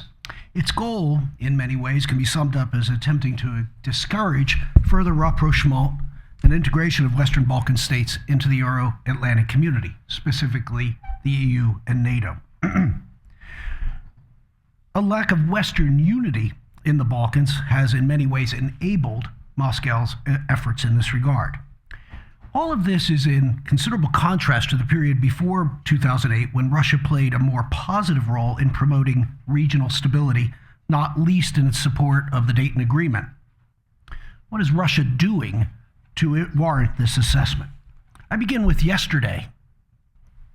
Yesterday, Russia, for the first time, bypassed the state authorities in Bosnia-Herzegovina to sell gas directly to the Serb entity in Bosnia. This is the first time that Gazprom will supply the entity directly without intermediation of any state entity body in Bosnia. Russia has used, as you know, gas as a political tool, and now that tool will be even more powerfully applied in Bosnia. Russia has been a strong supporter of Milorad Dodik, the Republika Srpska president, who has long advocated for RS, the Republika Srpska's independence. In November, when Vladimir Putin visited Serbia, Dodik was treated like a head of state and invited to Belgrade to meet with him. Russia has treated in recent years, including also the Russian Orthodox Church, I should say, as the RS is a virtual independent state within Bosnia. Russia holds veto power in the United States UN Security Council and has last year abstained during the annual vote in November from extending the peacekeeping mission in Bosnia. This was the first time since the Euro force was deployed 14 years ago. Russia also requested a sentence in the report mentioning that, quote, the Euro-Atlantic perspective of Bosnia and Herzegovina be omitted from the annual Security Council resolution. At the quarterly meeting of the Peace Implementation Council in Bosnia in December, Russia inserted a footnote into the EPIIC report objecting to an initiative to encourage reform in Bosnia with the carrot of EU membership, saying that integration in the West was not the Balkan countries' only option. The footnote read, the Russian Federation is of the opinion that Euro-Atlantic integration is not the sole perspective for Bosnia. Russia has long focused its attention on Belgrade, but of late in a way that is deeply concerning. Serbia, which is the only country in Europe with a free trade deal with Russia, signed a strategic agreement with Moscow in 2013. Serbia has also signed an agreement with Russia to allow Russian troops to be based at Niš Airport in Serbia, which has been used by Serbia as a base for its activities in northern Kosovo. I should point out also that the Belgrade-Pristina talks, which have been highly successful and mediated by the EU, have basically come to a halt in the past year. And Russia has continued to block any effort to recognize Kosovo's status as a state at the UN. Serbia has also signed a 15-year-long military intelligence sharing and officer exchange agreement with the Collective Security Treaty Organization, Russia's equivalent to NATO. During a September visit to Serbia, Mr. Putin was honored with the largest military parade since the days of the former Yugoslavia, and in November, Russia and Serbia conducted a joint military exercise outside Belgrade. Below the horizon, Russia's state railways, headed by Vladimir Yakunin, who is on the EU list of individuals barred from entering any EU country, is upgrading a 320-kilometer stretch of railroad in Serbia. Russia's state-owned energy giant, Gazprom, has a majority stake in Serbia's national gas supply, and Russian Lukoil has almost 80% of Bopetrol, a Serbian natural gas chain. Finally, Montenegro, like Serbia, has a long history of close relations with Russia, but the tiny Balkan republic pursues a careful balancing act between Russia and the West. While Montenegro backed Russian sanctions against Russia after the invasion of Crimea, when Montenegro was not invited in September to the 2014 NATO summit in Wales, Montenegrin officials openly questioned whether sanctions were appropriate. Russia has significant economic influence in Montenegro and is the country's largest investor, with up to 1/3 of all enterprises owned by Russian companies. Russia has also requested access for the Russian Navy to use Montenegrin ports for refueling and maintenance. This request was turned down as it would seriously impact Montenegro's membership process. Russia's policy in the Western Balkans has come on the heels of a Western policy malaise in the region, which stretches back to 2006 after the failure of the constitutional reform package. To be sure, European integration is no longer the unalloyed good that it was once thought to be, but is still in the best interest of the Western Balkan states to join the world's largest economic union. Even long-suffering and put-upon Greece still believes this to be the case.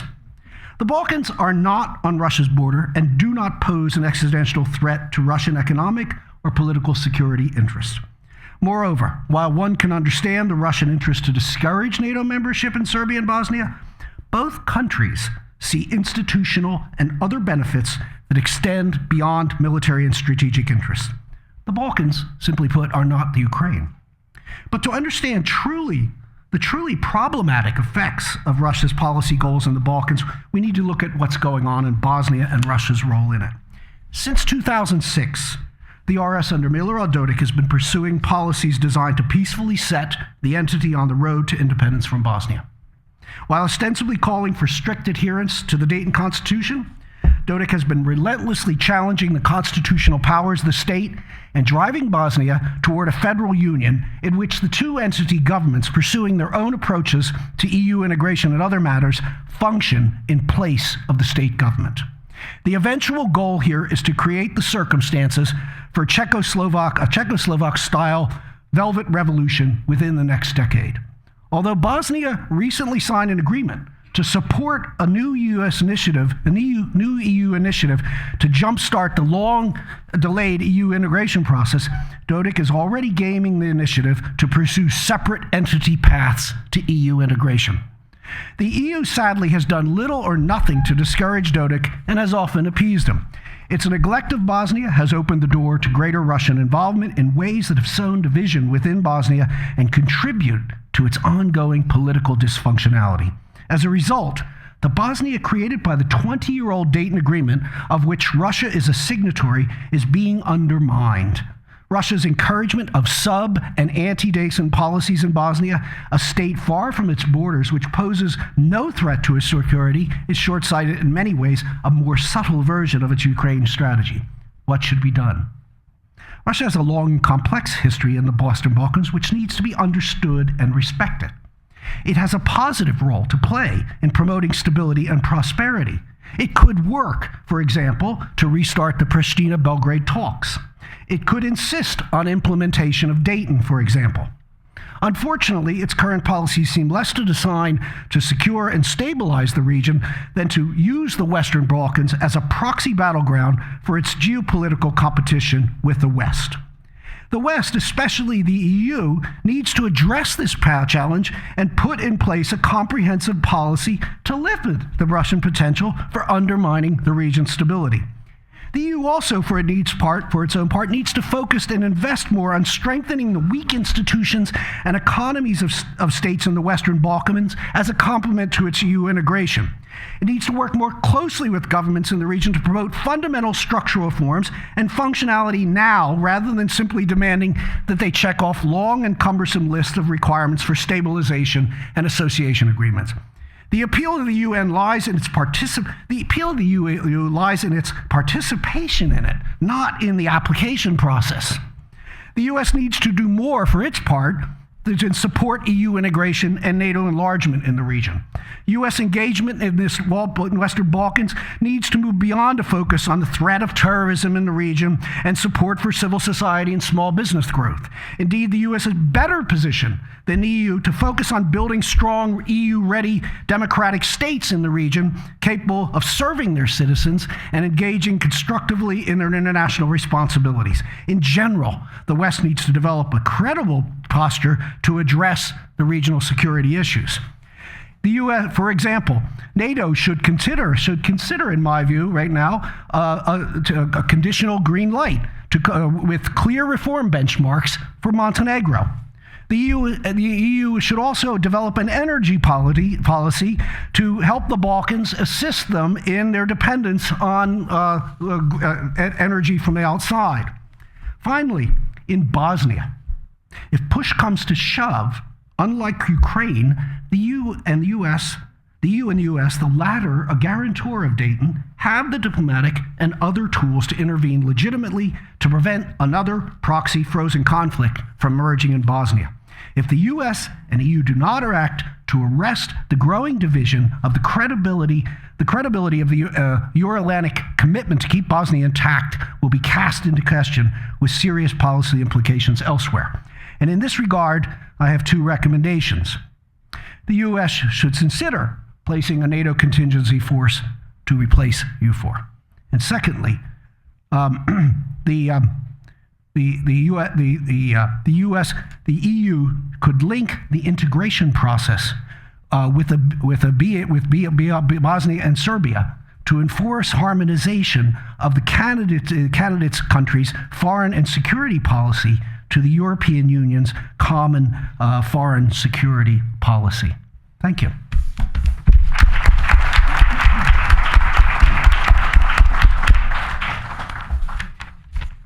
Thank you, Professor. Next Next, we are extremely honored to have with us today Mustafa Nayem, a current member of the Ukrainian parliament who played a crucial role in the Euromaidan protests. Since 2006, he has been working at Ukrainska Pravda, otherwise known as Ukrainian Truth, directing online media. In 2013, he founded Ukraine's first independent internet TV channel in response to censorship and media monopolization in Ukraine. His efforts in activist work have been severely challenged by the former Ukrainian government, but Mr. Nayem continues to be one of Ukraine's leading investigative journalists and anti-corruption activists. It is with great pleasure that I welcome Mr. Mustafa Nayem to share his unique experience with Ukrainian, Russian, and European relations with us today. Thank you. Thank you very much for these words. I would like to start from other sad words. You know that 2 days ago near Kremlin was killed Boris Nemtsov, and he was great and outstanding friend of Ukrainian people and our struggle and our freedom. And I'm sure that this man will be the symbol of other Russia, free Russia, and prosperous Russia. And on behalf of this topic, I would say that behavior of European Union now toward Russia remind me the same thing we had 1 year ago during Maidan. 2 months before Maidan, we asked European leaders and their representatives that, Yanukovych is not going to sign this agreement with the European Union, and they didn't believe us. They told us that, it's not true, he is a tricky guy, he will try to have some money from Putin, and then he will sign this agreement. Okay, we was waiting, and after first clashes on Maidan, we presented to European structures big investigation about assets and companies of Mr. Yanukovych and his associates, and we hope that they will start some sanctions and oppose some sanctions on family of Mr. Yanukovych, but they didn't. And you know the results. In 4 months, more than 100 people was died on Maidan. They was shot. And even after that, European Union and their leaders, they was ready to have deal with our president. You know that Mr. Minister of Foreign Affairs of Germany, France, with our opposition leader and representative of Mr. Putin, Mr. Lukin, they signed this agreement with Mr. Yanukovych, under which Yanukovych was our president, and they were ready to recognize him as a president for more than 8 months. And it was done after, I repeat, after that more than 100 people was killed in the Kiev. And Yanukovych was stopped not by European Union, it was stopped by Ukrainian people. And we have the same situation now. The situation repeats itself again. When we had Crimea, all European leaders told us, you don't to escalate situation. When first green man appeared in Crimea, they asked us, please prove us that those people are Russians. When Russian troops captured building of parliament of Crimea, they told us, don't please fire, we will solve this problem.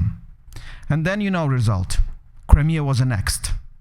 And only one thing that can do European leaders, they just express their concerns that it happened.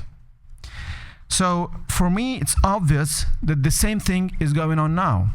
Because when first people, we don't know who was that, we didn't know, appeared in Donbass, European structures told us, please prove us there are Russians.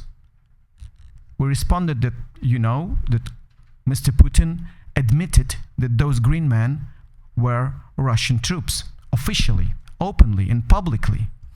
They told us, it was Crimea, it's not Donbass. Let's wait. Okay, we was waiting.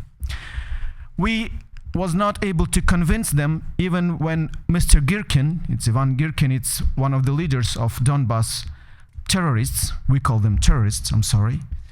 So this guy on press conference in Donetsk told that he was working for FSB, and during his leadership of those terrorists, more than 700 people was killed.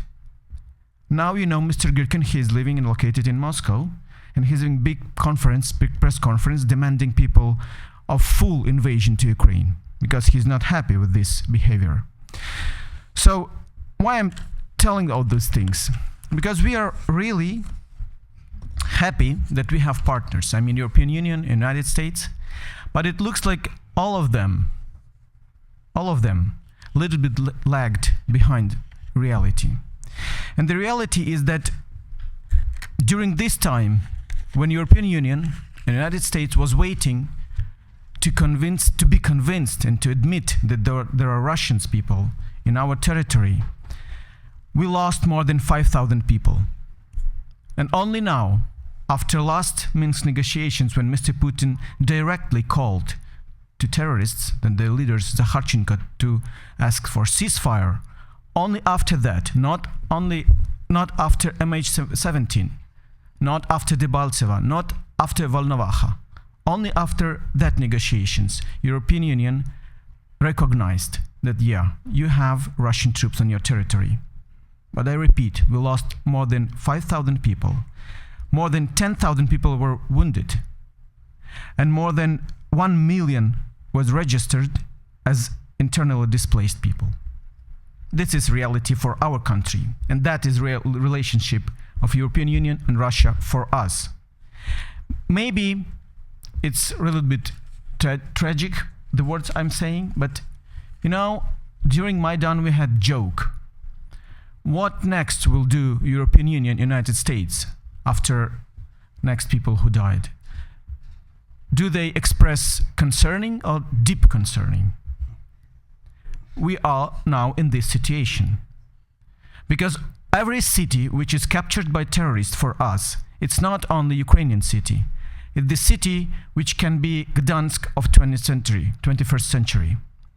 You know that before World War II, Gdansk was captured by Germany and France and European elites.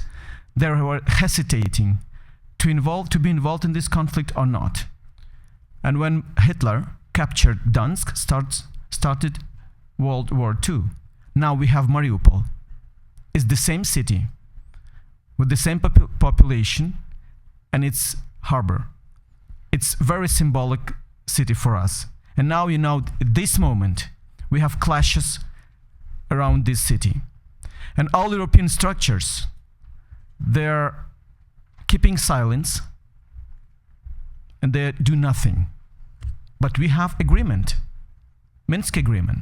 And it looks like all those agreements with Russia now, they are like Budapest agreement. Because we have agreed something, we don't have any punishment. Even now, when every day we're losing people, every day, it's not joke, it's not words. Every day we have corpse in our territory. And we can convince European leaders to do something, to put more sanctions.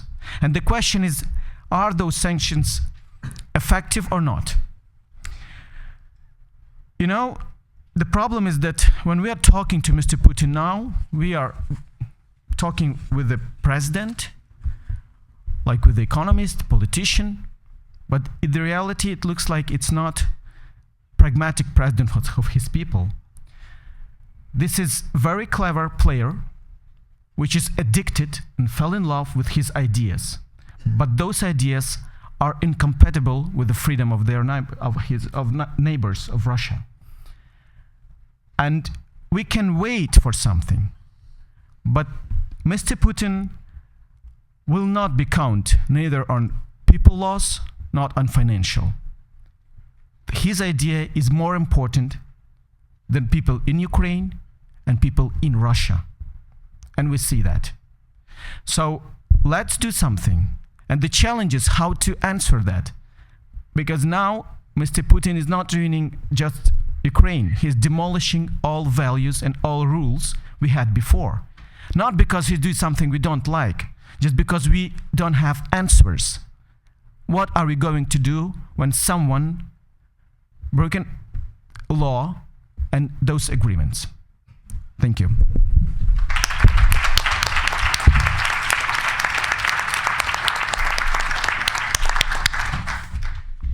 Thank you. We will now open the panel if any of the panelists have any questions for each other. Any? No? Okay. Then we can open the questions and answer session to the audience.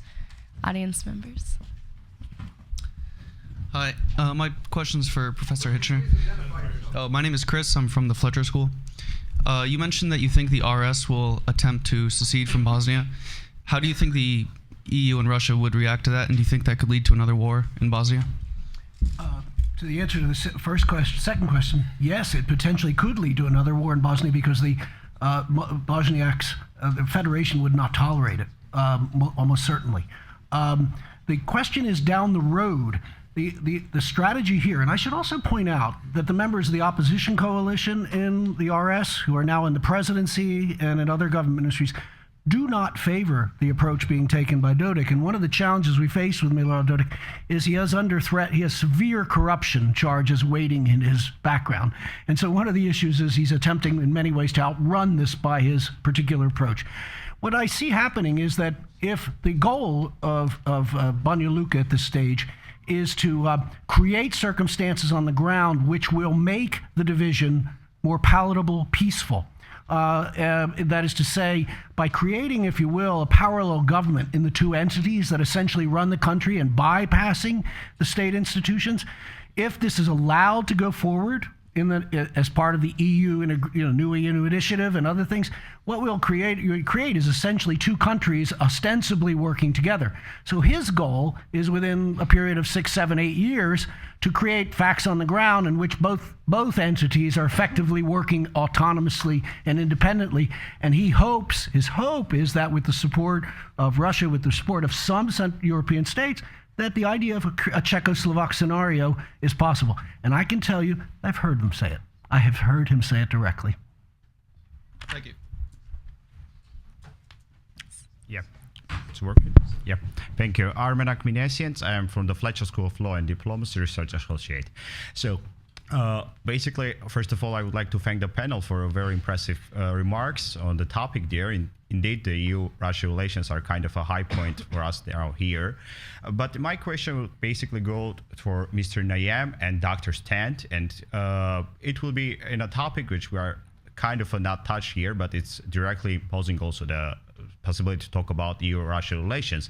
The possible US supply of lethal defensive weaponry. Yesterday, I was attending a conference at Harvard Kennedy School there, and Ambassador Tony Gardner, our ambassador to European Union, he made a comment that we are waiting for a game changer to provide the lethal weaponry to Ukraine, defensive lethal weaponry to Ukraine. And he mentioned out as a game changer, as a probable game changer, the fall of Mariupol.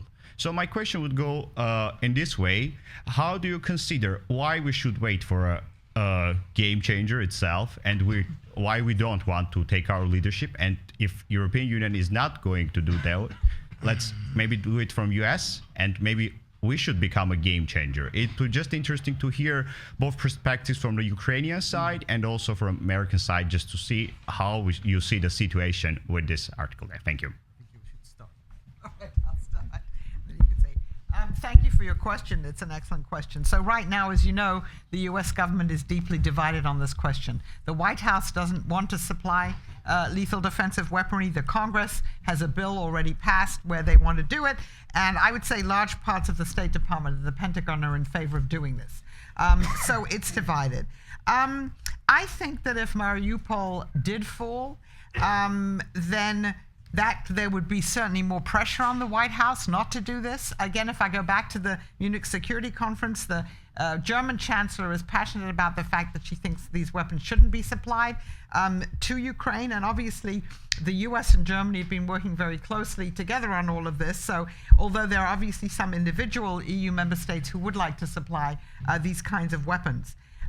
So for the moment, I don't think from the US, I don't think there will be a supply of these weapons yet. Maybe if Mariupol falls and maybe if there's more bloodshed, there could be. And I would raise one question. President Poroshenko was in the United Arab Emirates recently and apparently signed some weapons contracts with them. You can also ask, where do those weapons come from originally? Very good hint. Okay. I will try to explain our opinion and our point of view. That in 1994, Ukraine were third most powerful country in the world by amount of nuclear weapon. I repeat, third biggest after United States and Russia. And we agreed to eliminate more than 2,000 missiles, nuclear missiles.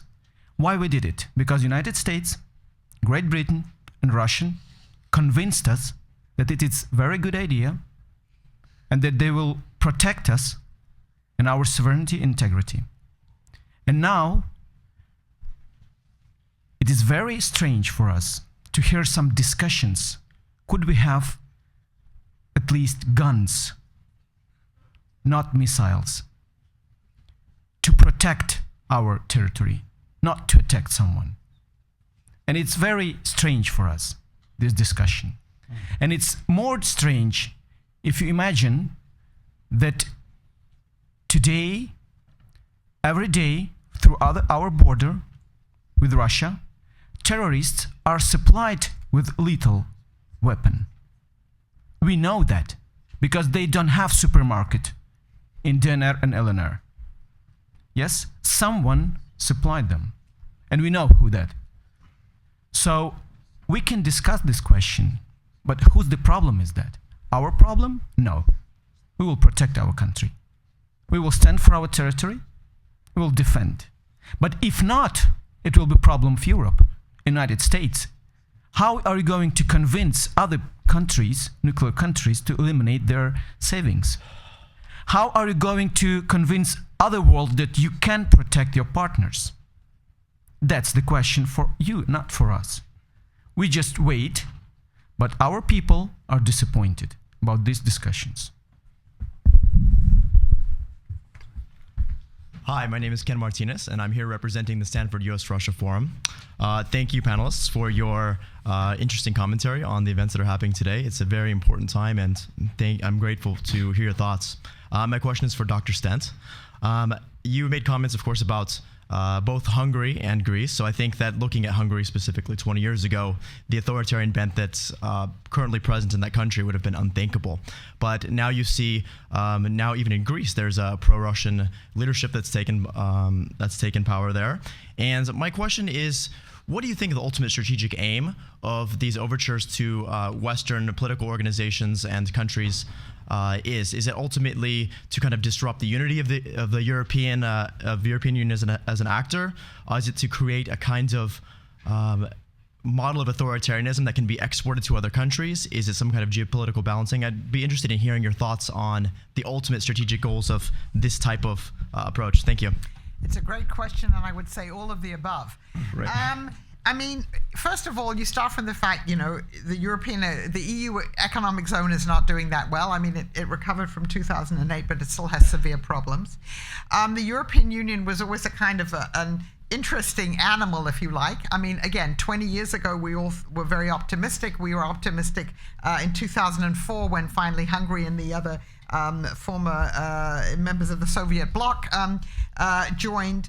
But, it consists of states with very different interests. And at a time when, there's weakness there, and at a time, and then, we have to factor into this the immigration issue, right? I mean, one of the reasons why you have the National Front, the UKIP party in Britain, all these extreme right-wing parties, and then the left-wing parties have different issues, but the extreme right-wing parties is because they're reacting to the fact that they don't like all these immigrants who've come, particularly from Arab countries. We know all of that, living there, and so that creates again skepticism of the European Union, and a desire for more, if you like, nationalistic policies. So you have some very clever people in the Kremlin who understand that, and who have been fostering links. Again, and then we go back to President Putin and Russia standing for as kind of conservative international, that they really represent true European values, and the rest of Europe is satanic and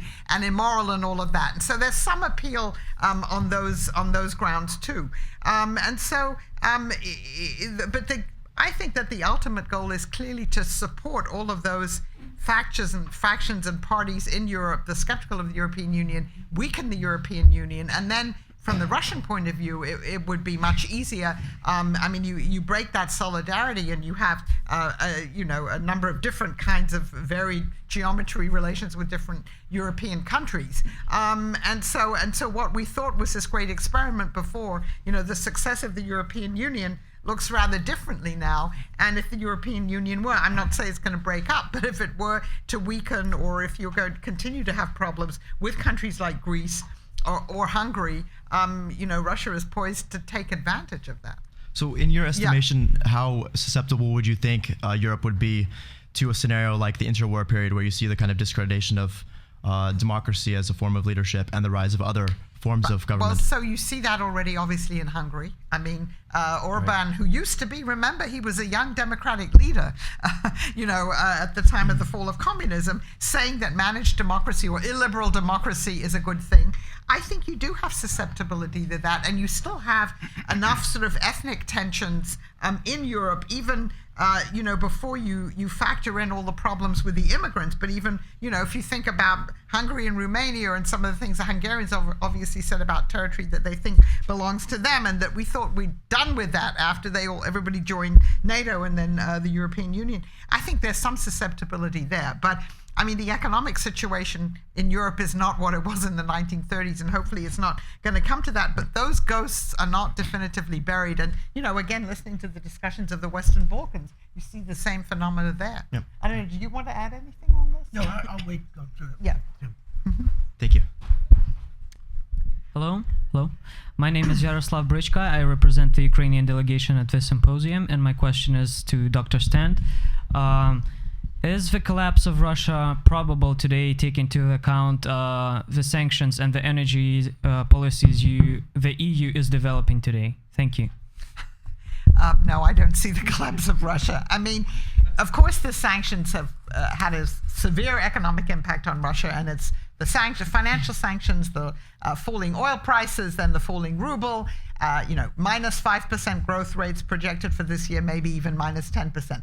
Clear, severe economic impact on Russia. But Russia it still has currency reserves. It still does have a lot of oil and gas, and there's still quite a lot of countries that want to buy it. So we in the West, people tend to say, oh, Russia is isolated.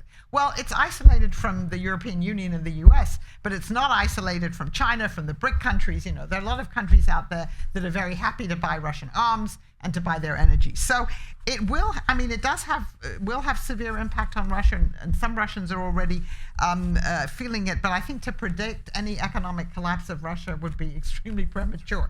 I think the only question is, if things really deteriorate and somehow there's an agreement between the US and Europe to exclude Russia from the SWIFT international payment system, that would have very serious impact. But given what I said about divisions within Europe, and given the understanding that this would be really the so-called nuclear option in terms of financial sanctions, I don't think that's likely.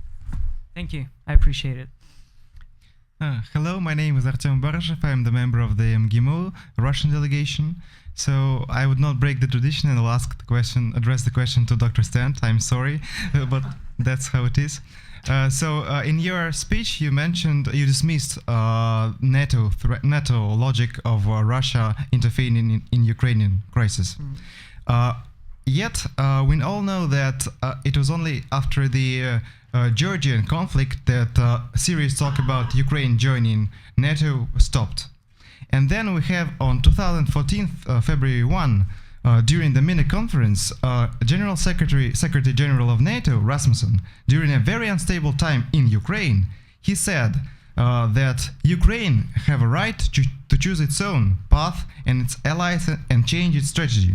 And in Russia, it was, logically, a lot of people considered it a direct invitation from NATO and to Ukraine. So my question is, do you think that there is really no logic under Moscow's position on NATO? Thank you.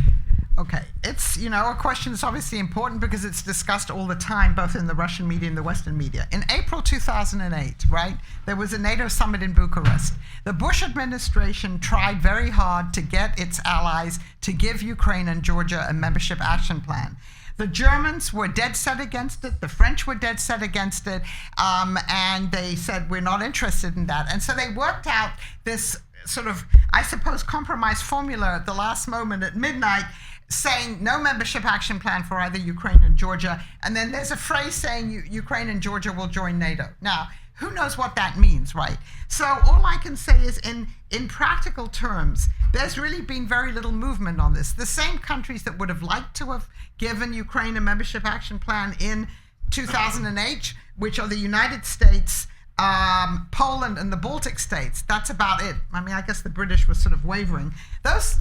Nobody's views have changed. There's no one in NATO, no groups really advocating a membership action plan or NATO membership for Ukraine. So I think a lot of this, and if a general secretary says something, of course, the official policy of Ukraine is that membership is open to anyone who's qualified for it, right? A European country that's qualified for it. But you have to be qualified for it. So I personally believe, and of course, until very recently, Ukraine itself said it wasn't interested in NATO membership. I know the Rada has said something different now. But in real terms, there's zero likelihood, for as long as I can imagine it, that a NATO membership action plan or NATO membership will be on offer for Ukraine. Thank you. Roman Lonkin, Institute of Europe, Russian Academy of Sciences. Many of experts on the symposium just claimed that without Russia, it's impossible to solve that conflict between two countries and the Ukrainian crisis at all. And I think that the contacts with European colleagues are just crucial and very important for resolving that problem, that conflict. On my opinion, just on some conferences, European diplomats just have more in common with Russian experts and diplomats and many mutual conversations, and they're just saving the agenda for the future instead of contacts with American diplomats and experts that on official level very just sometimes maybe hostile for Russian position. So my question is that is it possible to solve that conflict? Maybe it will be a provocative question without United States. Or only just using that political agenda, informal political agenda of Russia and European Union, because it's just in Putin style, just to make impression that he plays better than United States, and to return, for example, for roadmap between Russia and European Union, and to general agreement between Russia and European Union. So if it's possible, and what is importance of that mutual political agenda of Russia and European Union for that crisis? Well, I mean, it's an important question. I mean, that agenda that the European Union and Russia have, I mean, it's still all there on paper, right? But it's basically come to a halt because, of the fighting in Ukraine and because of the inability to get a ceasefire that lasts. But the agenda hasn't gone away. Russia is still a member of the Council of Europe, right? So far. So all of those issues, I mean, the roadmaps, are still there, but they just haven't been, they haven't really been activated very much. So I would say if it's possible to come to an agreement here, then eventually these things could resume. But the problem is, I don't know to what extent the European Union countries, for instance, would be willing to accept a frozen conflict in Ukraine. That's right. So let's say this Minsk II lasts for a while, but I mean, at the best, right, you're going to have a frozen conflict there, you're not going to have people being killed, which is very important. But you're not going to have territorial integrity of Ukraine, and you're still going to, obviously, the Ukrainian government faces a lot of problems. So I think these are the kind of issues that the EU itself is going to have to grapple with. And at the moment, nobody wants to discuss that explicitly. But if the EU did then resume its negotiations and its business sort of as usual with Russia, and if there were, a frozen conflict in eastern Ukraine, then we've already reached another stage where we thought maybe we wouldn't be 5 years ago. Good evening. Well, our side decided that we will address all our questions to you, Dr. Stan. I absolutely see eye to eye with you that there's no military solution to the Ukrainian problem. And yesterday we discussed lethal weapon supplies, etc. And I'd like to ask you, how do you think and what do you think of sanctions against Russia? Is it some sort of a token or just a means of changing Russia's policy? And what is, to your mind, a turning point after which these sanctions will be called off? Is it after the full implementation of the Minsk agreements or later? Thank you. Okay, well, I mean, so the sanctions have been, as I said, quite effective economically. They obviously haven't done anything so far to moderate what Russia is doing in eastern Ukraine. So on the one hand, you could say they're a failure. I guess and so if the goal is to, get the separatists to pull back and to allow Ukraine to restore its territorial integrity, and I'm excluding even the Crimea question now, but if you just look at eastern Ukraine, then that isn't working. On the other hand, this is a crisis, a war, where the initiative has been more or less all the time in Russia's hands, and where the West has responded to it. And since there is no military option, the United States is not going to go to war with Russia. Sanctions and are the next best thing, so to speak. And so that's why you've had all of these sanctions. And I think at the moment, as long as the situation continues as it is, you're not going to get them lifted. I think if you do see again, if there's no, if there's no attempt to take Mariupol, and if you see a ceasefire that's lasting, and then you have to ask about, the heavy weapons being withdrawn, about Russia stopping supplying weapons and men to that area, then I think you will get pressure, in the EU certainly to lift sanctions. It's not, the pressure in the US is going to be much less. We don't have, our economic relationship with Russia is much less robust than is the EU. ExxonMobil isn't happy about the sanctions, but US companies aren't really hurting because of this. So the pressure in the US to keep up the sanctions is going to be greater than it is in Europe. But I think, if there is, as I say, a genuine ceasefire, then you'll get pressure to lift some sanctions. The next real discussion is going to be in July, when the sanctions that were imposed for the downing of the Malaysian airline come up for review, and that's going to be when the discussion will come again. I'd like to add something to this, is that I don't think people have fully taken on board the consequences of the military decision by separatists to establish, quote, people's republics. This is a generational problem. EU-Russian relations are not going to get back on track very soon at all. And the idea that it's 6 months away or 8 months away, this has wrecked a process for a long time. It's a generational problem now.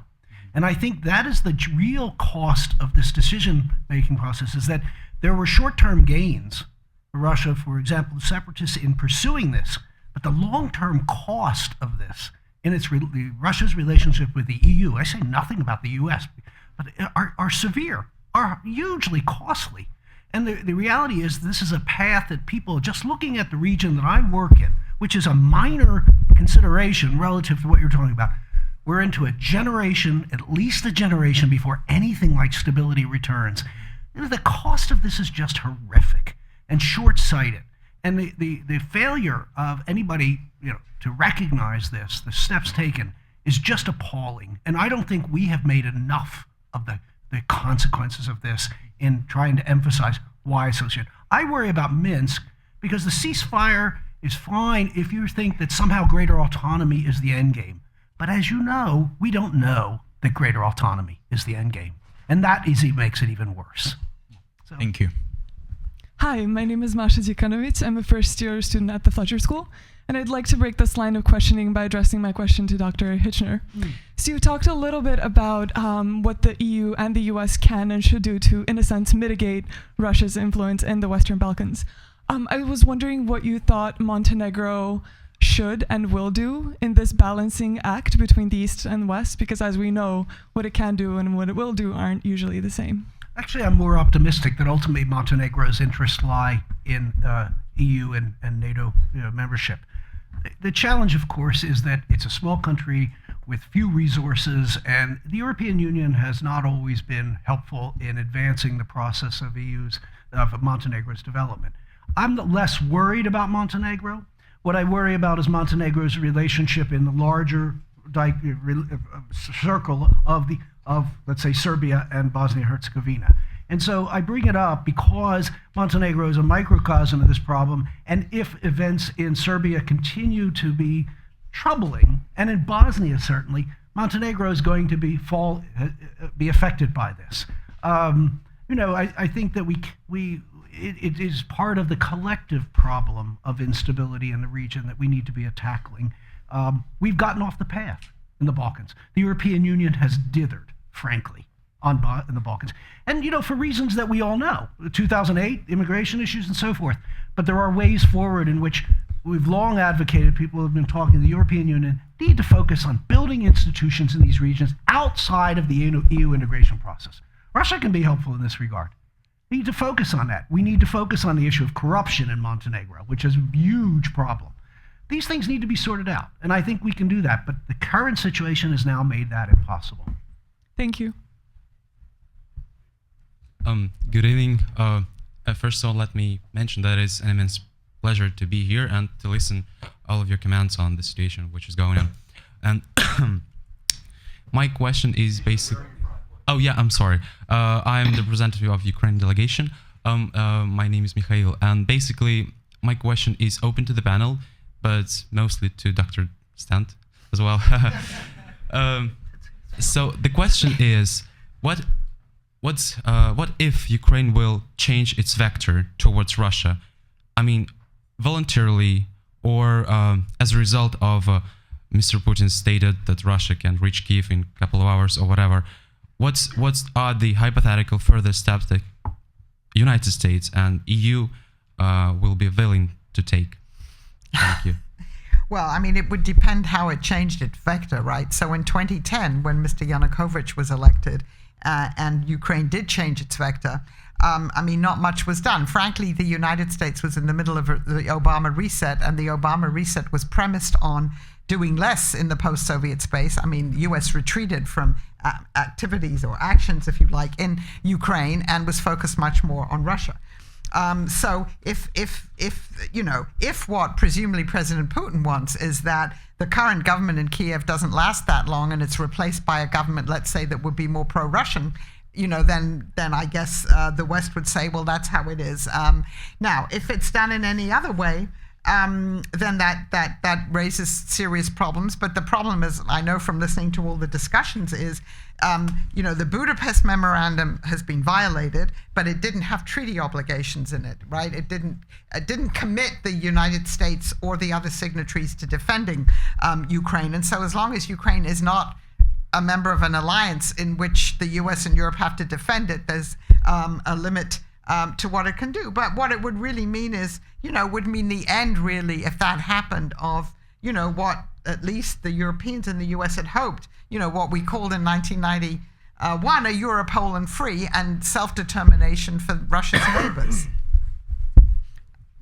Yeah. Good evening, my name is Evgeny, I'm from Moscow, Renapa. So my question is, it's pretty obvious now that current regime in Russia is losing Ukraine as a trade partner and has already lost it as a partner in almost every other aspect.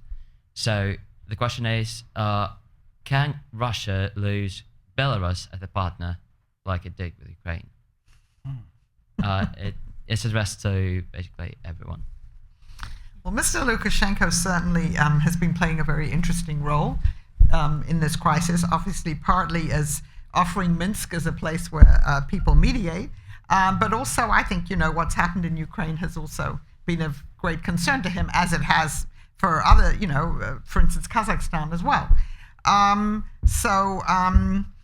But I think, on the other hand, the economic, integration between Russia and Belarus is still pretty strong. And if Belarus, as it's currently organized, stays like that, there are a limited number of other countries to whom it can turn.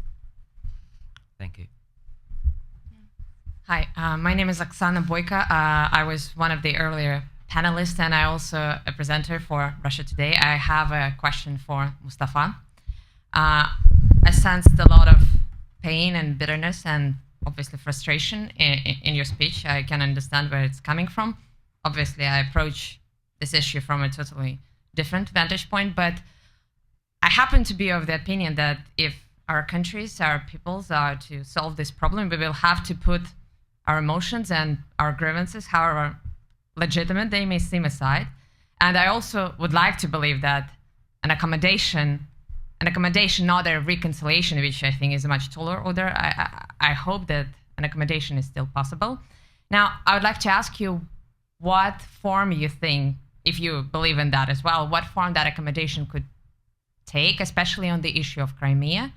I don't think there is a chance of Russia giving Crimea back realistically, but I heard some ideas voiced in Moscow, like, for example, a special economic zone, reparations, what have you. Do you believe that anything short of giving Crimea back would satisfy Ukraine? And do you see any other practical and pragmatic solutions that could perhaps satisfy both and that could help us, the two countries, go back on the track when we can start discussing those issues? Thank you. Thank you. First of all, I would say that we can speak about Crimea only when Russia will recognize, yes, that there was violation of international law. Because that will be basics from which we can start negotiate, pragmatically understanding that you're right, we can ask for everything, but Russia is not ready to give it back. Recognizing that, it means that Russia will understand that those broken of these laws should be punished. Yes, it's not. We are not talking about military punishment. They should pay, or they should lose some territory, because we have some ideas in our country. But what is very important, it's not question of you and me. We can discuss about it, but what are you going to do with those people inside Ukraine who will not recognize that? Do you believe that someone in your country can ask Putin, please leave Chechnya? Maybe Putin will agree. But what about Russian people? Is he ready to control all of them? I'm not sure.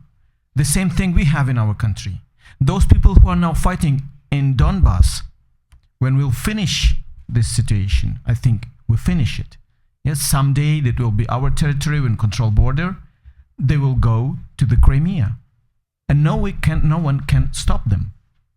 Because we don't have any basics, any laws, any international agreements that will agree that Crimea is Russian's territory. So my question is that to Russian people, are they ready to understand that they have enemies for centuries? And that is not emotion. Believe me, it's not emotion. What happened during last year? You know that historically we have problem between our countries. But during last maybe 10 years, 12 years, Ukrainian people didn't mention those problems. Because we had President Kuchma, President Yanukovych, then those situation was softly resolved. But now all sins, all tragedy of our history between those countries, they woken up again. And we are not talking now about Crimea, we're talking about Stalin, we're talking about Holodomor, genocide, and etc. So I can't see any decision to do it just like usual, business as usual, because it's happened. Nobody's talking about business as usual. I think it's pretty clear that it's not like that. I'm just asking whether you indeed Is it a no? There is no solution to this crisis. No. Now, what is interesting in that for me, because I was born in Afghanistan, yes, and I understand another thing. Are you going to ask the same question from Crimean Tatars? What they do want? Are you ready to ask the same question from Turkey? I think they have some plans for this territory too. So we can discuss about everything, but let them to decide it by their own. What about Ukraine? I'm asking, is there... Ukraine will never recognize it's our territory. The question of you, it means that we should agree that someone stole our territory, and we should now discuss what to do with this territory, but not not our country, but your country. It's not, and again, it's not about emotion. Just believe me that it's not about emotion at all. It's just about question that you can't recognize it. It's impossible to recognize. It's just like, I don't know, when you have an apartment and someone living in your apartment, someday he will say that, this is my toilet, or this is my room, or this is my corridor. It's impossible to recognize because it's inside you. And what is important is that Ukrainian people, for Ukrainians, it's humiliation, that question of humiliation. And I'm asking Russian people, are you ready to do something to respect these feelings we have now? It's not about Putin, it's about Russian people. Because even Russian people don't understand it now, yet, unfortunately. Hi, my name is Liza Shipetelnikova, and I'm currently with the George Washington University. I have a question for Mustafa, Dr. Stant, and Dr. Hitcher. And Dr. Zharkov, if you feel like you want to, please comment on that as well. To me, it is obvious that actions of Russia in Crimea and its annexation could have been foreseen beforehand, at least several years after the case in Georgia. And also because of the, let's say, very open and willingness Russia's policies towards giving the citizenship to people in Crimea of Russia beforehand, and we've seen that happening. Currently, unfortunately, some of the member states of the EU that also have fruitful cooperation with Russia, for example, Hungary, also are providing people who live on the territory of Ukraine with the Hungarian citizenships. And that is can be seen as a warring situation and maybe as an outcome of their cooperation as well. So I would like to hear you comment on whether or not you see that as a destabilizing factor in the western part of Ukraine, and for Mustafa particularly, how the Ukrainian parliament sees that situation, because Ukraine does not have dual citizenship, and obviously your opinion on this case as well. Thank you. As a Ukrainian member of parliament, I don't like it because we have constitution, and I don't think it's a good idea to have dual citizenship in our country, because we have one very big neighbor and other very small neighbors, and they want to do something with our territory. About Hungarians, I don't think we have to be afraid of that, because Hungarians, they are living in other values, and they have other partners who are able to stop them in a way they can do it if Hungarian will try to do that. Yes, we know that we have these problems, but it's not dangerous for us yet. Maybe it's some historically in the future. About Russian passports in Crimea, we've heard before that, and it was a problem for us, but we couldn't stop that. It's not about me or it's about our parliament, because we had President Mr. Yanukovych, who was very loyal to Russians, and it was, for him, it was not a problem. It like maybe for me, Hungarians, yes, but he can't even imagine. I think he couldn't imagine that someday he will be in Russia, and Ukrainian will protect our territory from Russians. So it's not a problem. We have some ideas that we should legalize this dual citizenship. I think it is very dangerous for us, because we know experience of Georgians. When one day, maybe Kharkiv will be Russians, only Russians, yes, Russian passports. So I think it's not the thing we are going to solve these days.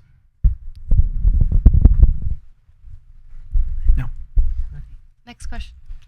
Yeah, hi everyone. I would like to. My name is Viktor Katona, MGIMO University, Moscow, Russia. I would like to pose a question to Mustafa. First of all, it's lovely to have you here. I've never seen you in person, so it's good to hear you. There's one thing I would like to talk about. You've stated that there's a bloody war going on between Ukraine and Russia. Well, on January 29th, 2015, the commander-in-chief of the Ukrainian forces, Viktor Muzhenko, has acknowledged that there are no regular Russian troops. There are volunteers, but there are no Russian troops. So whom should I trust, you or the commander-in-chief of the Ukrainian armed forces? So could you somehow tell us something about that situation between the... You know, I think, I don't want to offend no one, but I think we should use our heads in these problems. Listen, when war started in Ukraine, DNR and LNR didn't have any tanks, any missiles, no guns. They started with very limited amount of guns. And now we have on our territory tank battles. Can you ask yourself where those tanks were they bought or they know? Who supplied them? Not Ukraine, not Belarus. So it's true that someone, okay, let's call it someone, supplied them with the tank. We don't know who. But then, when we are trying to negotiate with those people, who is backed them? Who came to these negotiations? President of Lukashenko, or maybe Obama, or maybe Prime Minister of Turkey? It was Mr. Putin. Have you any idea why we have problem inside our country and some other president of other country is coming to this negotiation? Even more, he's promising us that someone will stop firing on our territory on behalf of those terrorists. You can call them whatever you want. Russian troops, not Russian troops. Those people who are killing Ukrainian regular army backed by other country. So you acknowledge that they're not Russian? No. I told you what I told. Russia as a country backed terrorists on our territory. Most of them we don't know because we don't know the documents. But we know that leaders of them, they're Russians and they're stated publicly. And my question to you is that whom I should believe? Mr. Putin, who is saying that we don't have regular troops in Ukraine, or the Mr. Putin who admitted that they had Russian troops in Crimea, but you know the day when they captured Crimea, he refused. He told that we don't know who are they? I can answer that question. Actually, I think Yes. you shouldn't trust neither Putin nor Poroshenko. You should go there to Donbass and see it for yourself. Okay, I tell you, I've been there. I've been there. Only 3 journalists in Ukraine who were in Donetsk, and I've seen them Russian people. Do you believe me? No, not journalists. There are Russian Come on, journalists there. Mr. Gurkin is not journalist. But he's no longer in Ukraine. Yes, but he is Russians. Yes? Tell me, please, if someone will come to United States from Mexico and then lead separatists, and United States will recognize him as a terrorist, and then he will come back to Mexico, and Mexico will say, oh, come on, welcome. Live in Moscow, please, or in Mexico. What do you think about this man? Well, Should be he prosecuted, at least, because he's terrorist? And the other question is that when you say talking whom you are going to ask, have you ever been to Donetsk or in Kyiv? No. You can come. Just 1 week ago, we arranged big exhibition of Russian weapon, which we found on our country. Those weapons we don't have and never had before. I think it is from Mars.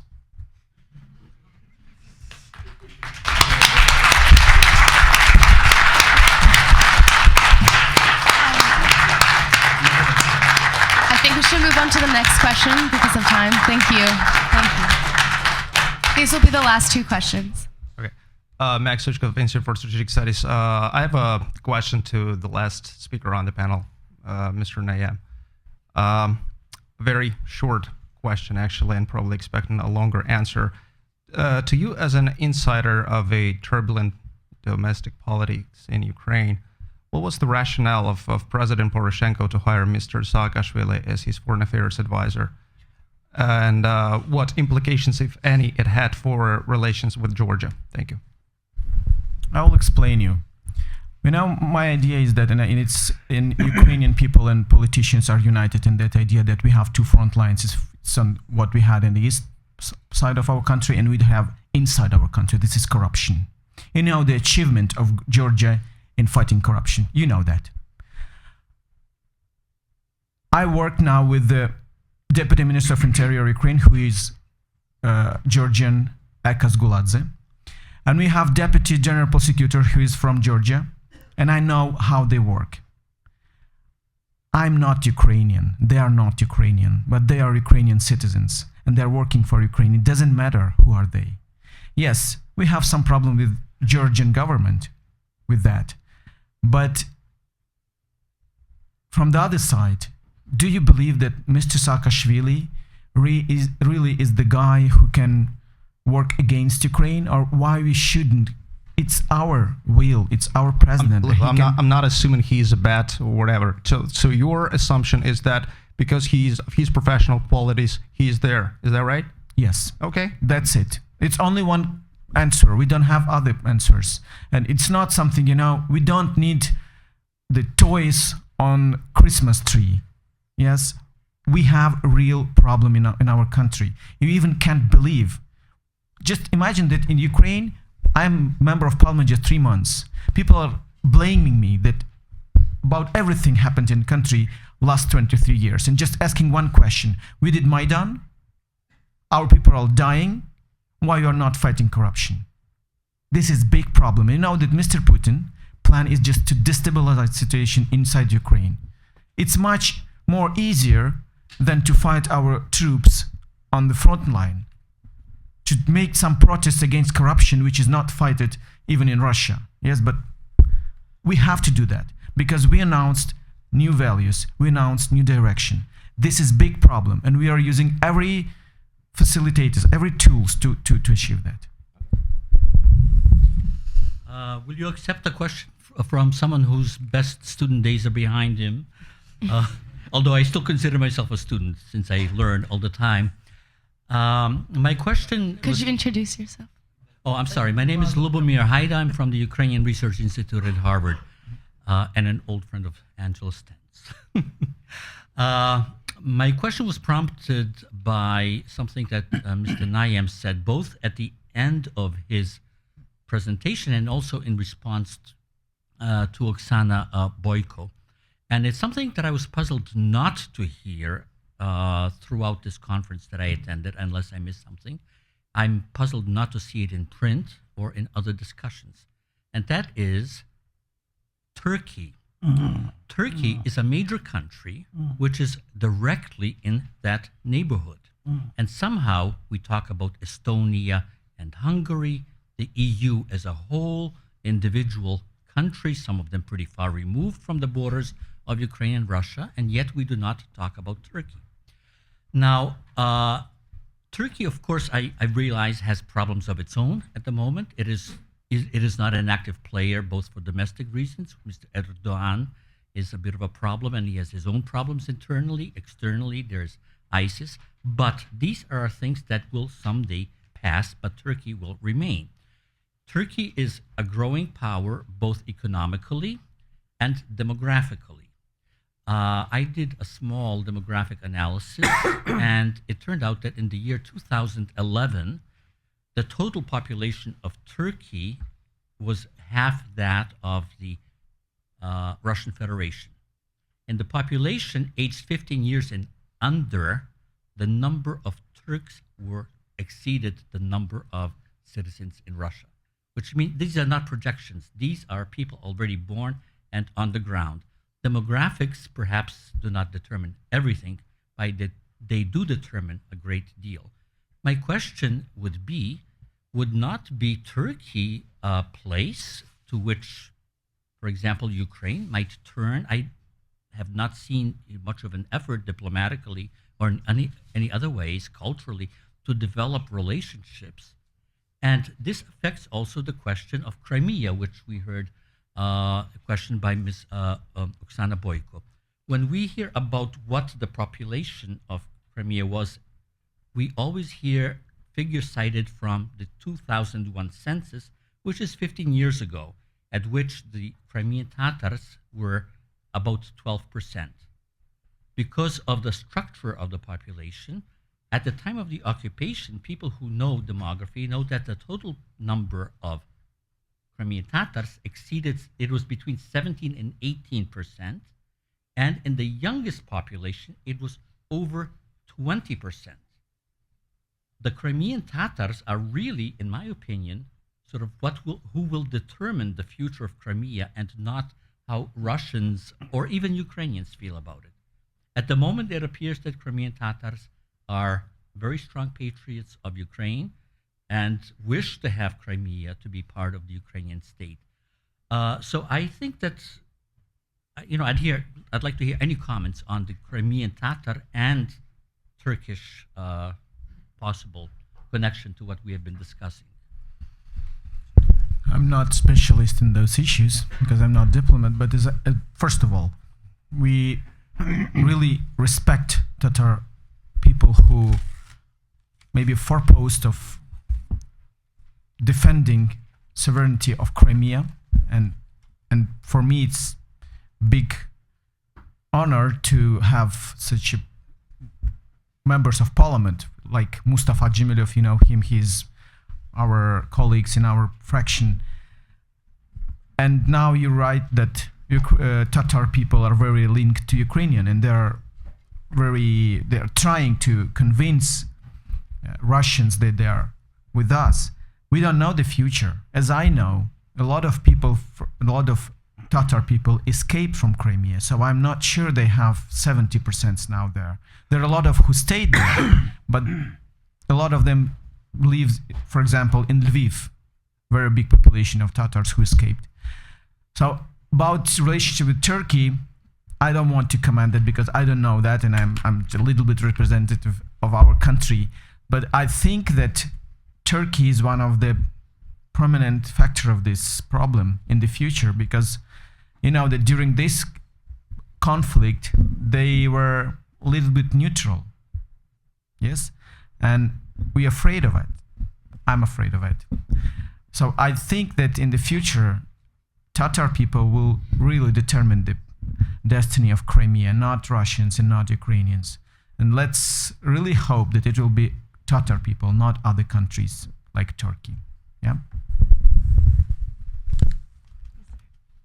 Okay, thank you so much. This concludes our panel discussion for this evening.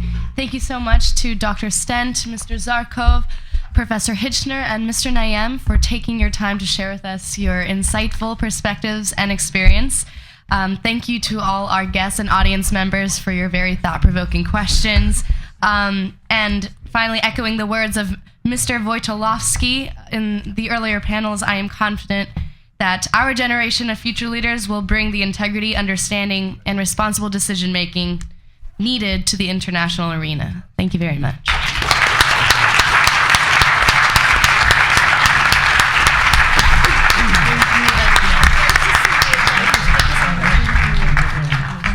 Folks, hold your seats just a few more minutes.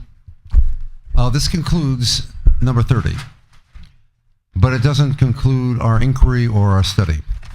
Since Wednesday, I've just calculated with some time out for food. We've been at it for 38 hours, and I want to commend the power and the passion that's been displayed here. We're ending not with a whimper, but with strength. It's been an incredible last panel. And we are going, as an EPIIC forum, to take a week off. We will reconvene a week from Tuesday, barring whatever spring vacation hits us. We'd like to invite this esteemed Deputy Director of the Harvard Ukrainian Research Institute to join us.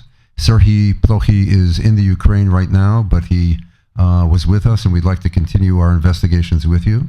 We have a colloquium that continues until the end of school. And if there are others at Fletcher and elsewhere that want to join us, we convene Tuesday and Thursday afternoons from 3 to 5:30. We have research to pursue. We have Carnegie Corporation funds to be able to fund students from Tufts and Fletcher to pursue such research. We'd like to collaborate with our international students in ways in which we can possibly be hosted or have joint projects.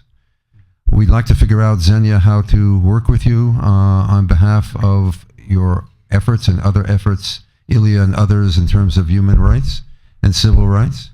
We'd like to pursue the relationships with Ngimo and Ranepa and with Russia and with you, Oksana, and everybody here to figure out how we can expand our universe and our intellectual discovery, but also to try to figure out tangible outcomes. We are going to be supporting senior research, theses. There's a whole range of things that are still ahead of us. So this is one tip of the iceberg. EPIIC and the Institute is very, very proud, I think, to have attracted remarkable people here, and we're going to try to share the impressions that we've gained and garnered, whether it's from Ambassador Pickering or anyone else. We encourage all of you to get on social media and let us know what you think happened here. We'd like to get your comments. They don't have to be plaudits. They can be very critical.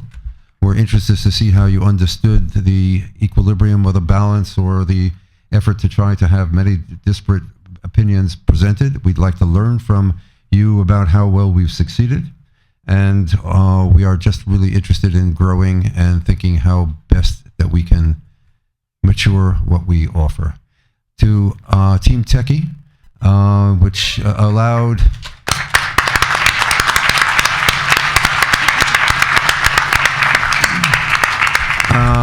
pretty extraordinary job allowing us to display and to be adept and nimble at what we need to do. A great respect to you, to all of our staff, and most of all to our students and to our guest students, and to our panelists, our board. There are so many things that need to be said and acknowledged, and we will try to reach each and every one of you, either through delegations or independently.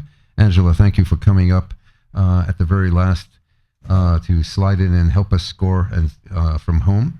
That's a baseball analogy.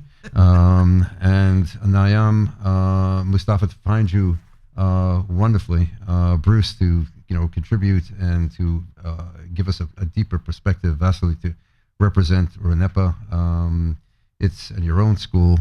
I'd like to give a special shout out to my friend Alexander Sasha Abashkin, who's in the back, who made this all possible for me. So to you, Sasha, a warm, warm feeling.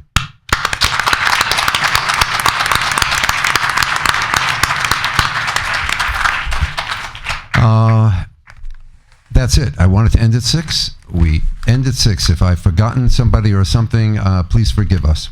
Forgive me as well. Bye.